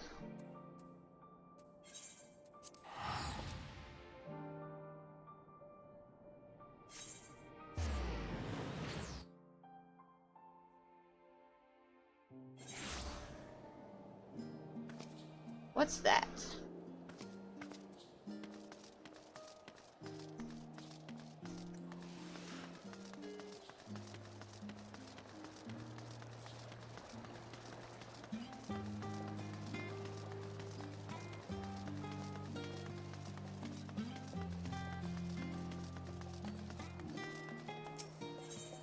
That specimen came from the moon. North Oda is looking decidedly smug. Good to see you, Knight. I've heard a great deal about your recent exploits as everyone else. That's why I feel confident recommending you for associate-level hunts. The challenges you face from here on out will be significantly tougher to contend with, but I wager you can handle them. You've yet to give me reason to believe otherwise. Associate specimens are not only more threatening, but also more difficult to track down. You'll have to seek them out in the world's most inaccessible and inhospitable reaches, like Bloody Garleman. Gods, I hate that place. Now, if Ilzabar's unfriendly north was our only problem, I'd simply remind you to strap on your furs and take some mail for the road. But perhaps it's best if you ask Jalakshai what she's working on. There's nothing quite like hearing it straight from the Chocolo's mouth. Okay, then. Yes, I heard from here. If North Oda is this, I will tell you precisely what I'm dealing with at the moment. Let's look at this request from Chrysel, shall we? She's Charlian Soul, xenobiologist, a self-proclaimed one, mind you, and it's her raison d'etre to prove that life exists upon stars other than our own. The astronomers have long since banned her from their meetings and refused any request she makes on principle, but alas, we have no such luxury. She's been demanding samples from the moon for some time now, despite the obvious impossibility of acquiring them. Associate hunts often present such challenges, once with no ready solution. Though we gleaners pride ourselves on our resourcefulness, all we can do in such cases is post them on the board and hope for a miracle. Try telling that to the clients, though. In any case, I would be thankful if you take a look at the board and try your hand at any bills that suit you. The guild ship has high hopes for your success, no pressure, of course.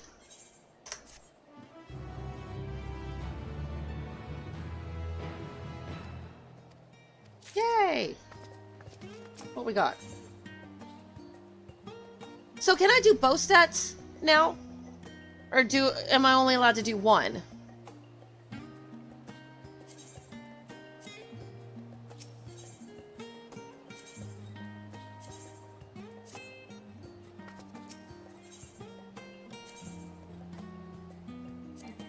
Okay, I guess I can do both. That's kind of cool. Nice. So that's a huge chunk of experience points then.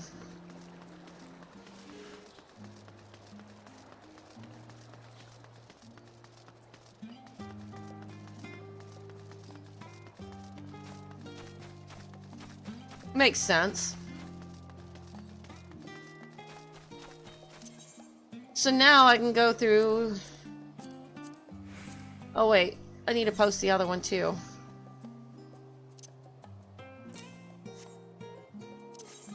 Sweet!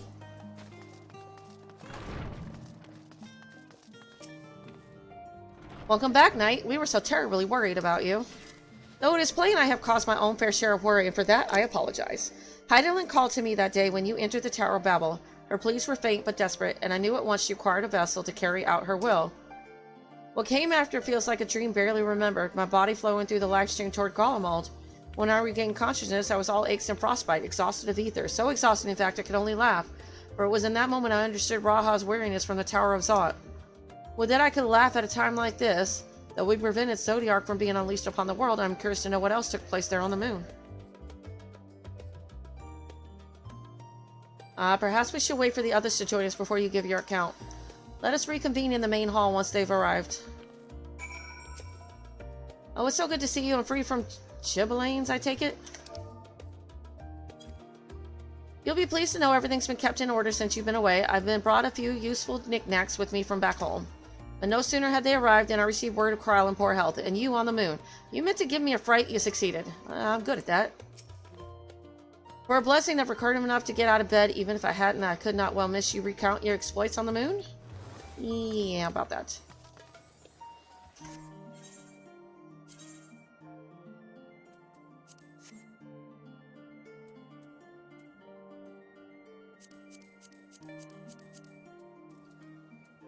Okay, put these over here.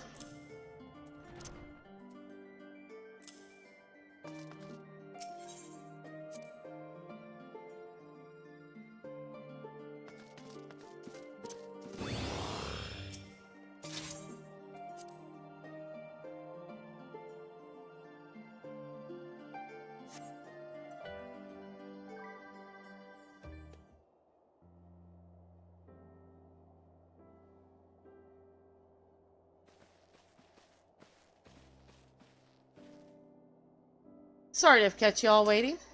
Not at all. We understand you've been quite busy. Will Urianger be joining us? Judy keeps him away, I'm afraid, though Knight can explain why better than I. You mean way better than I?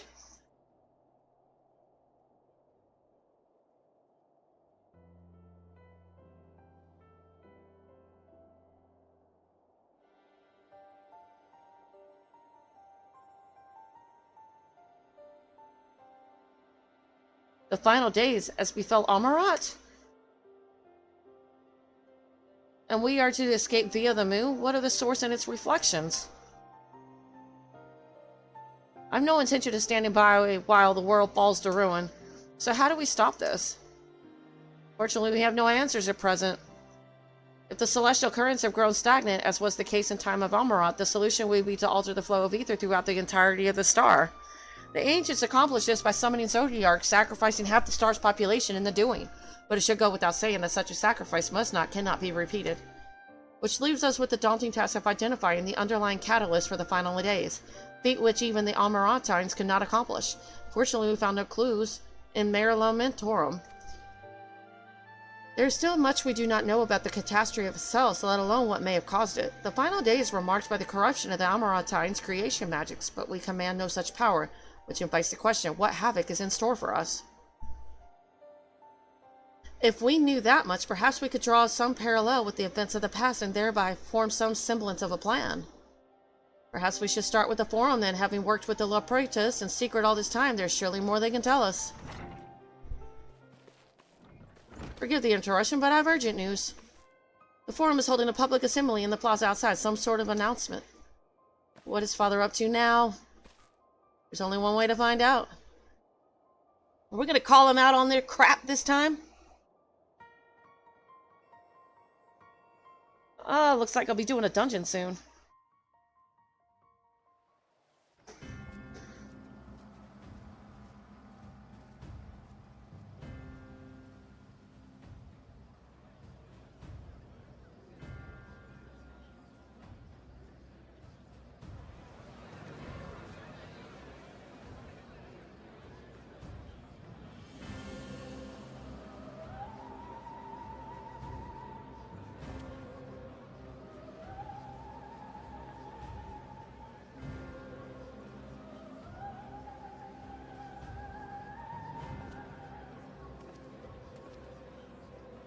Order! Order, I say!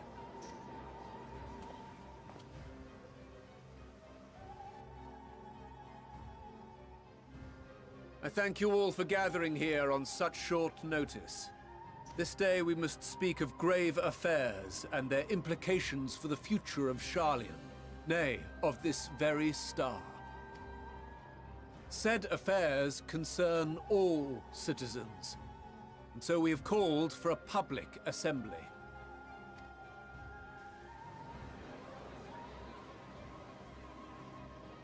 You may have heard rumors of the Talopheroi, and the havoc these madmen wreak abroad. Under normal circumstances, we would pay little heed to petty disturbances outside our borders.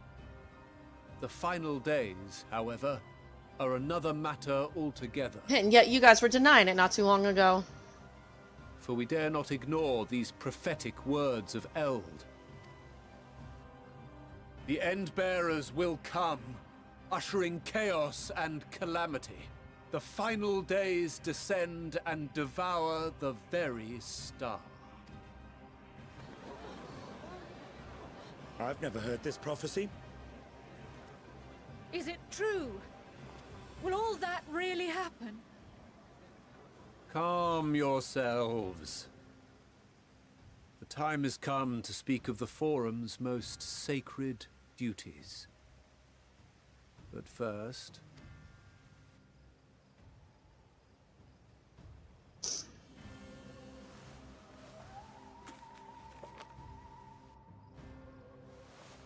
Give voice to the voiceless.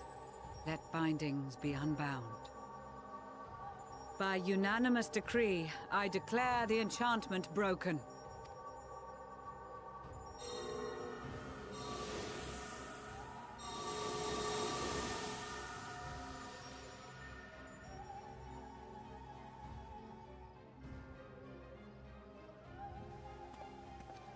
Master Leveilleur, if you would.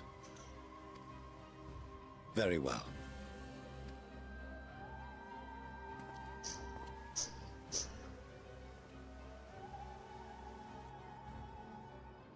"270 years ago, our forebears began an expedition in the Dravanian hinterlands, in search of a route to access the ethereal sea.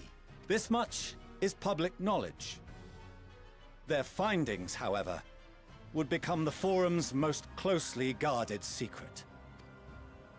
What those researchers discovered in the hinterlands was not a passage unto the ethereal sea, but the very heart of our star, and Hydaelyn herself. She spoke to them of a calamity that would extinguish all life, and of a means by which we might be spared. The moon. 'Tis in truth a gargantuan vessel built to serve as sanctuary for her children, and deliver them from this doom. Much like Nunkref's hope in ages past, it will bear the people of a world in the throes of death to a new home. Needless to say, this will be no small undertaking. To facilitate the great work, the Forum has maintained close contact with the servants of Hydaelyn, who presently reside on the moon. Convinced that the foretold end was all but inevitable, we began amassing a wealth of knowledge. Not merely for the betterment of our nation, but in preparation for the journey to come. You reveal this to us now? By the gods, how long do we have?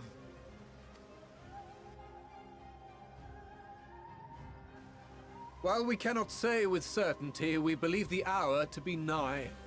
We received a transmission from the moon suggesting as much not long ago. Which is why we must in earnest begin preparations for the great exodus. For his impressive contributions, and the leadership he demonstrated during our withdrawal from Dravania, we have elected Master Leveilleur to oversee this initiative.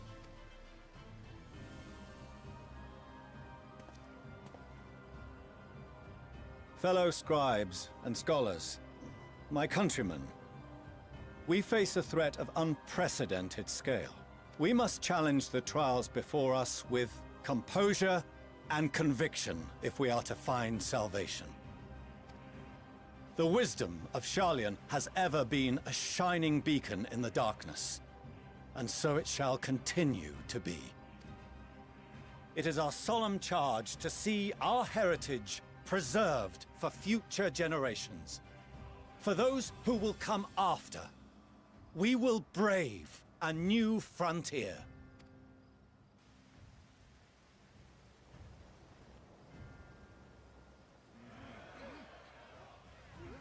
And what about the rest of the world? Administrative edicts will be relayed to all major institutions ere long. In the meantime, carry on with your duties.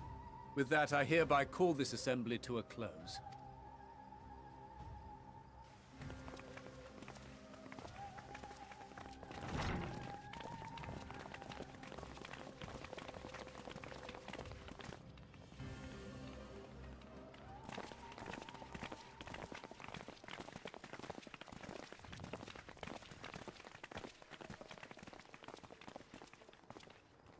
Do you remember what Mother told us when we visited home? That it wasn't until after we were born that Father seemed to lose himself in his work. If that great work of his was the evacuation of this star, then... Yes. It wasn't for his benefit.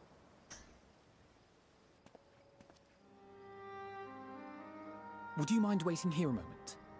I wish to speak with Father before we leave.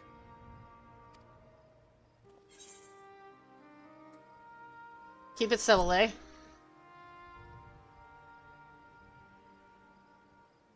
I may look daggers at him, but I will neither speak nor draw them. If it's all the same to you, I have a few choice words to share with Father as well.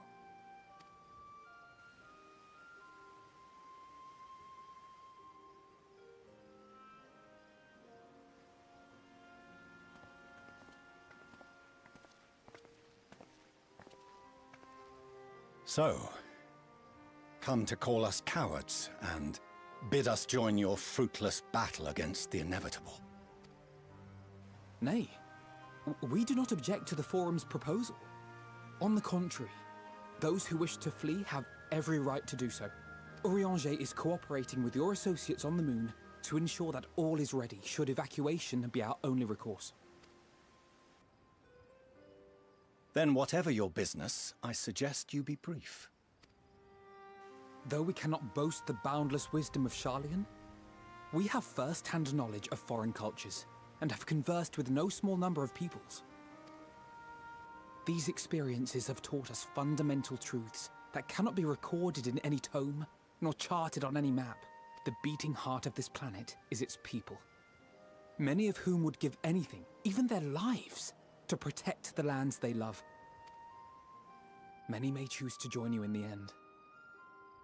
But what of those unwilling or unable, for whom escape will never be an option? What would you have them do? To ignore the plight of those one might conceivably save is not wisdom, Father. It is indolence. This is why we choose to fight. Yep. We'll not ask for your understanding, Father. Only that you don't turn a blind eye to the good we have done. That we can still do. We're not children in need of protection. Hold fast to your principles and let the world burn if it please. But we believe there is still another way. And if there is, we will find it.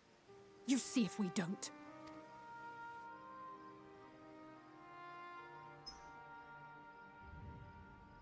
Do as you will. Just stay out of our way.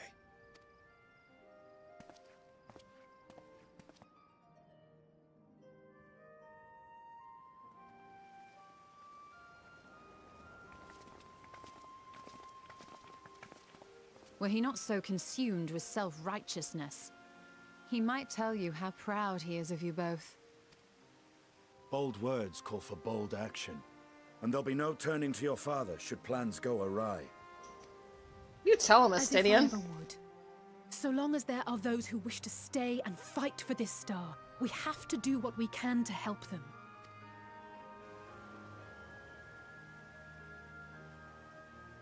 And if we're to do that, we'll need to be well rested. Wouldn't you agree? And having triumphed over what we once thought to be the source of all evil, I can think of no one in greater need of at least a dozen winks. Like I'm gonna get that. Shall we then? To the Annex, to prepare for tomorrow.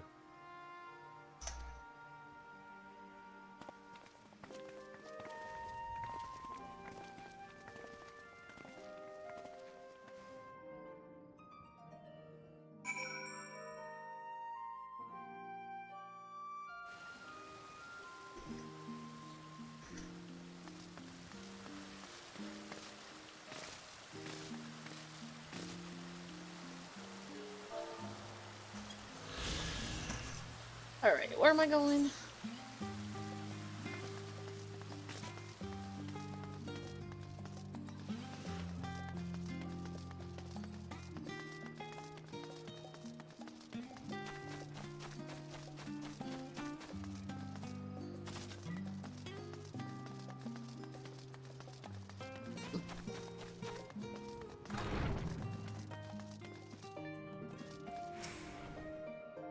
Corral tells me the Forum made a rather momentous announcement, so there's to be a great exodus, is there? I'm reminded of my narrow escape from the Isle of All, the realization they're running, the mixture of relief and regret after. Why me? I ask myself, why me? Why us? Why now? Why wonder? There's no use fretting over the cosmic morality or lack thereof.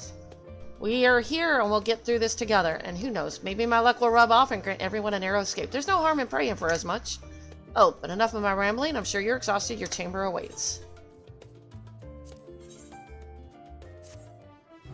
Ooh, I might actually have gear.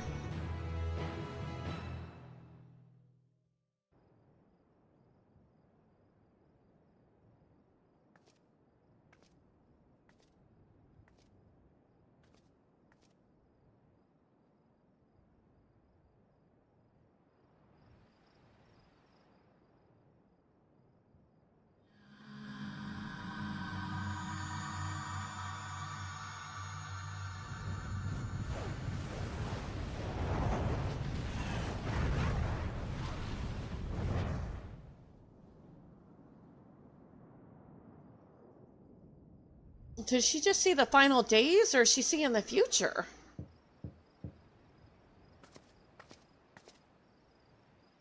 Visitors come knocking at your door. Whoever could it be? Cryle. It's gotta be Cryle.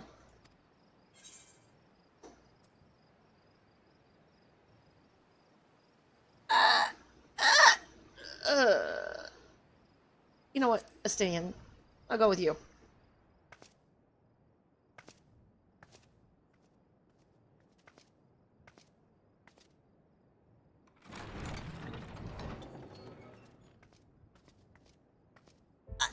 I'm guessing whoever I pick, they show up at the door? The twins thought now would be a wonderful time to pay a visit to my chambers. Rather than listen to them bicker over tonight's snacks and tomorrow's plans, I seized the first opportunity to make my escape. Damn, he's actually dressed pretty nice. To their Snazzy. credit, they decided against intruding on your peace and quiet.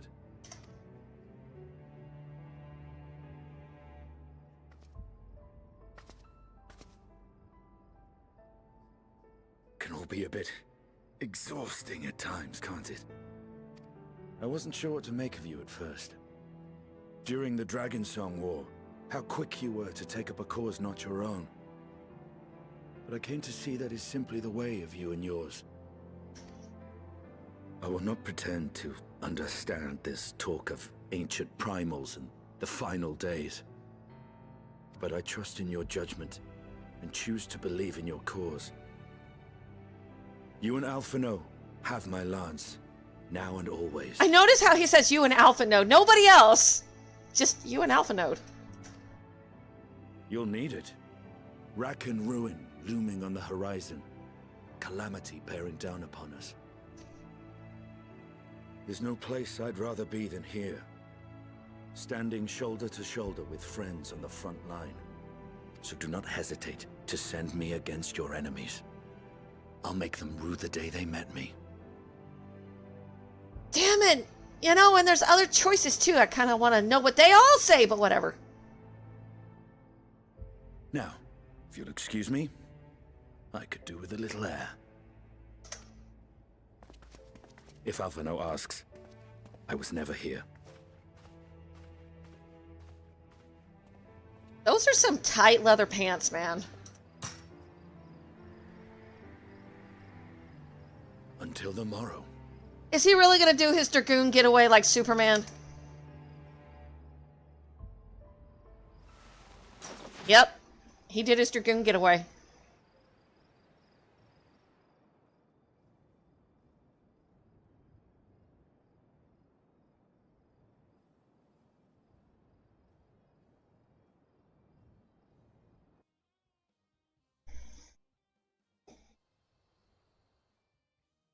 Short while earlier in the Alamegan Quarter.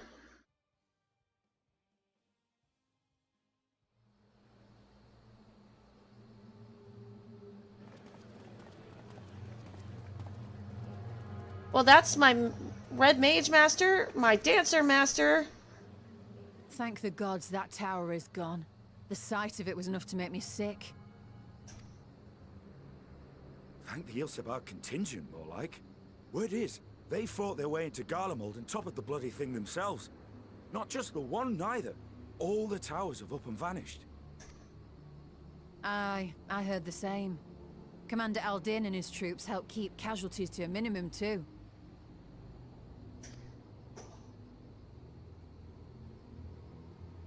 But is it true? They brought back tempered Garlean soldiers? As Commander Aldin tells it, they've a treatment for that now. But don't you worry. Cured or not, they've no plans to bring them into the city proper. I see. Well, that's a relief then.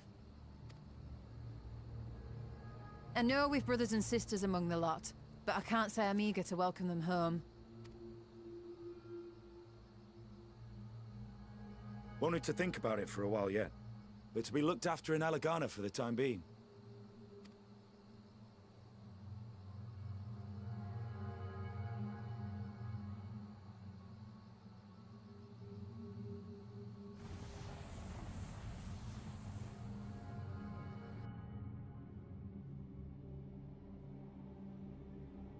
Meanwhile, in Ishgard,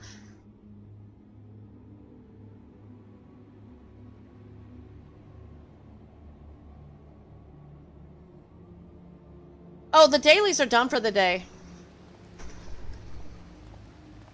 Bad things are happening now, though, with the story.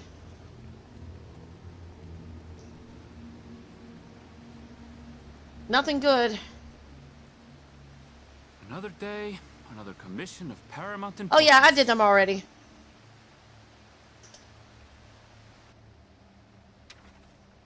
Well, what have we here?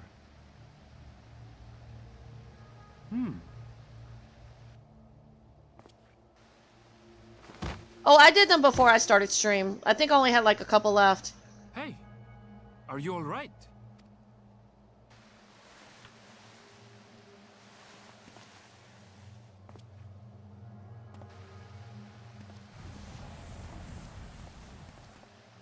Was that?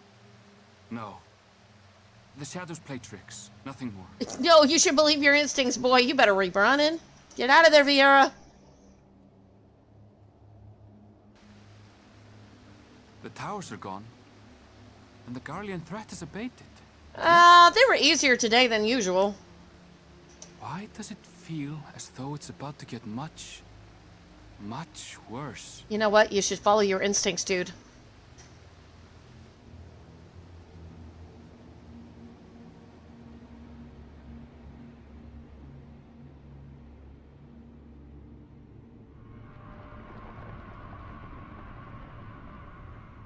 Man, I feel like I'm in the middle of a horror movie that's about to go seriously bad.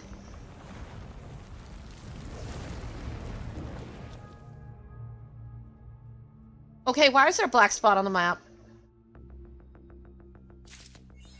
No, don't leave me with a cliffhanger like that. Oh my god. Figures.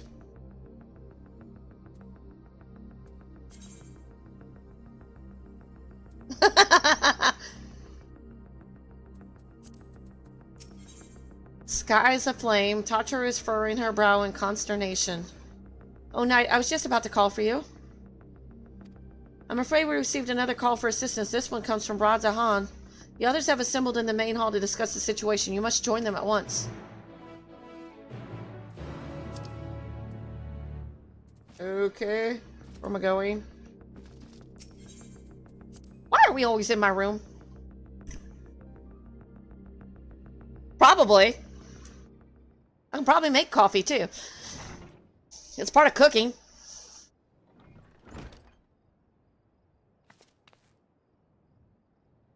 Ah, there you are.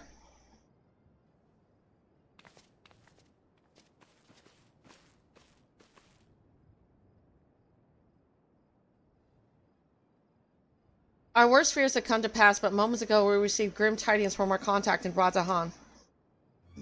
Vile beasts have appeared as if out of nowhere, claiming one victim after the next. What's more, they say the very sky burns above them.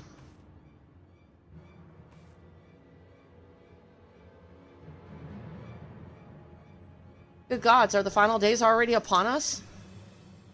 It would appear so. Sadly, that is all the information we have at present. No doubt the people of Radzahan are busy fighting for their lives.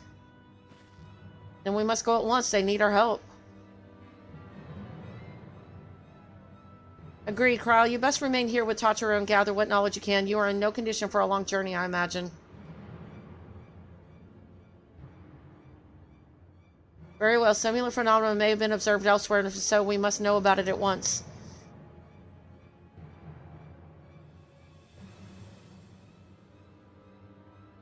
Be safe out there, yes? Let us make first for Yeldomod. We must prepare ourselves for what may lie ahead.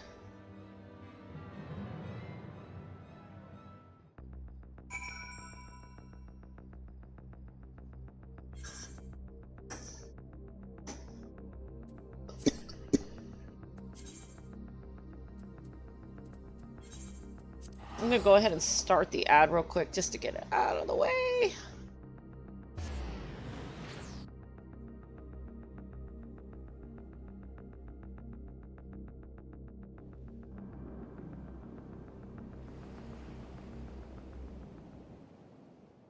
And lo, vile beasts did rise.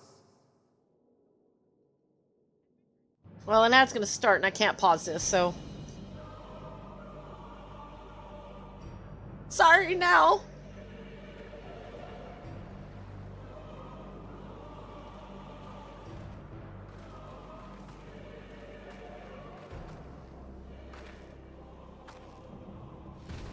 leaving naught in their wake but blood and ash. Sun scorches earth and boils seas. And our sins ascend unto the heavens. 3 dooms to unmake all we were.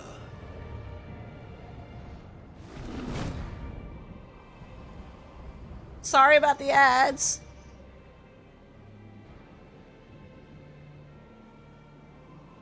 The sky burns. The final days are truly upon us.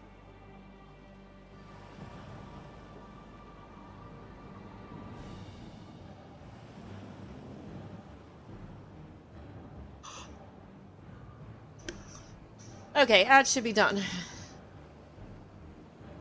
My friends, I trust you have heard the news. We have.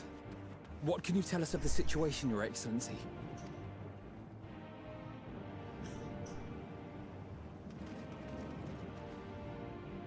Last night, the Isle was rocked by tremors, and the earth itself cried out. Aloft, the heavens began to burn. From all about, unholy beasts, the likes of which we had never seen, came forth in fury and rage. No. To say they came forth would be inexact. The people of Radzat-Han themselves transformed into these baleful fiends.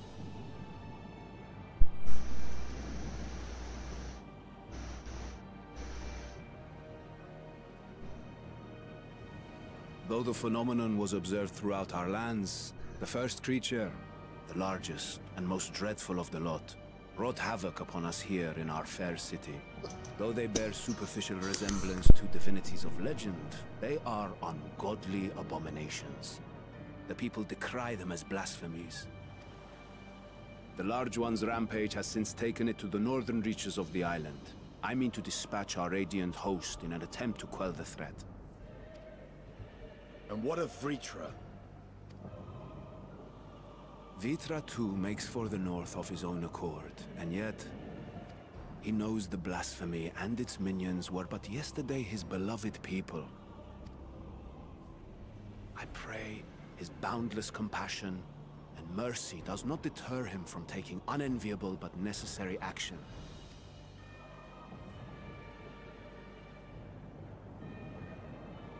Understood. I ask that you allow us to aid you in quelling this threat. You would risk your lives to help us yet again? I have no words to express my gratitude. Our regiments approach the north from several directions, with a number of units set to depart from the docks of Yedlimad. They will make landfall in an area of dense jungle, where one can expect to encounter dangers even beyond the fell beasts we hunt. I leave you to your preparation. You will find me at the docks when you are ready to depart.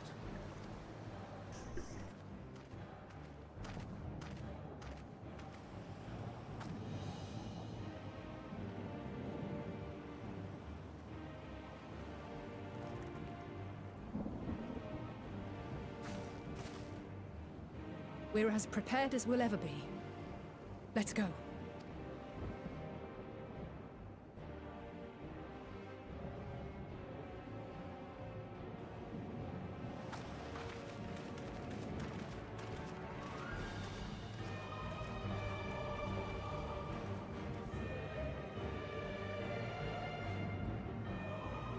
You know I sense something, but I don't know what I'm sensing. She never talks. Never. Never ever. Usually the most dangerous foe in Worm's domain is the worm themselves. If I were Vritra, I would be as offended as I am horrified. I shall survey the Ibrans closely as we go about our search. There may be some clues to how we can combat this phenomenon. Innocent souls twisted and reformed into unholy abominations. I thought I'd seen the last of such nightmares with the Sin Eaters. We must act quickly, Knight. Every move we tarry means another soul may be lost to this nightmare. If it's true that the people themselves have transformed into beasts, why even the Radiant Host could suffer the same fate? Or us, perish the thought. Don't worry, no matter how grim things might get, I won't lose heart. I'm ready whenever you need me. So the beasts are not born of creation magics run amok, but are rather the alter forms of the people themselves. In that sense, this manifestation of the final days differs from that which we witnessed in Amarat. Is it? Or did they turn too? And for the worst, I dare say, if any man, woman, or child could become a beast at any moment, there's no telling whence the next threat might come. We must exercise extreme caution.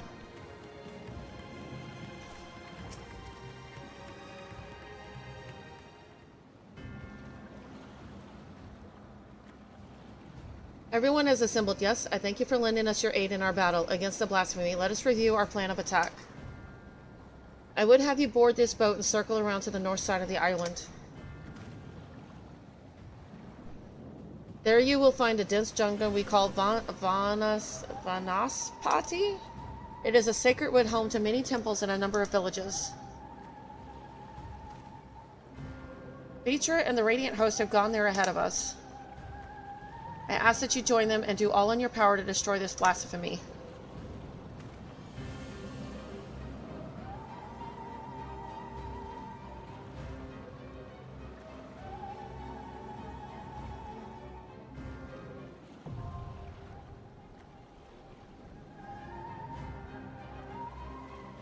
I don't know who I want to bring for the trust system. Let's see. No.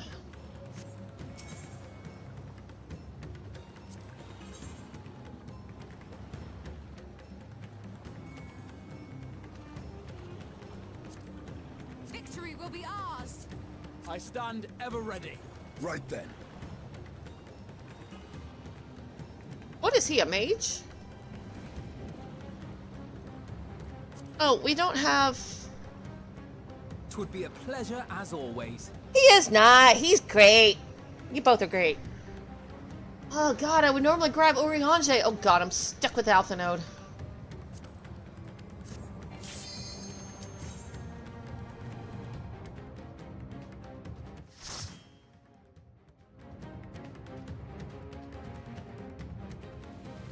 I need to keep leveling up the Scions. Like, I've been working on it.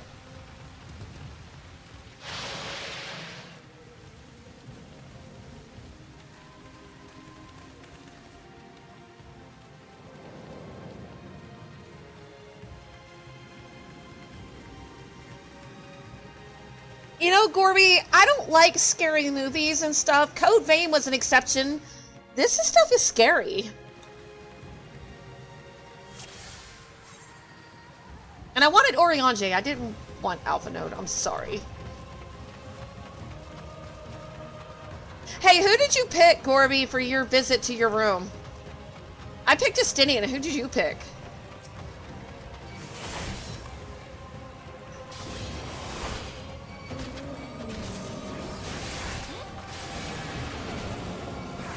Did they turn too?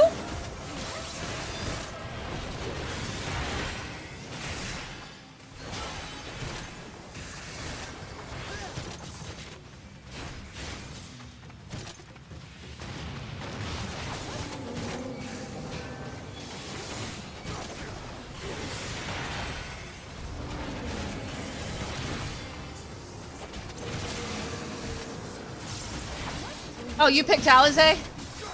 I picked Justinian. Oh god, he looks good in leather. What was she wearing?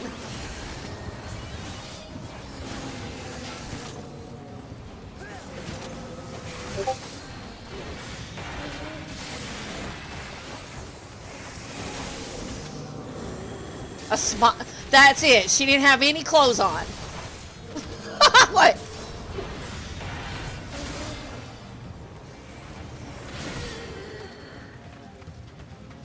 My friends, heed me. These are children of Thavnen. Forgive me. I could do them no harm. You know, his love for his people is immense. This must really hurt him, because dragons feel it.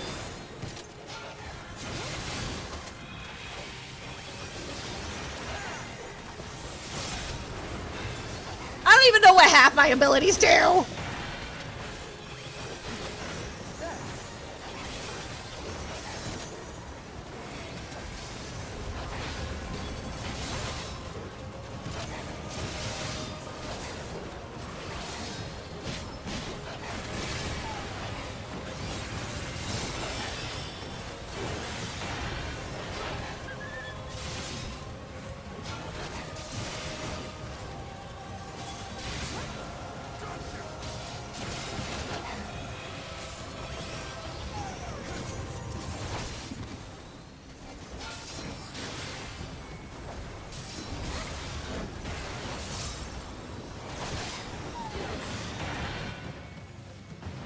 If this is the only way.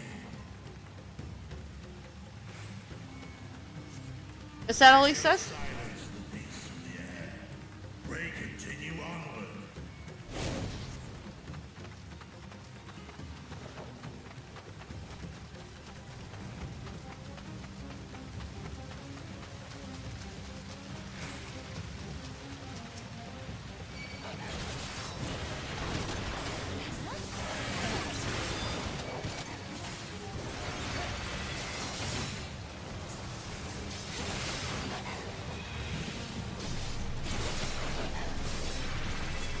See, normally I would go a little further with the pulls, but Alpha No can't handle it.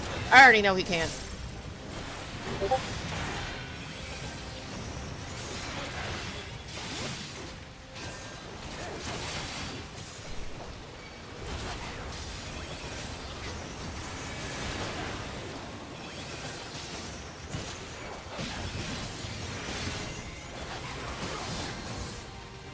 If I may?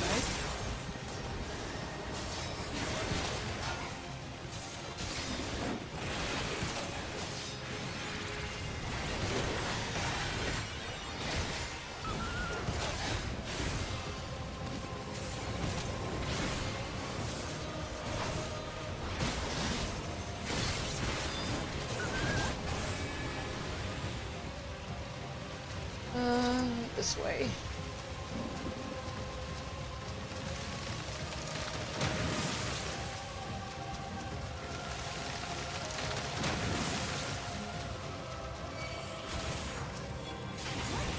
This is sad. This is just so sad.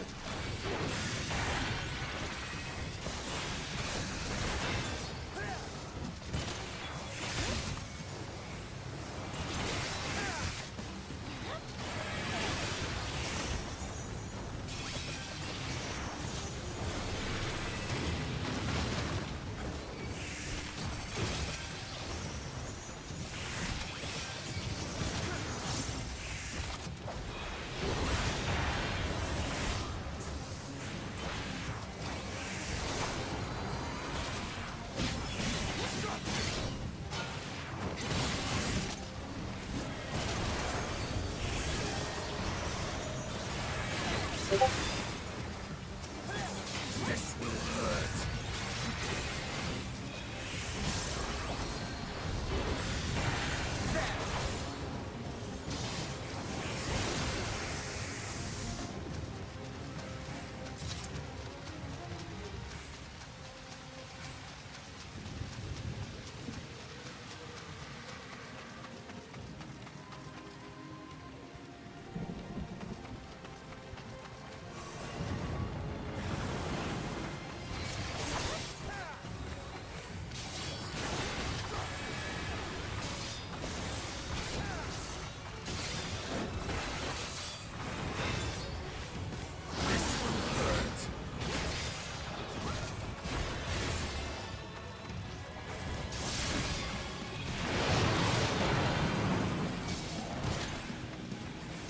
Oh.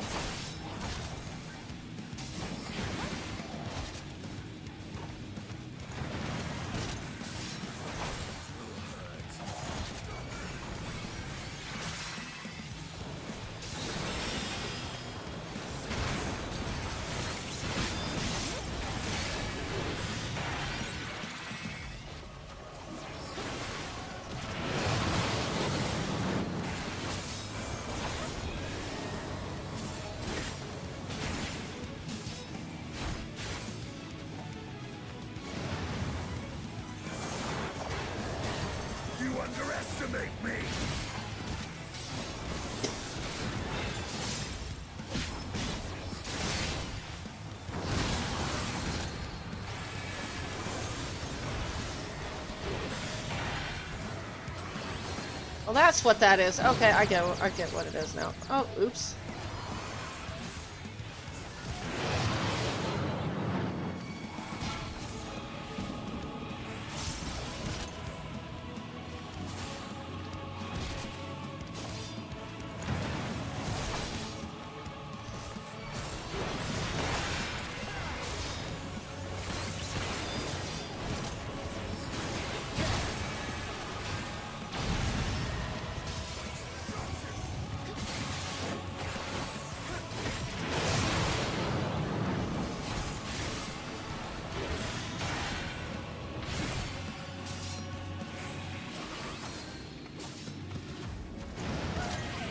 Ouchie.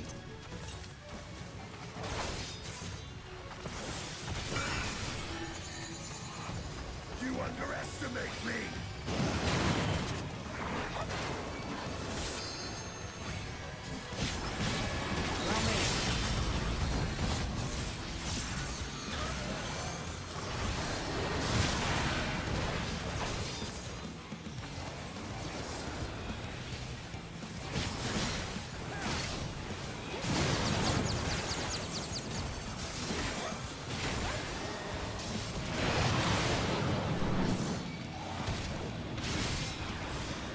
Oh shoot, I did it again.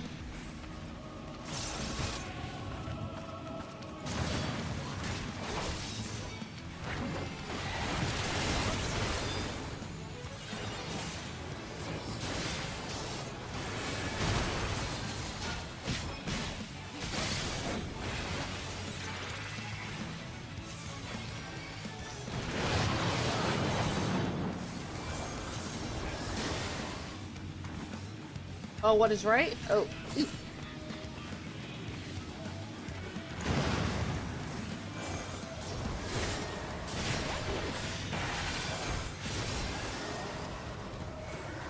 Wonder if there's any gear in here I can wear. Ooh, I can wear those maybe. What is this vile presence I sense? The horde draweth near, beyond your guard. Oh no, they're turning.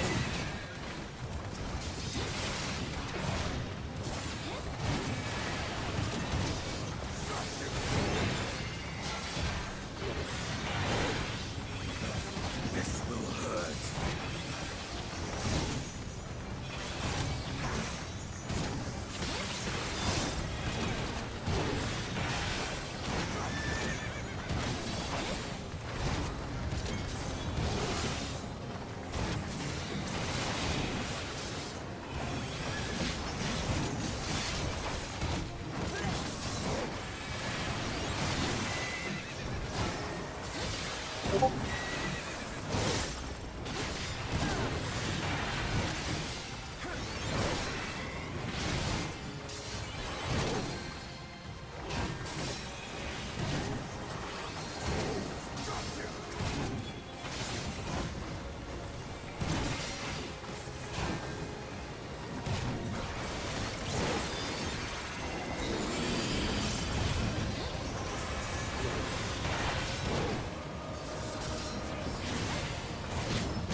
Uh-oh.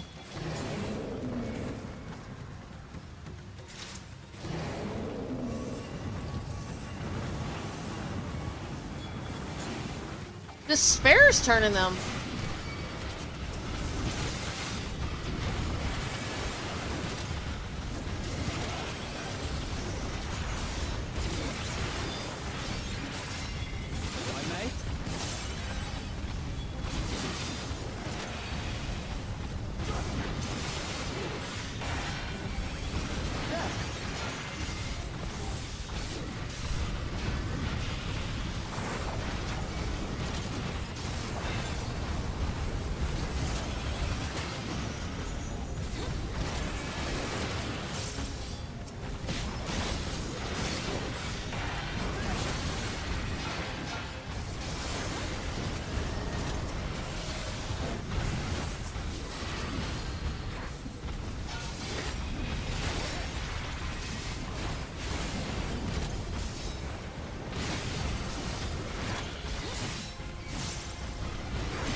Charlion be spared this fate? Wouldn't they be, like, subjected to this too?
No choice but to go through with it.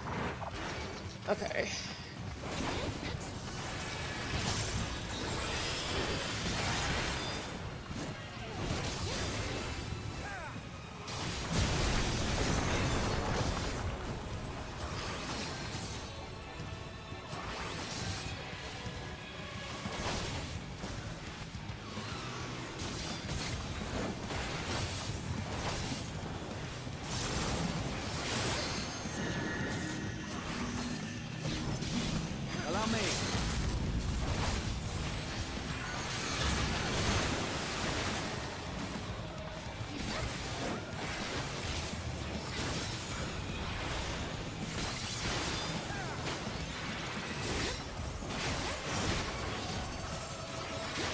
What is this?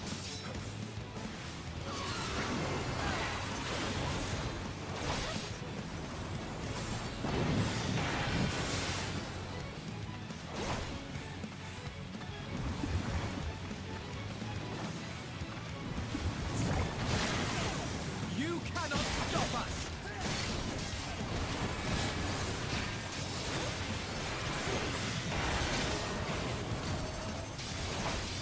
You cannot stop us!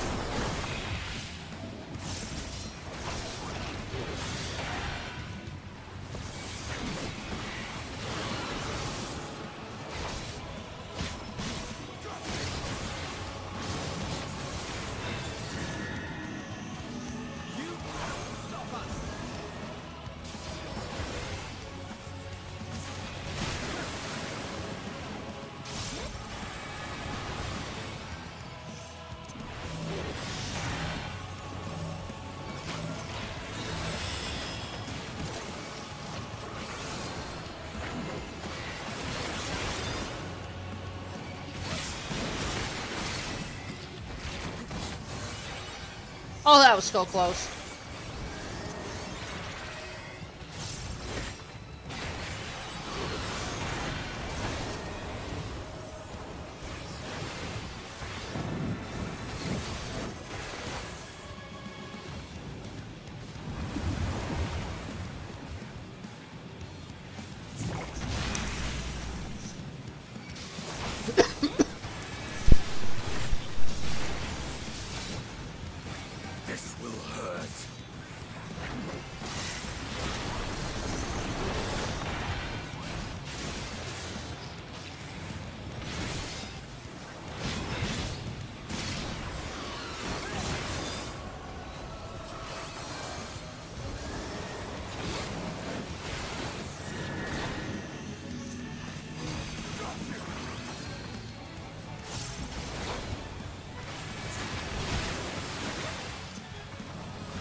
Rogue Ninja Viper.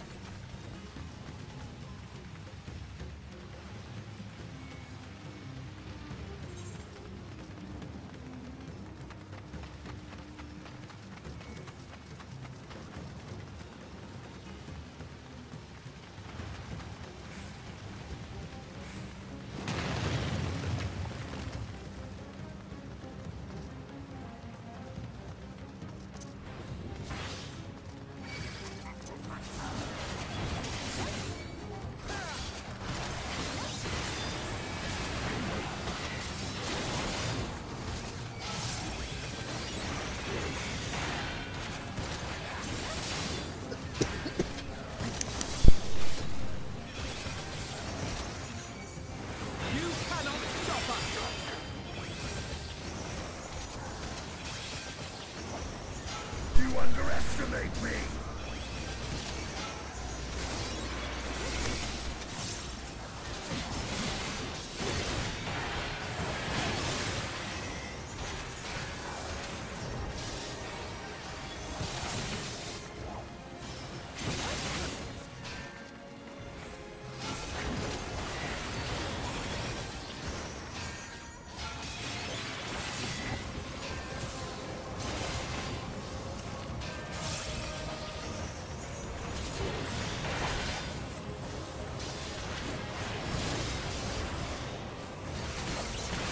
You underestimate me!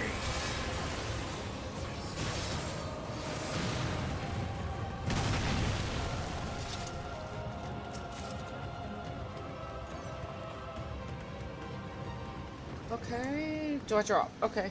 Do I drop? How do I get down there? Oh.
Oh, where'd all y'all come from?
I just saw your message in Discord, VY.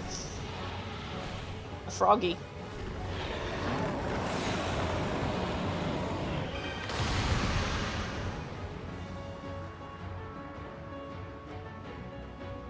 Okay.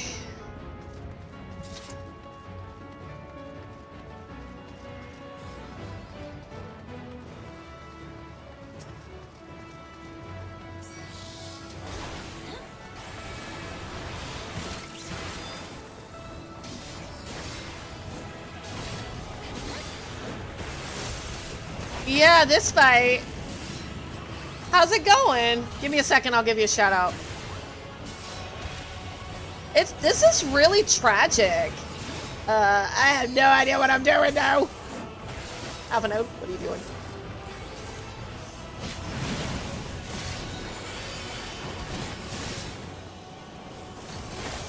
Thank you, Gorby.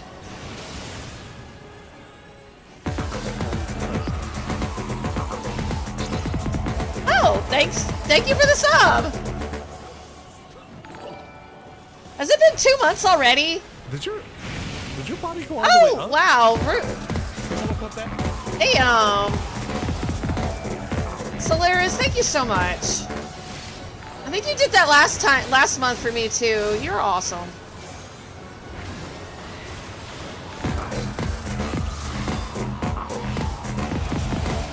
All of y'all, thanks Solaris. He's giving all y'all gift subs or however many he's doing, so please give him a thank you.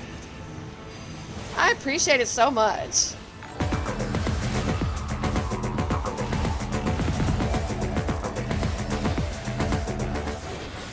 Have you finished Dawn Trail yet, Solaris?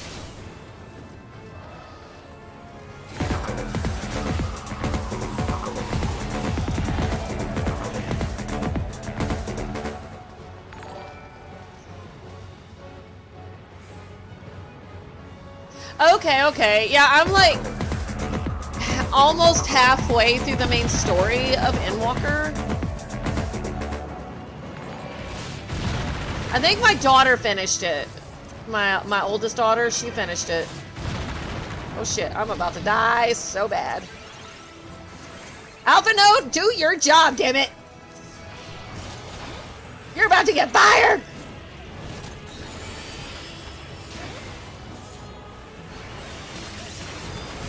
This is where I want Oriange, but he's playing with the bunnies on the moon. Not cool.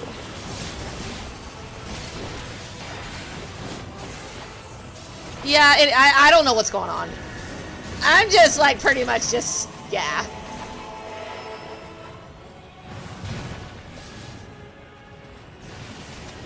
Estinian? Not, oh no. Estinian, dear God. Ah! You're fired. Go back to wearing your leather shorty pants or something.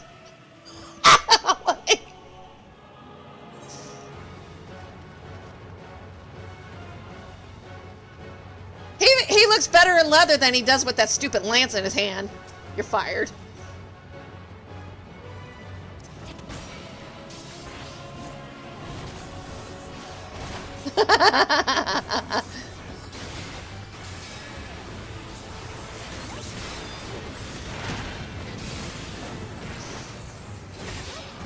This will hurt. Yeah, it definitely hurts. You underestimate me.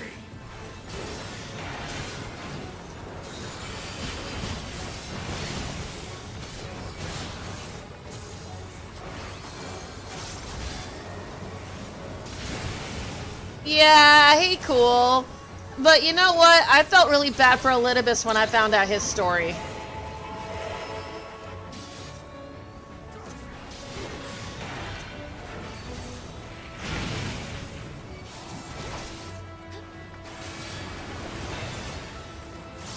I know who you were talking about.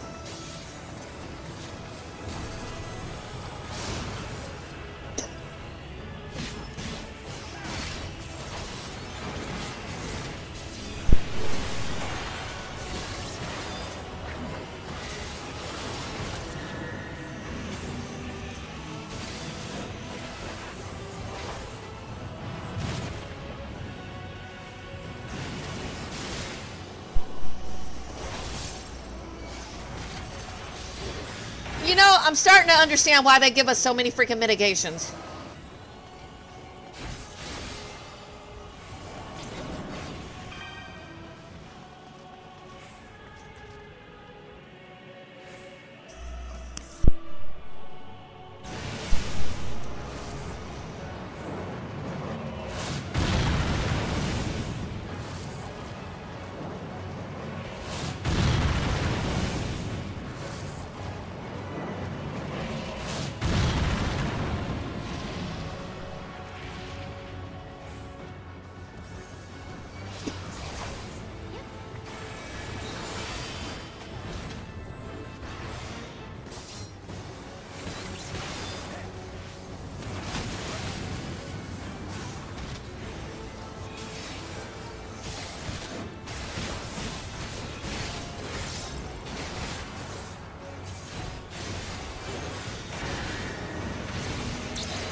me your Stellar, whoever you are. Ooh, whoever's on top of me, get off. Oh, thank you, thank you. And thank you for the subs again. I do appreciate it. I'm self-employed now, so every little bit helps me. It really does. So I so appreciate it.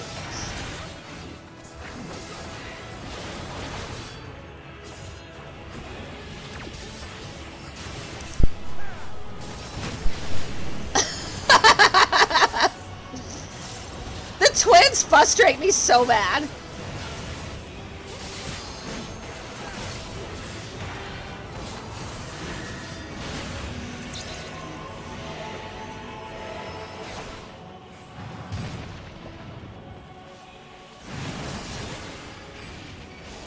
You know, it's called I Got Hollow Ground. I'll use that.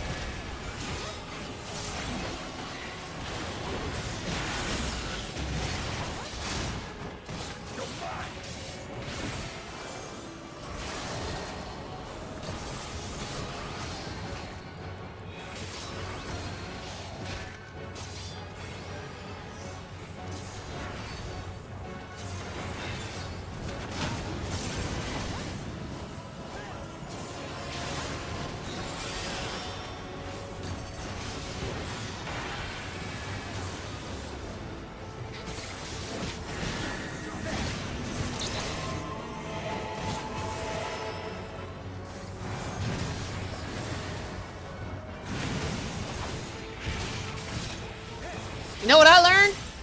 Get into a direction where they won't run into you. I'm like, that's what I just learned. Yay! And I leveled up. Sweet!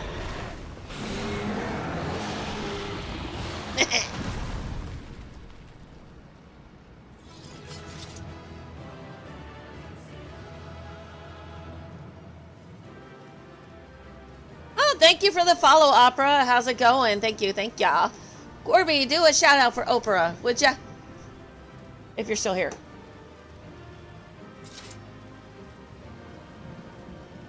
How's it going? Thank you, Corbies.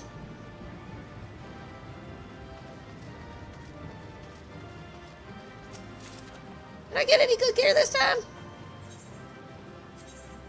Yes. I do not like those clothes. I got any paladin gear? I'll put it on in a minute.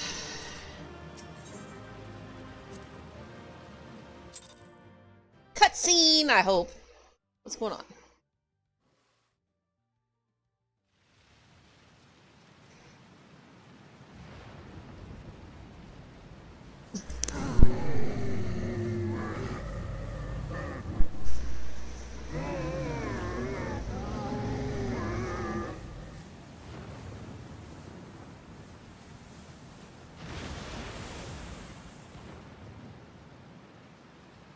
As I feared. What is it? The beast was there, and now it is no more. Yes? Indeed. We saw it plain. But you didn't, did you?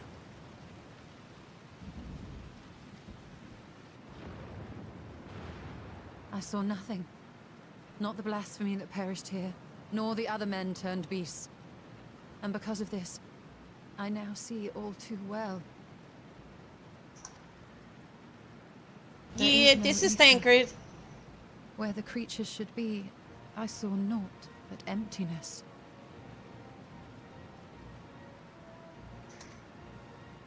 Emptiness? But that would mean... Recall the words of the Watcher. 'Twas a stagnancy of ether, a cessation of flow, leading to decay and absence, that led the ancients to conclude their star was dying. This is the same phenomenon.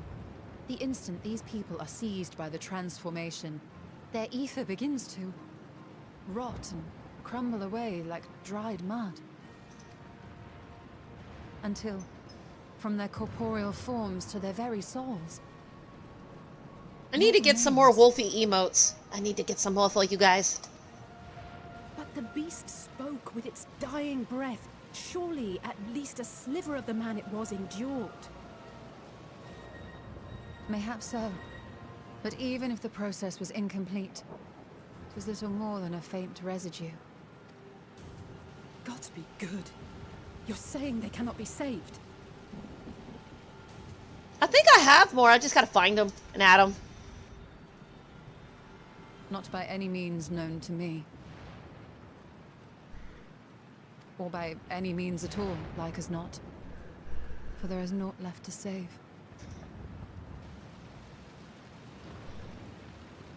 They return not even to the ethereal sea.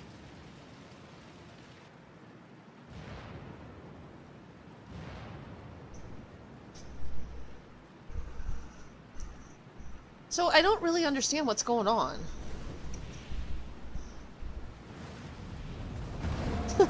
They like my wolfy emotes.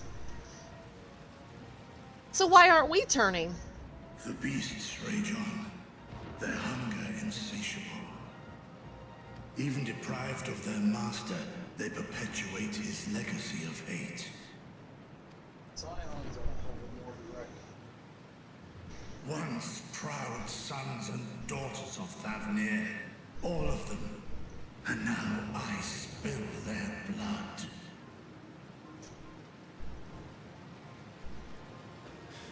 Vitra, my friends, I am heartened to see you safe.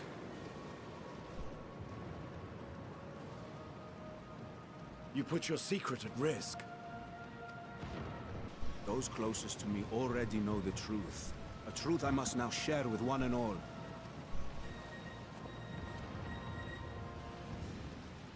Vitra, calamity has come to Radzatan. Our fair nation is rent by screams of pain and despair. More than ever, we require a strong leader to shepherd us through the storm.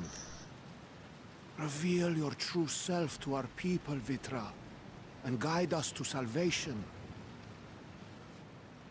What madness is this, Iwan? Thou dost forget thyself. Were we to reveal our duplicity, it would do naught but foster confusion and chaos. Nay, I shall remain the Satrap's loyal ally, and do battle with the beasts. Easing hearts and leading the people to safety is thy task, and thine alone. I ask that you remain at Ahewan's side, and render unto him what aid you may. I know not what lies ahead, but without you, Radzatan will not survive.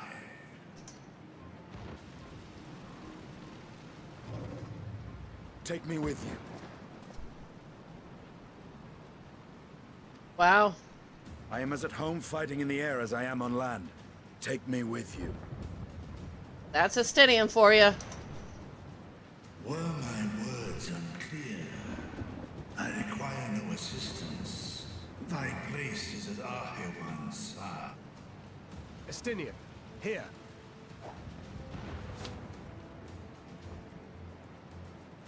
The last thing you ever wanted. A link pearl. We'd gain much from knowing your elevated perspective. And it'll keep me from getting lonely, which I know you loathe.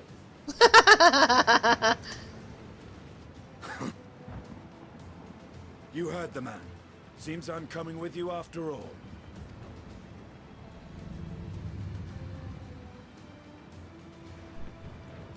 Then I pray thy grip is iron.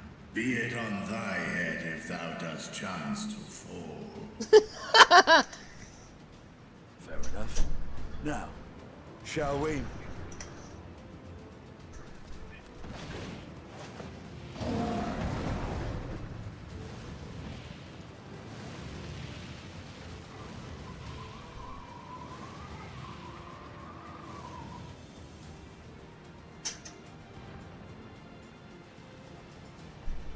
I fear it is as Vitra says. We will not survive this on our own. While I am loath to impose upon you again, I would insist if you did not. 'Tis the very reason we have come. Then once more I find myself without words to thank you properly. Let us return to the capital and plan our next course of action.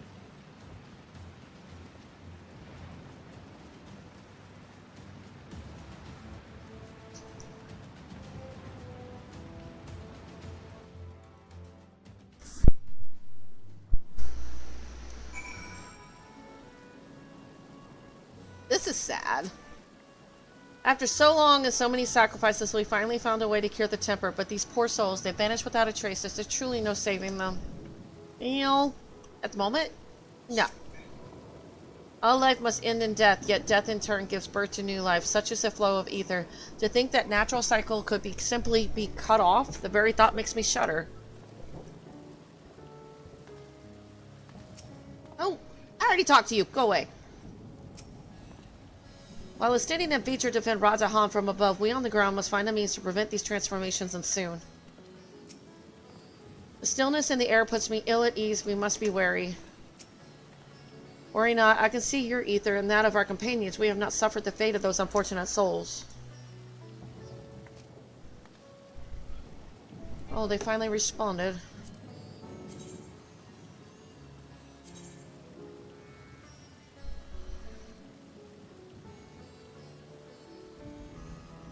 No, somebody said they can't take a griefing complaint on behalf of another player. I'm like, yeah, but I was affected by it too, so don't give me that crap. Don't give me cookie cutter responses.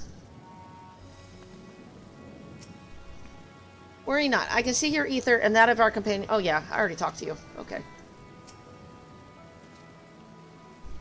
I don't know if I talked to Graha. Oh well. Poor Graha. Sorry, I missed you. A Radiant host has eliminated the immediate threat to the city, though it pains me to know those beasts were once my own people. There is no telling when or where the next transformation might occur. We must remain vigilant and steel ourselves for whatever is yet to come.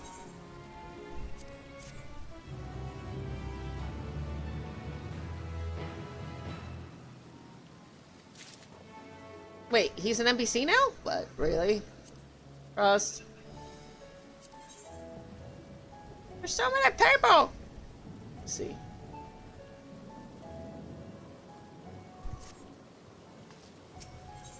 The blasphemy unmasked. Anwan's burden is heavy indeed, yet he need not bear it alone. Forgive me, my friends, but I must return to Magaduda for the time being. There, I can better manage this crisis and dispatch my troops as the situation demands. In that case, we shall carry out an investigation of our own here in the city. Mayhap the residents can tell us more about the first of the transformations and the conditions under which it occurred. If we can ascertain what exactly triggered these tragic events, it may give us some insight as to a possible solution. Time is of the essence. Let us split into 3 groups that we may cover more ground. Alizain, I will see to Paxa's path. Thancred and Yustola, pray make for Dharma. I leave Artha to Graha and unite. Any information you can gather on the first blasphemy or the manifestation of the final days here in the city would be most helpful. When we have completed our respective inquiries, let us reconvene in front of Magaduda, that we might share what we've learned with the satrap.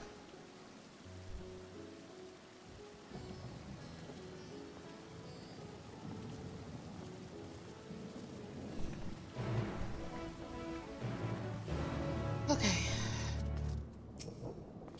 Shall we be off then?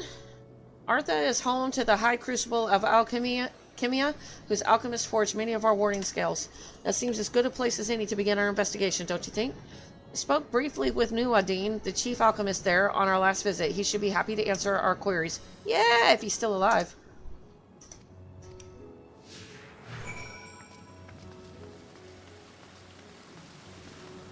Oh yeah. Glamour.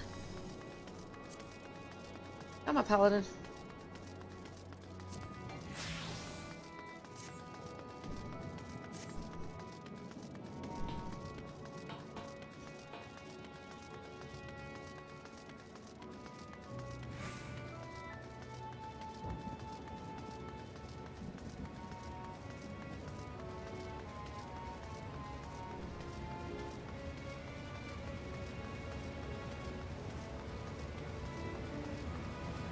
Nuhadin.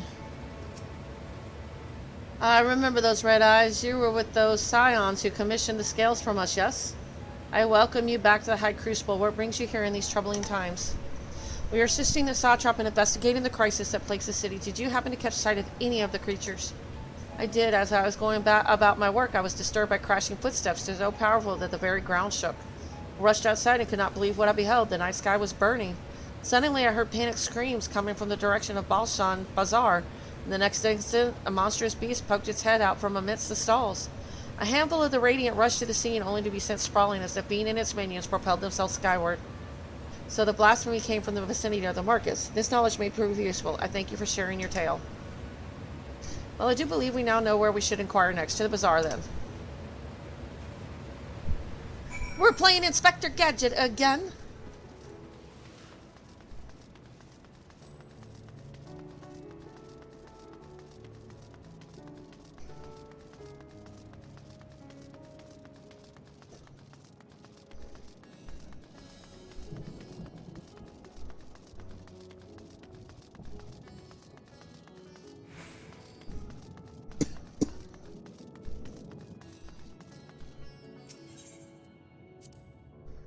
So this is Thavnir weave, I must say. It bears a resemblance to the traditional fabrics of Corvos. Small wonder, really, given that it's just across the water. Not that I am much of an expert in Corvos culture, of course. Not had the occasion to visit my ancestral home since coming to Charlian, and like as not, I will never reside there again. As said, in recent days, I felt more acutely aware of my heritage, and grateful for it. It is thanks to my forebears that I inherited the royal eye, and with it the wisdom of ancient Oleg. And so, well, I simply hope that my countrymen are safe.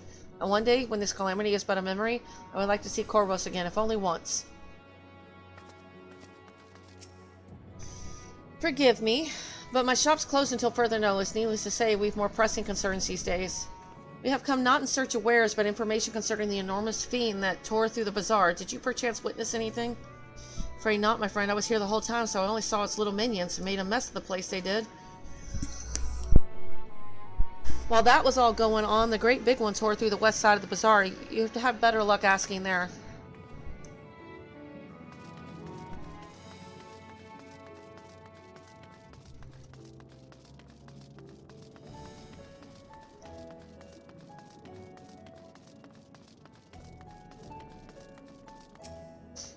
Is something the matter, traveler? If you're lost, perhaps I could be of assistance? Your offer is most appreciated. We are not lost, but we are in need of information. Might you know anything about the gargantuan beast that rampaged through the bazaar?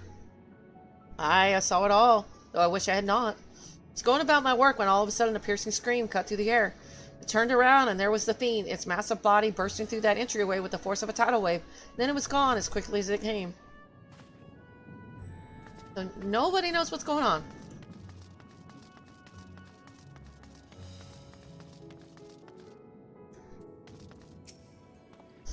Sisters have mercy. What is happening to the world? What am I to do? Is nowhere safe? Settle down, friend. The danger is past, at least for now. If not too painful to remember, could you tell us what you saw? First I heard the screams. Then a horde of ravening beasts came charging toward us. One of them was huge, bigger than a merit, throwing people about like rag dolls, and it was eating them. I hid under the counter, saw others do the same. But the shrinkings and wailing kept getting louder, more voices in the throng. Beasts or victims, I couldn't tell. I knew not what was happening, I still don't. That is enough, my good man. You were brave to share with us your tale. Many of your fellow merchants are safe. The High Crucible, too, has survived mostly unscathed. Pray stay close to your friends and loved ones and rest your body and mind while you are able. I suspect that that is the most we can expect the people here to tell us. I think it best we find a place outside the bazaar where we might rest and review our findings. We didn't really find anything!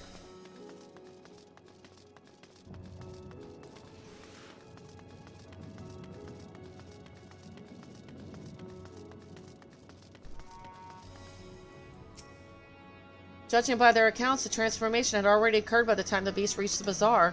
It tore through the west side of the bazaar and headed towards the Aetherite Plaza. In other words, the blasphemy may have first appeared in this vicinity. That being the case, the people in that mayhem could surely tell us more. Oh boy.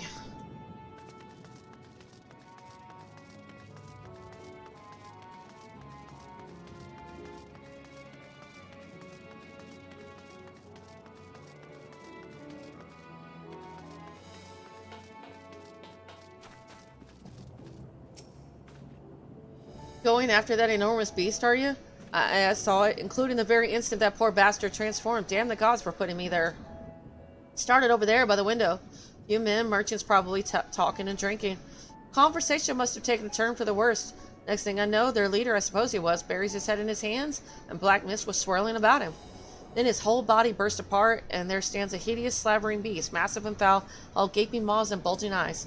His friends start shrieking, then the black mist comes again until the change takes them to the stuff of nightmares, I tell you. Nightmares indeed. Incidentally, did you perchance know who those merchants were? No, I'm a decorator by trade, not much cause to mingle with their sort. Saw Milhu, the barmaid, chatting with him, though. She might know something.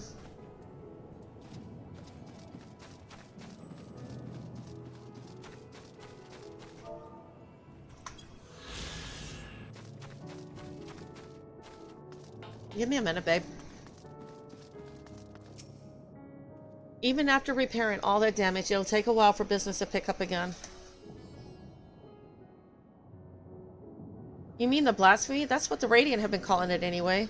I saw it too, we all did. I was standing there at the counter as Mary poured me a drink when suddenly there came this dreadful sound like a pained, angry groan. It was unlike anything I ever heard. I turned around in shock, and from an ominous cloud of black mist rose a creature enormous and ghastly to behold. That's what happened next. To recall it sent shivers up my spine. By some stroke of fortune, I was able to slip outside before the beast caught its claws on me. But the sight that greeted me offered no solace. The blue sky above turned red as blood. Myra and myself and the other survivors clung to each other for dear life until the Radiant host came to our aid. Wait, did I hear you correctly? The beast manifested before the sky began to burn? Certain of it. The windows here offer a clear view of the sky, and I saw nothing out of the ordinary until the beast appeared and began to rage.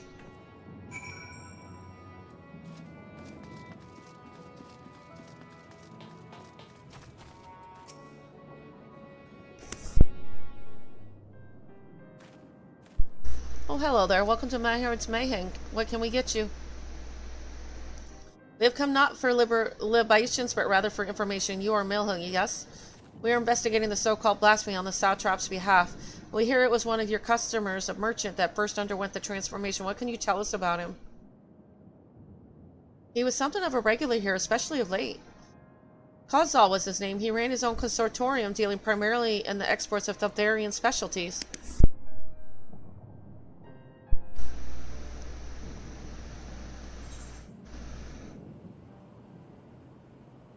It's through him we met Matza. Yes, their names ring a bell. Didn't you meet them both on your first trip to Thavnir? If I recall correctly, Kozal ran a trading operation in Yedelmald, and it was there that made you Matzia's acquaintance. Yes, that is the same Kozal, no doubt. A rather successful man from what I gather. That said, it was clear that he had fallen on hard times of late. Those ghastly towers popping up everywhere cannot have been good for business. Even now, with the towers gone, the collapse in the Empire has led to all sorts of problems elsewhere. The market for luxuries is surely not what it once was. Trying times for the head of a trading consultorium, indeed. Kozal was a compassionate man. Even as his own business suffered, he did what he could to provide for the artisans, fishermen, and many others who counted on him to sell their wares. Indeed, that was the very topic of yesterday's meeting, as far as I could hear. Yet as they discussed matters further, Kozal's tone grew grave and grim. It was then that... Forgive me, I would not have you recall the memory if it brings you pain. If I could, I would ask you just one more thing. Did you notice anything unusual about Kozal in particular? Please, anything at all. Sorry, nothing springs to mind. Perhaps someone else can help you. Kozal lived for his work and had no family that I know of. His employees and associates knew him best, but they too are lost to us. Still, perhaps his neighbors know something. I do not. I can direct you to them if you believe it would help. What do you say?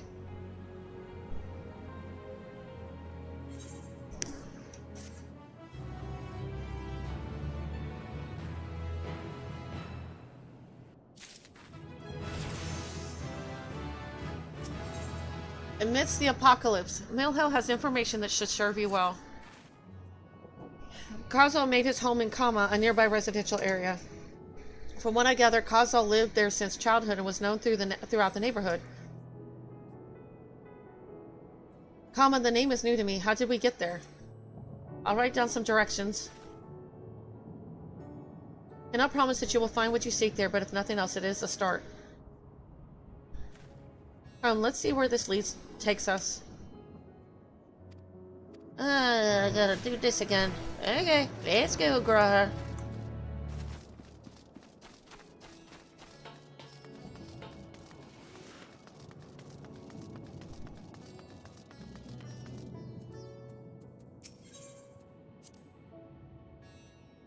Let's see, after leaving the mayhem, we're to retrace our steps and head back towards the Aetheryte Plaza.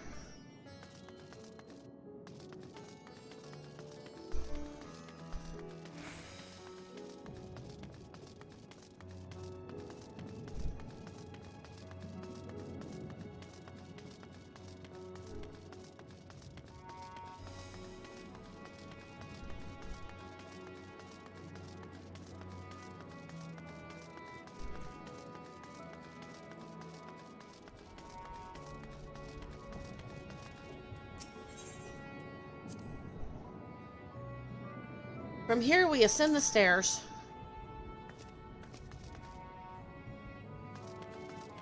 Oh, we ascend them?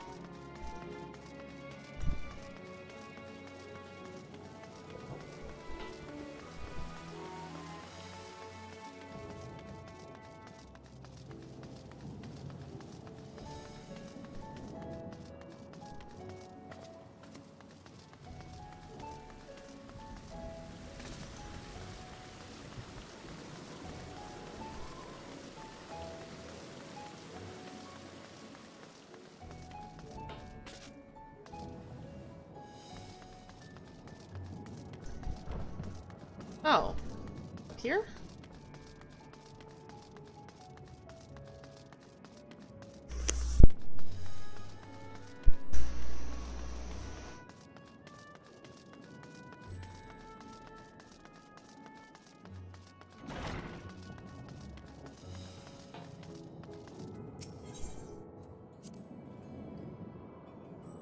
Ah, this must be huge, in which case we should take the path leading southeast.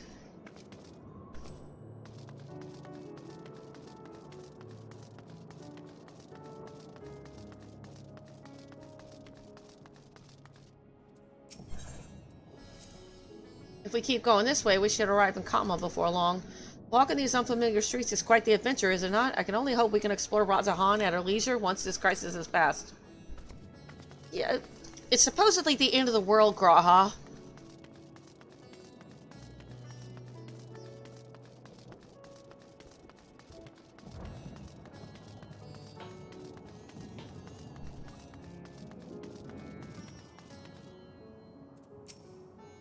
And this must be Kama. We've arrived at last. Let us begin questioning the residents without delay. No doubt someone here can tell us more about Khazal.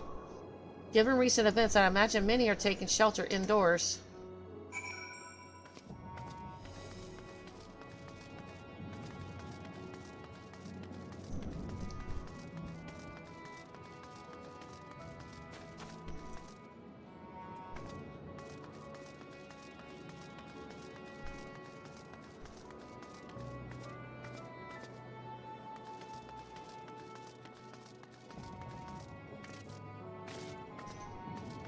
Okay, I'm supposed to be gathering clues, I guess?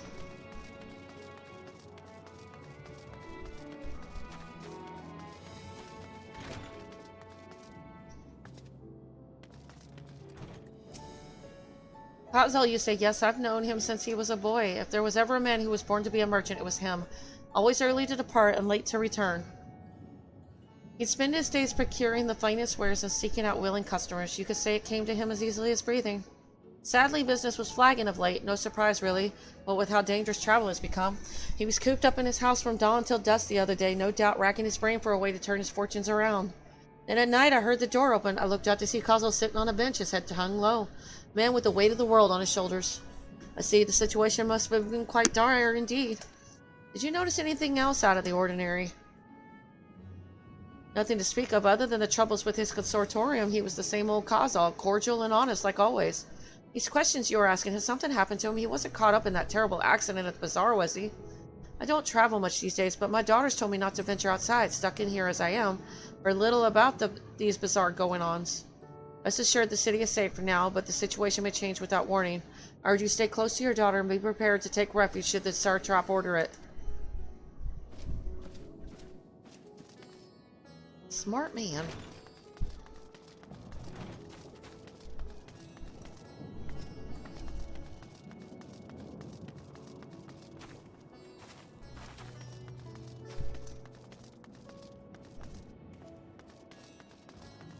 Okay, there's got to be somebody else.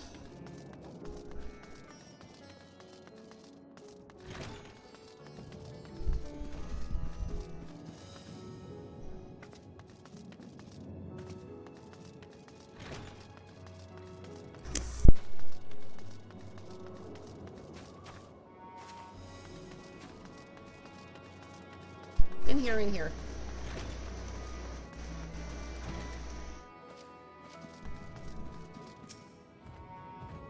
Oh, could you come back another time? I just woke up and I'm not exactly in the mood for idle chit-chat. Well, that's one way to avoid the panic, I suppose. Pardon our intrusion, you may not have noticed, but a great danger has come to Thavnir. I encourage you to stay alert and prepare to flee the city should the situation turn dire.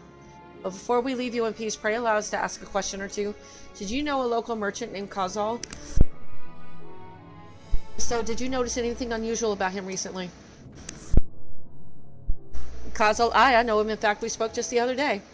Like many others, his business was doing poorly. Still, it seemed as though he managed to turn things around thanks to a generous order from Rovat Fibers, while he was practically dancing in the streets. I gotta go get something to drink. I'll be right back.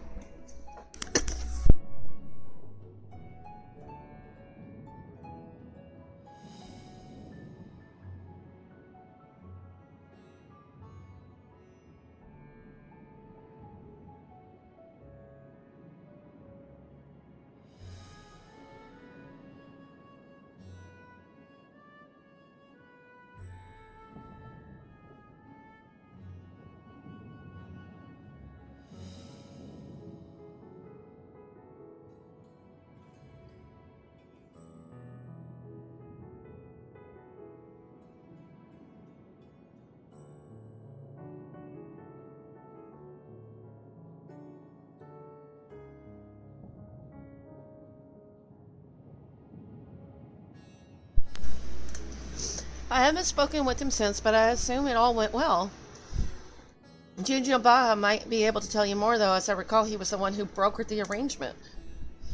Junjun Baha at Rave Fibers? This sounds promising. And off we go again.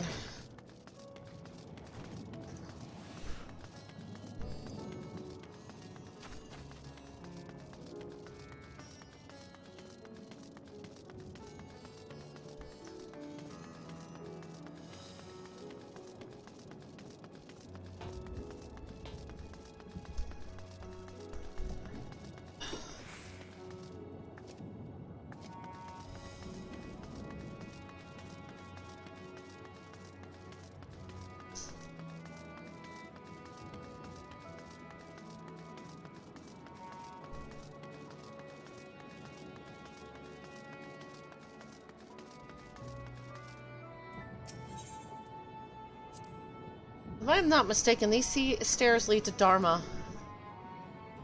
It is quite the sight, the red sky above. Yeah, during the final days of Yor, the heavens burned and the stars fell. Creation magics run amok. That was my assumption when I saw Amarat. Perhaps the ancients believed the same. The terror of a single powerful individual was the cause of their calamity.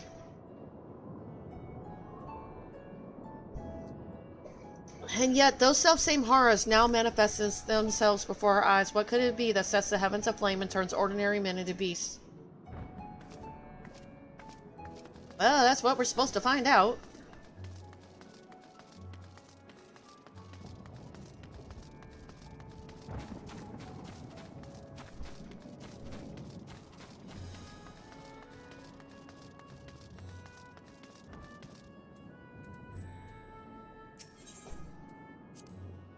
They're farming silkworms. This must be root of vein fibers, where we should find Jaja Baha, whatever.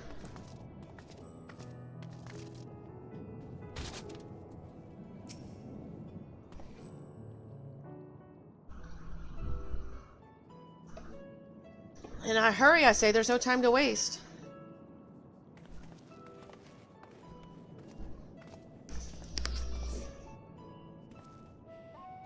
Pardon me, but you are in charge of buying and selling here, yes? We have a few questions that we'd like to... I'm sorry, but I simply don't have time to chat. If you haven't noticed, we have our hands full at the moment. We must carry all our wares and equipment to safety before those accursed beasts return. In that case, might we be of assistance? Perhaps we could speak when the job is done.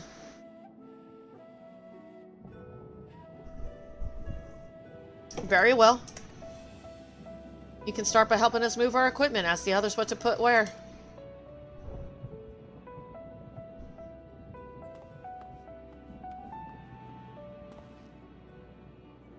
And you can carry our fabrics.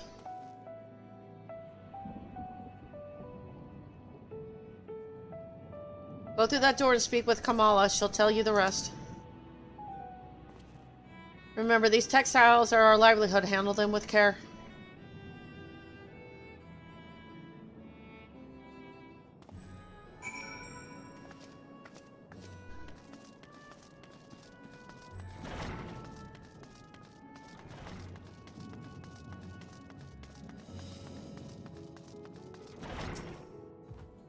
This area is for employees only. Out, out. What's that? You've come to help. Oh, praise be to Miduruva.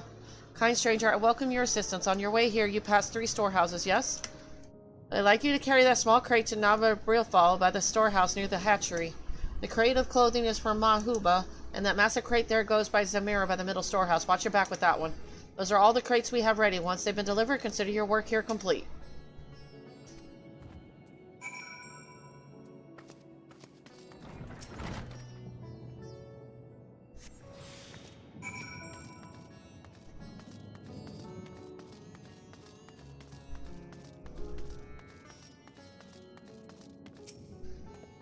Thread, is it? Then you've come to the right place. We thank you for your aid.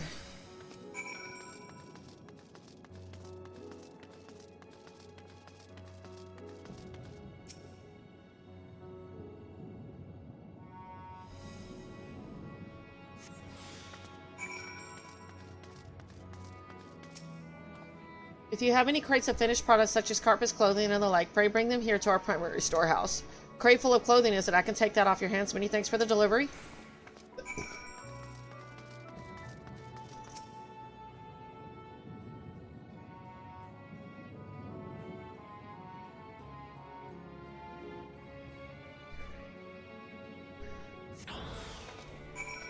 Oh, damn. I say, you're quite the brawny one, aren't you? A good thing that. Never know when you'll need to defend yourself in these unpredictable times. Crate full of fabrics. Is it exactly what was I hoping to receive? Here, let me put that away for you. Well, thank you. You've carried all the crates to the storehouses, you say, and so quickly too. Why, I've never seen anyone so strong. I and my associates will see to the rest, so please return to Dajaba and assure him our work is proceeding apace. To tell the truth, we're grateful for this distraction. Too many terrible happenings of late. General souls like yourself give me hope that we may emerge from this trial even stronger. I pray we meet again in more peaceful times.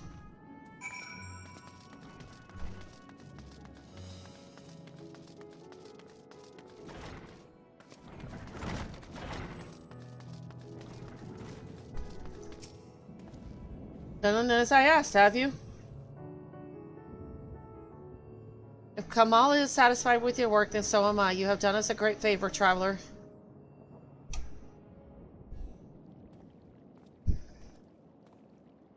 I too have delivered the instruments and apparatus entrusted to me. You both have my thanks. With our wares safely stored away, we'll not lose any more to those fiends. I take it that your establishment did not escape the attack unscathed. We did not. Thankfully, most of our workers had already left for the day, but those of us still here saw it all. We looked to the burning skies in confusion, and then before we could even begin to make sense of it, a hideous creature burst through the door shrieking. We ran for our lives, but one of my colleagues was not so fortunate. He cried out, a scream of such agony, such terror, and in the next instant, he too sprouted fearsome claws. The sight of it caused another fellow to panic, and then he too transformed.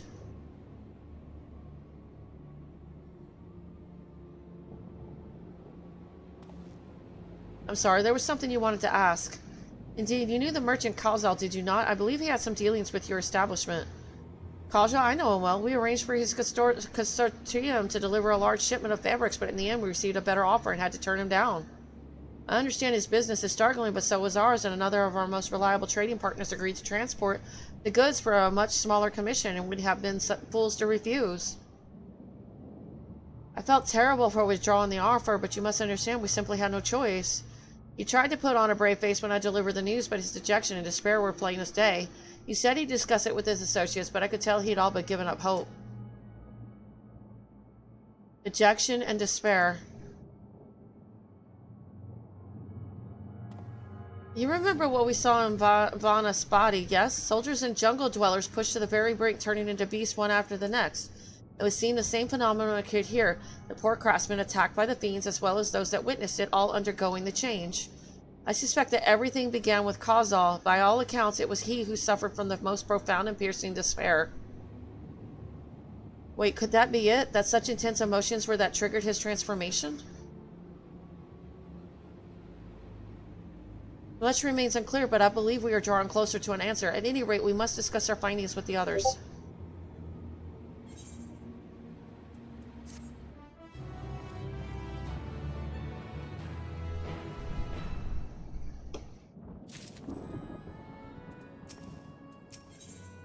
Beyond the depths of despair, Grahati is eager to share all you have learned with your companions. We were to reconvene with the others in front of Magaduda, were we not? That should be just outside.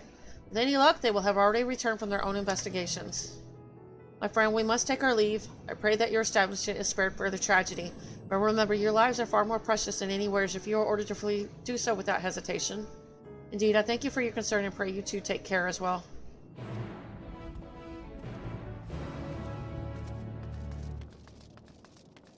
You sure, Dutch?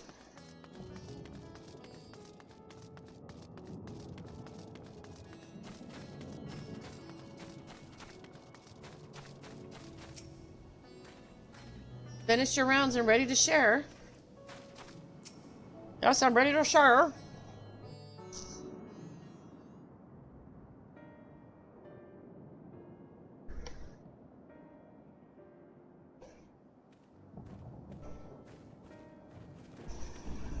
There you are.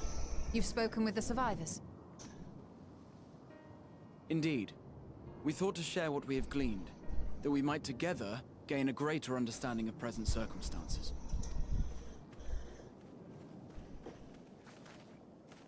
Fortuitous timing. Alize and I completed our own investigations not long ago. Then we should take a moment to compare notes. Shall we begin with the two of you?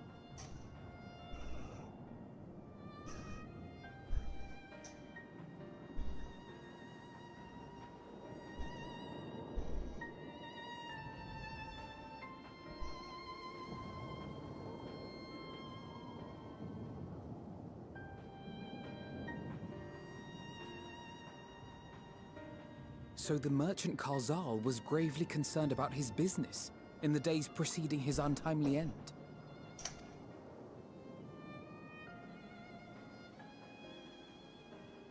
The tales we heard were much the same. The first victims to be changed into blasphemies were all overcome with anguish of one manner or another. Then those who saw their loved ones stolen before their eyes succumbed to a similar panic, setting in motion a chain of transformations.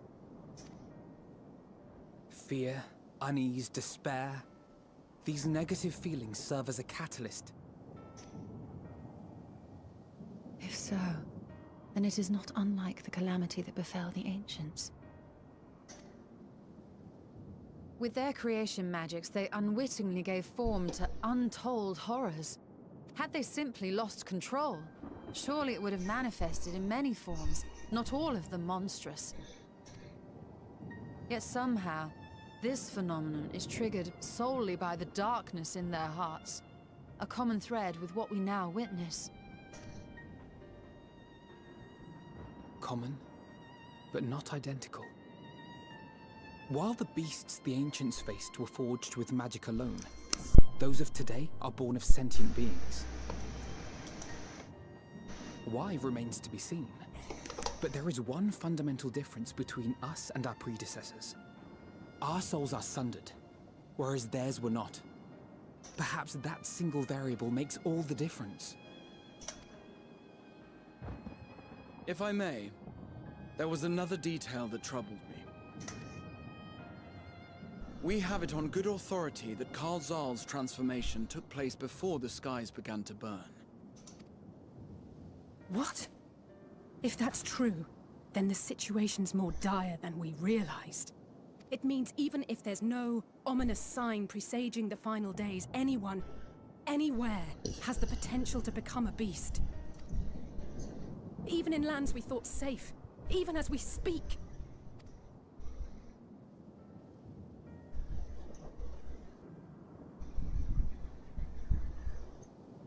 Look! It's the Satrap! The Satrap! Thank the heavens.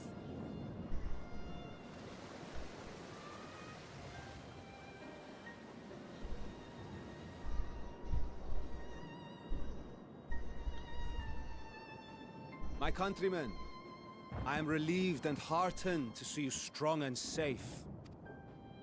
While the danger has not yet passed, far from it, allow me to assure you that the beasts that raged within the city walls have been exterminated to the last. Outside this sanctuary, the brave men and women of the Radiant Host and our dragon ally continue to battle our unholy foes. I pray these tidings put your minds at ease and help you calm your hearts. Have faith that we shall soon conquer this terrible trial. Your Excellency, is there any word from Palaka's stand? My grandson was bound for there yesterday, and I worry for his life. We are still awaiting a report, but I promise you, as soon as I have aught to share... Your Excellency, I bring grave news. You are? I'm Matya of Akyali, a humble fisherman. Ah, I remember you from our first visit. Wait, you're... But no, that can wait. When the skies turned red, I set off for Palaka's stand, fearing for the safety of a friend. But as I drew near the village, I saw dreadful beasts all about. No! Gods have mercy! Your Excellency! Save my grandson, I beg of you! We will spare no effort to save all we can, but you must remain calm. Calm? You tell me to be calm? You saw those beasts? They tore our bravest warriors limb from limb! What if we are too late, huh? They catch him, sink their fangs into him? The fangs! Oh, the blood! The screams! Get away from her, now!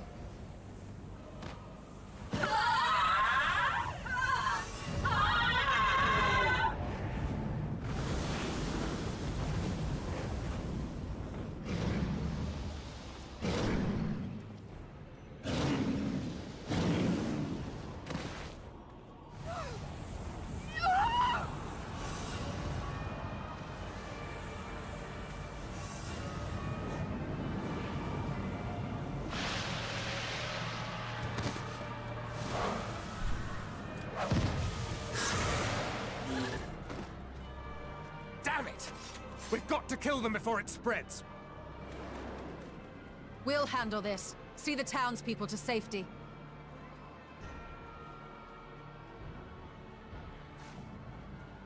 Run! As fast as you can! Ah! Ah! Ah! No! Ah! Ah!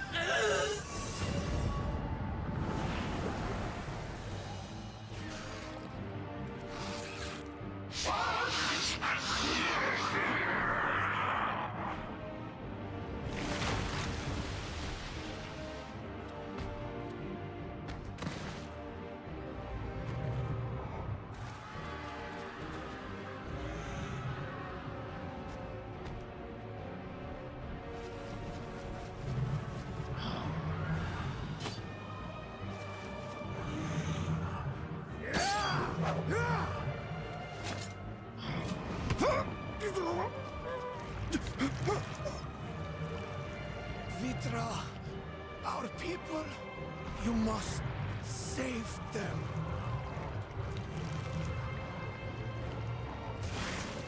Oh my god!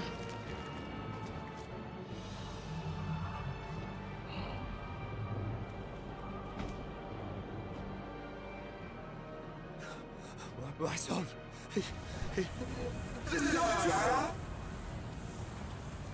Enough! You must run. For their sake and your own.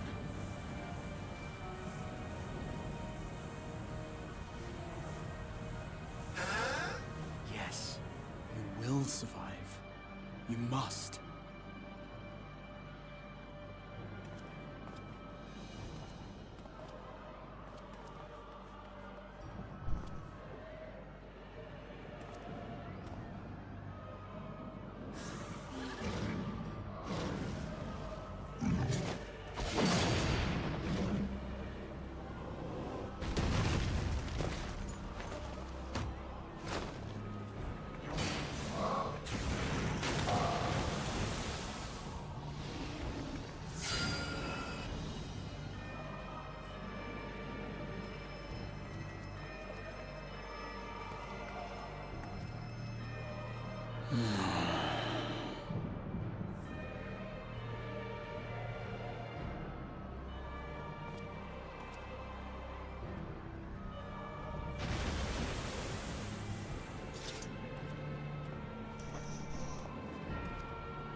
Be strong, my friends! Fear not, for we will defeat these abominations!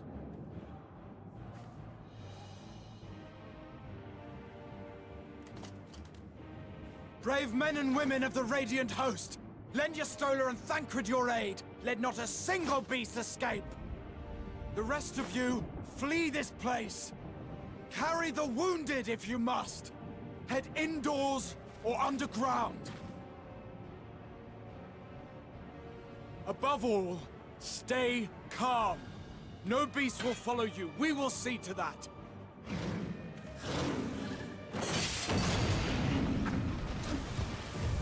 Alphino! Alice!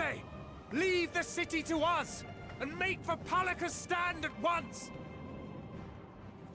Matsya, show my friends to the village! I promise you, they're more capable than the host's finest! Right! Go with them, will you? We will save these people. As many as we can.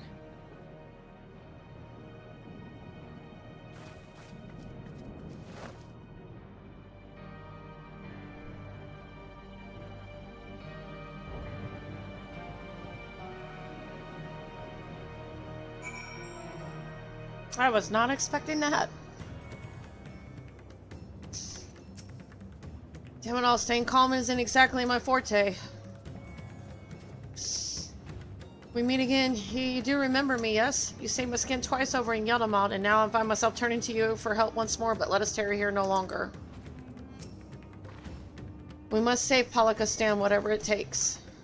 I'm not saying it pains me to put you into harm's way, but I would ask your aid as well. Of course, Palakistan is not far, just down that hill. But as I told His Excellency before, the path was blocked by terrible creatures. I had no choice but to turn back. In that case, this is what we shall do. Ida, I ask that you take the lead and dispatch any beast you encounter. Alazina will keep Matza hidden amidst the trees and follow when the path is clear. There's no telling what dangers await us. Keep your eyes peeled.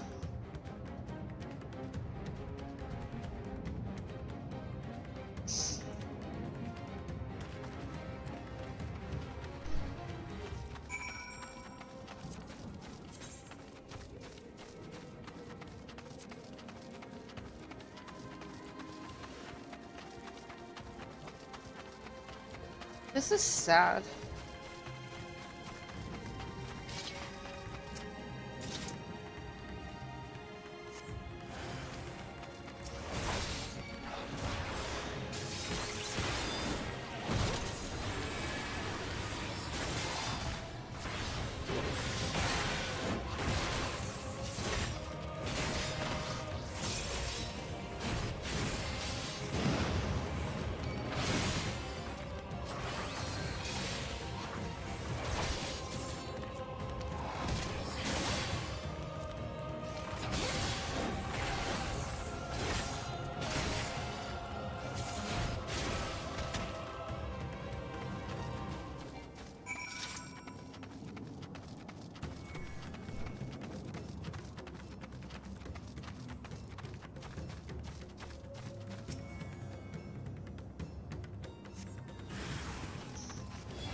What's happened to them? Good work, Knight, though I worry for Matza.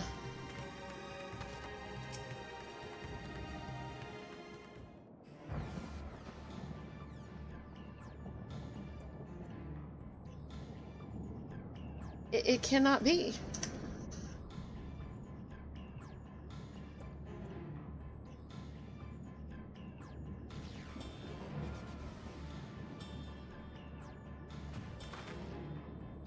We must heal those we can and quickly. I see no beast, but stay on your guard.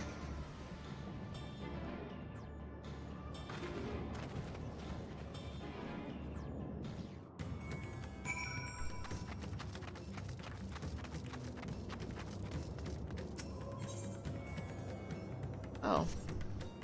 Oh, I guess I already, like... Okay.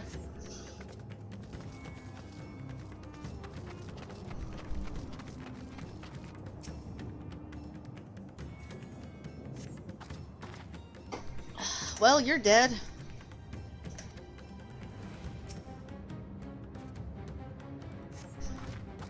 And you're dead. So much for saving people. They're dead, and they're dead.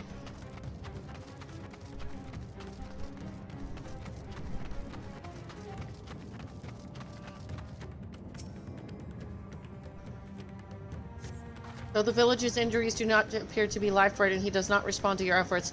His breathing grows more ragged and shallow, and his vacant eyes are those of a man who has lost the will to live. Even if I wake, the nightmare goes on. No, leave me to sleep. You call out, but the man does not respond.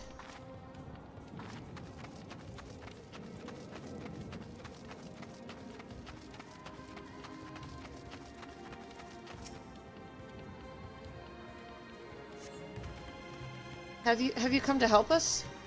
Too late, my family, my friends.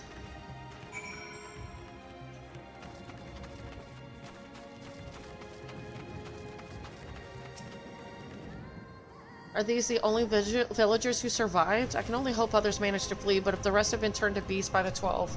Let us do what we can to see that the damage spreads no further, and no matter what comes, we must keep our spirits high lest we ourselves suffer a similar fate.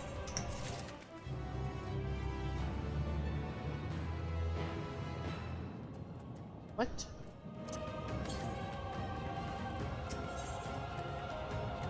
That we might live. Alpha Note is determined to offer the villagers what succor he can. I can tend to the rest. Pray look after Matza. No doubt what we have seen here weighs even heavier on his heart than ours.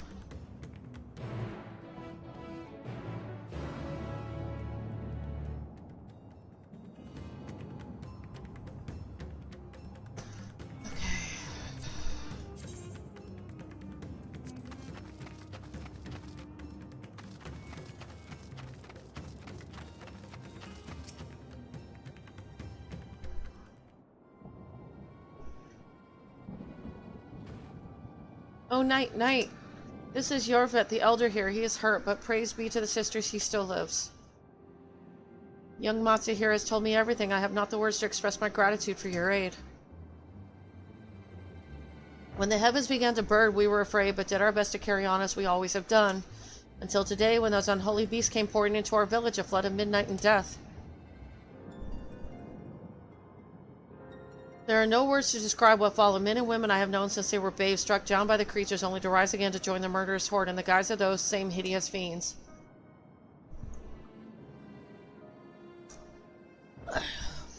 In the chaos, a handful of our villages fled for their lives. I can only hope they have found their way to safety.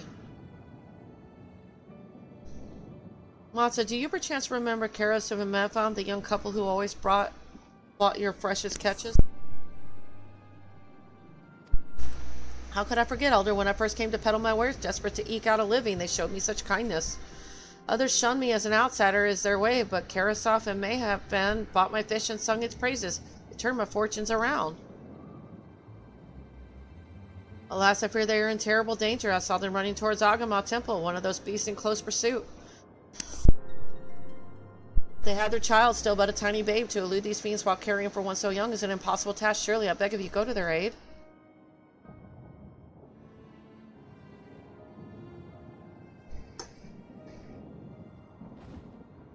I want to help them, yet I am but a fisherman. I cannot face beasts on my own. Will you come with me? Well, thank you. Agama Temple lies to the west of here. We must hurry.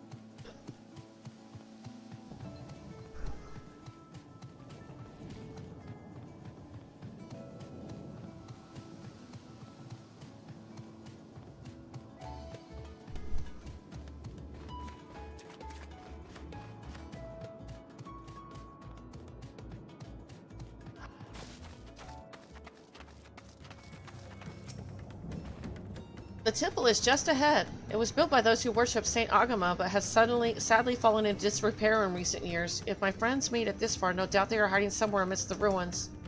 No, please stay back. That was Karasov. Oh no, this is not good.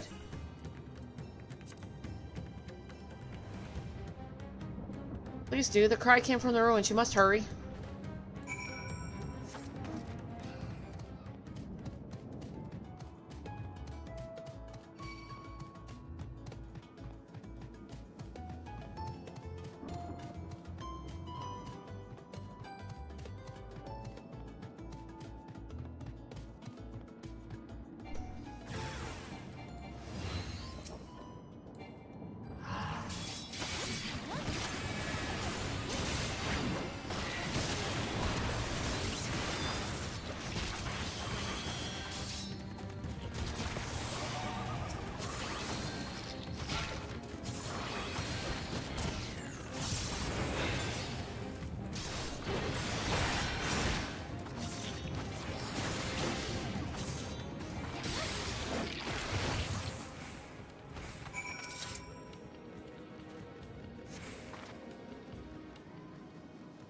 Oh, thank you for the follow, Lord Volbus. How's it going?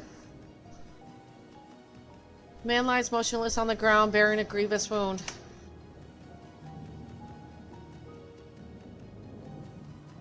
I'm sorry, Knight. I tried to stay behind, but I couldn't.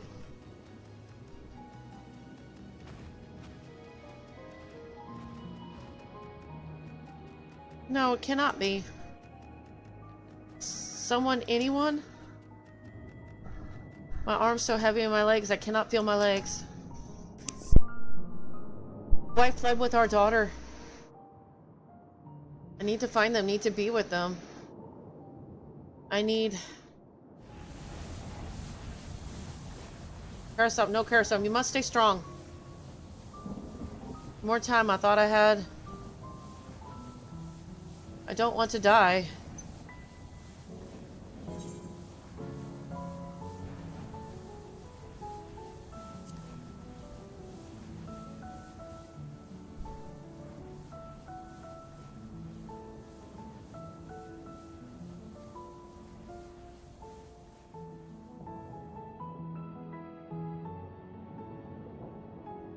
Thank you. Please find them.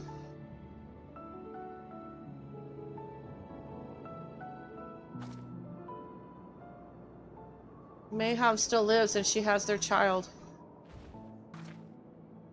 We must search the jungle between here and Palakistan. There is nowhere else she could have gone, I think.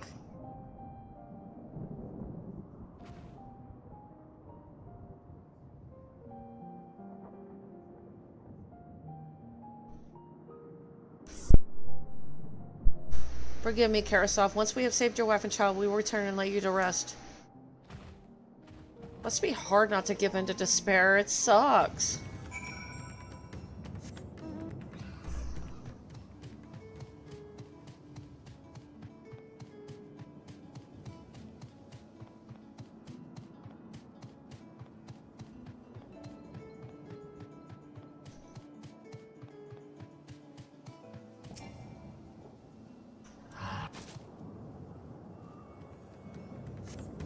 See no tracks or other signs of recent trouble. Mayhem and the child must be elsewhere.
I need to kill those.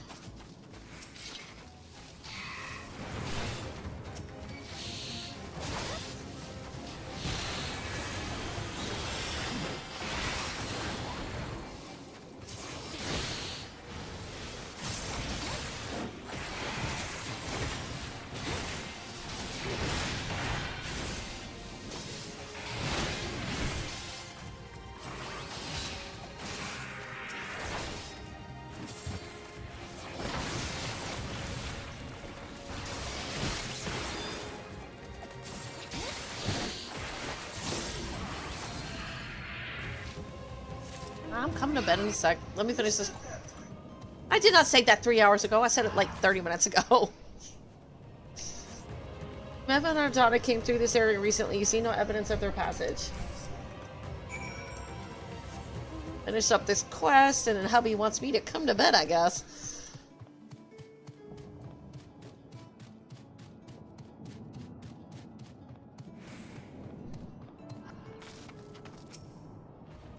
Did you see any sign of them? I found nothing. Perhaps the beasts have chased them further from the village. Oh, gods above, I beseech you, pray deliver Mayhav and her little one to safety.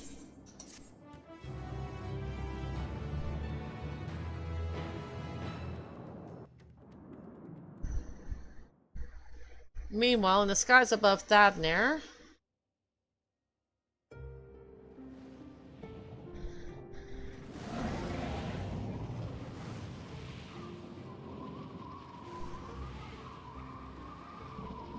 no more enemies to trouble us here.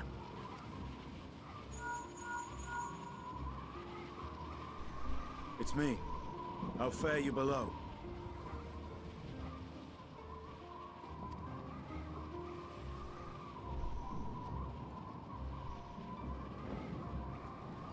Understood. I will inform Vritra. Chaos and panic sweep Raz-at-Han, and many more have succumbed to the transformations. Amidst the fray, Ahawan fell, protecting a grief-stricken father.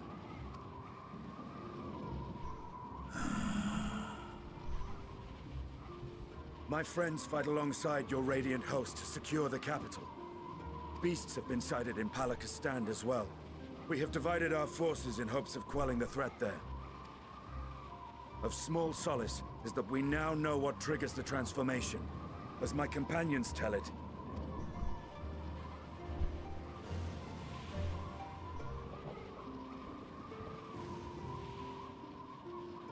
so it is the very fear and despair in their hearts which inflicts this abhorrent punishment upon them. A nightmare from which my children will never awake. O capricious and cruel fate, they are undeserving of such condemnation. Will you wallow in sorrow or rise to the occasion?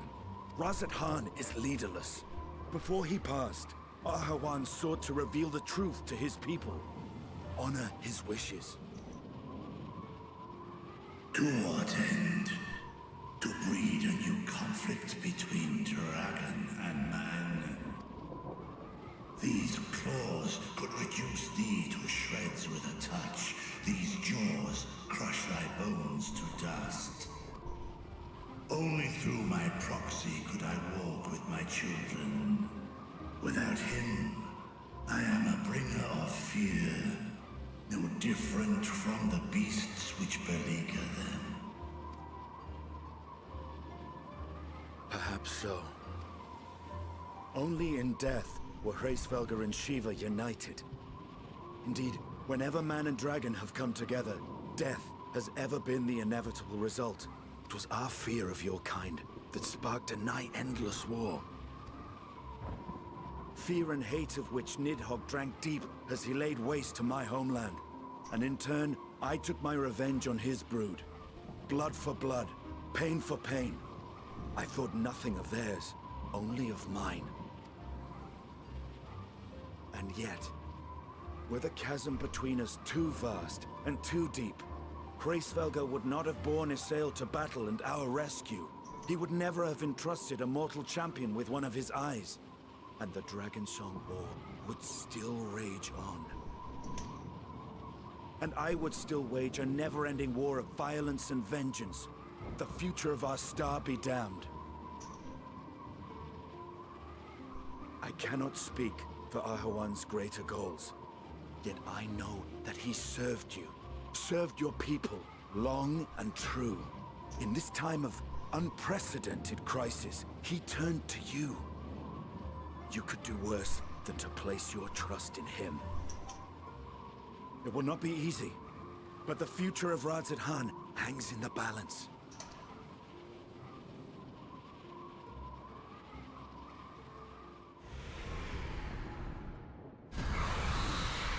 We have company.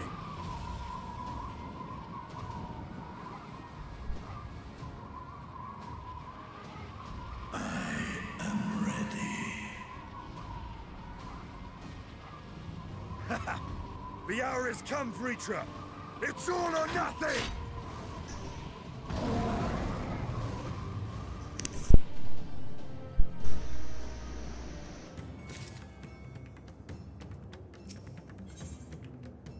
When all hope seems lost, Matza cannot help but fear the worst.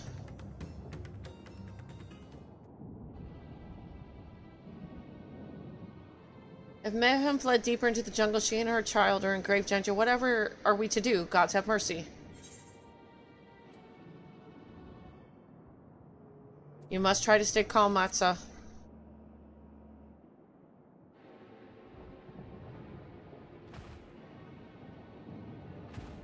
But how can I at a time like this? They could be dead.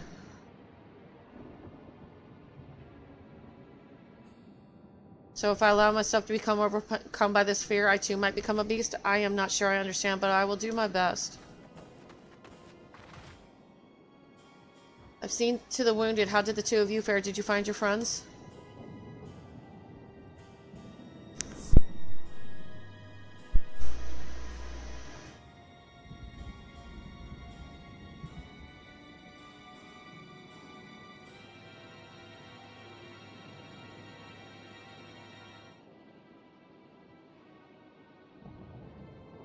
I see. In that case, let us help you find the mother and child. Before we leave, we must ensure the village will be safe in our absence. Alice and I will patrol the area and search for more beasts. Would you and Matza speak with Elder Yervet? Pray explain to him the situation and join us as soon as you are able.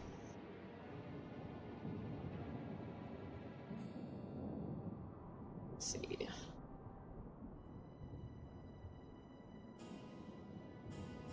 We will save Mama and her child. We can do that much for Karasov. Let's see.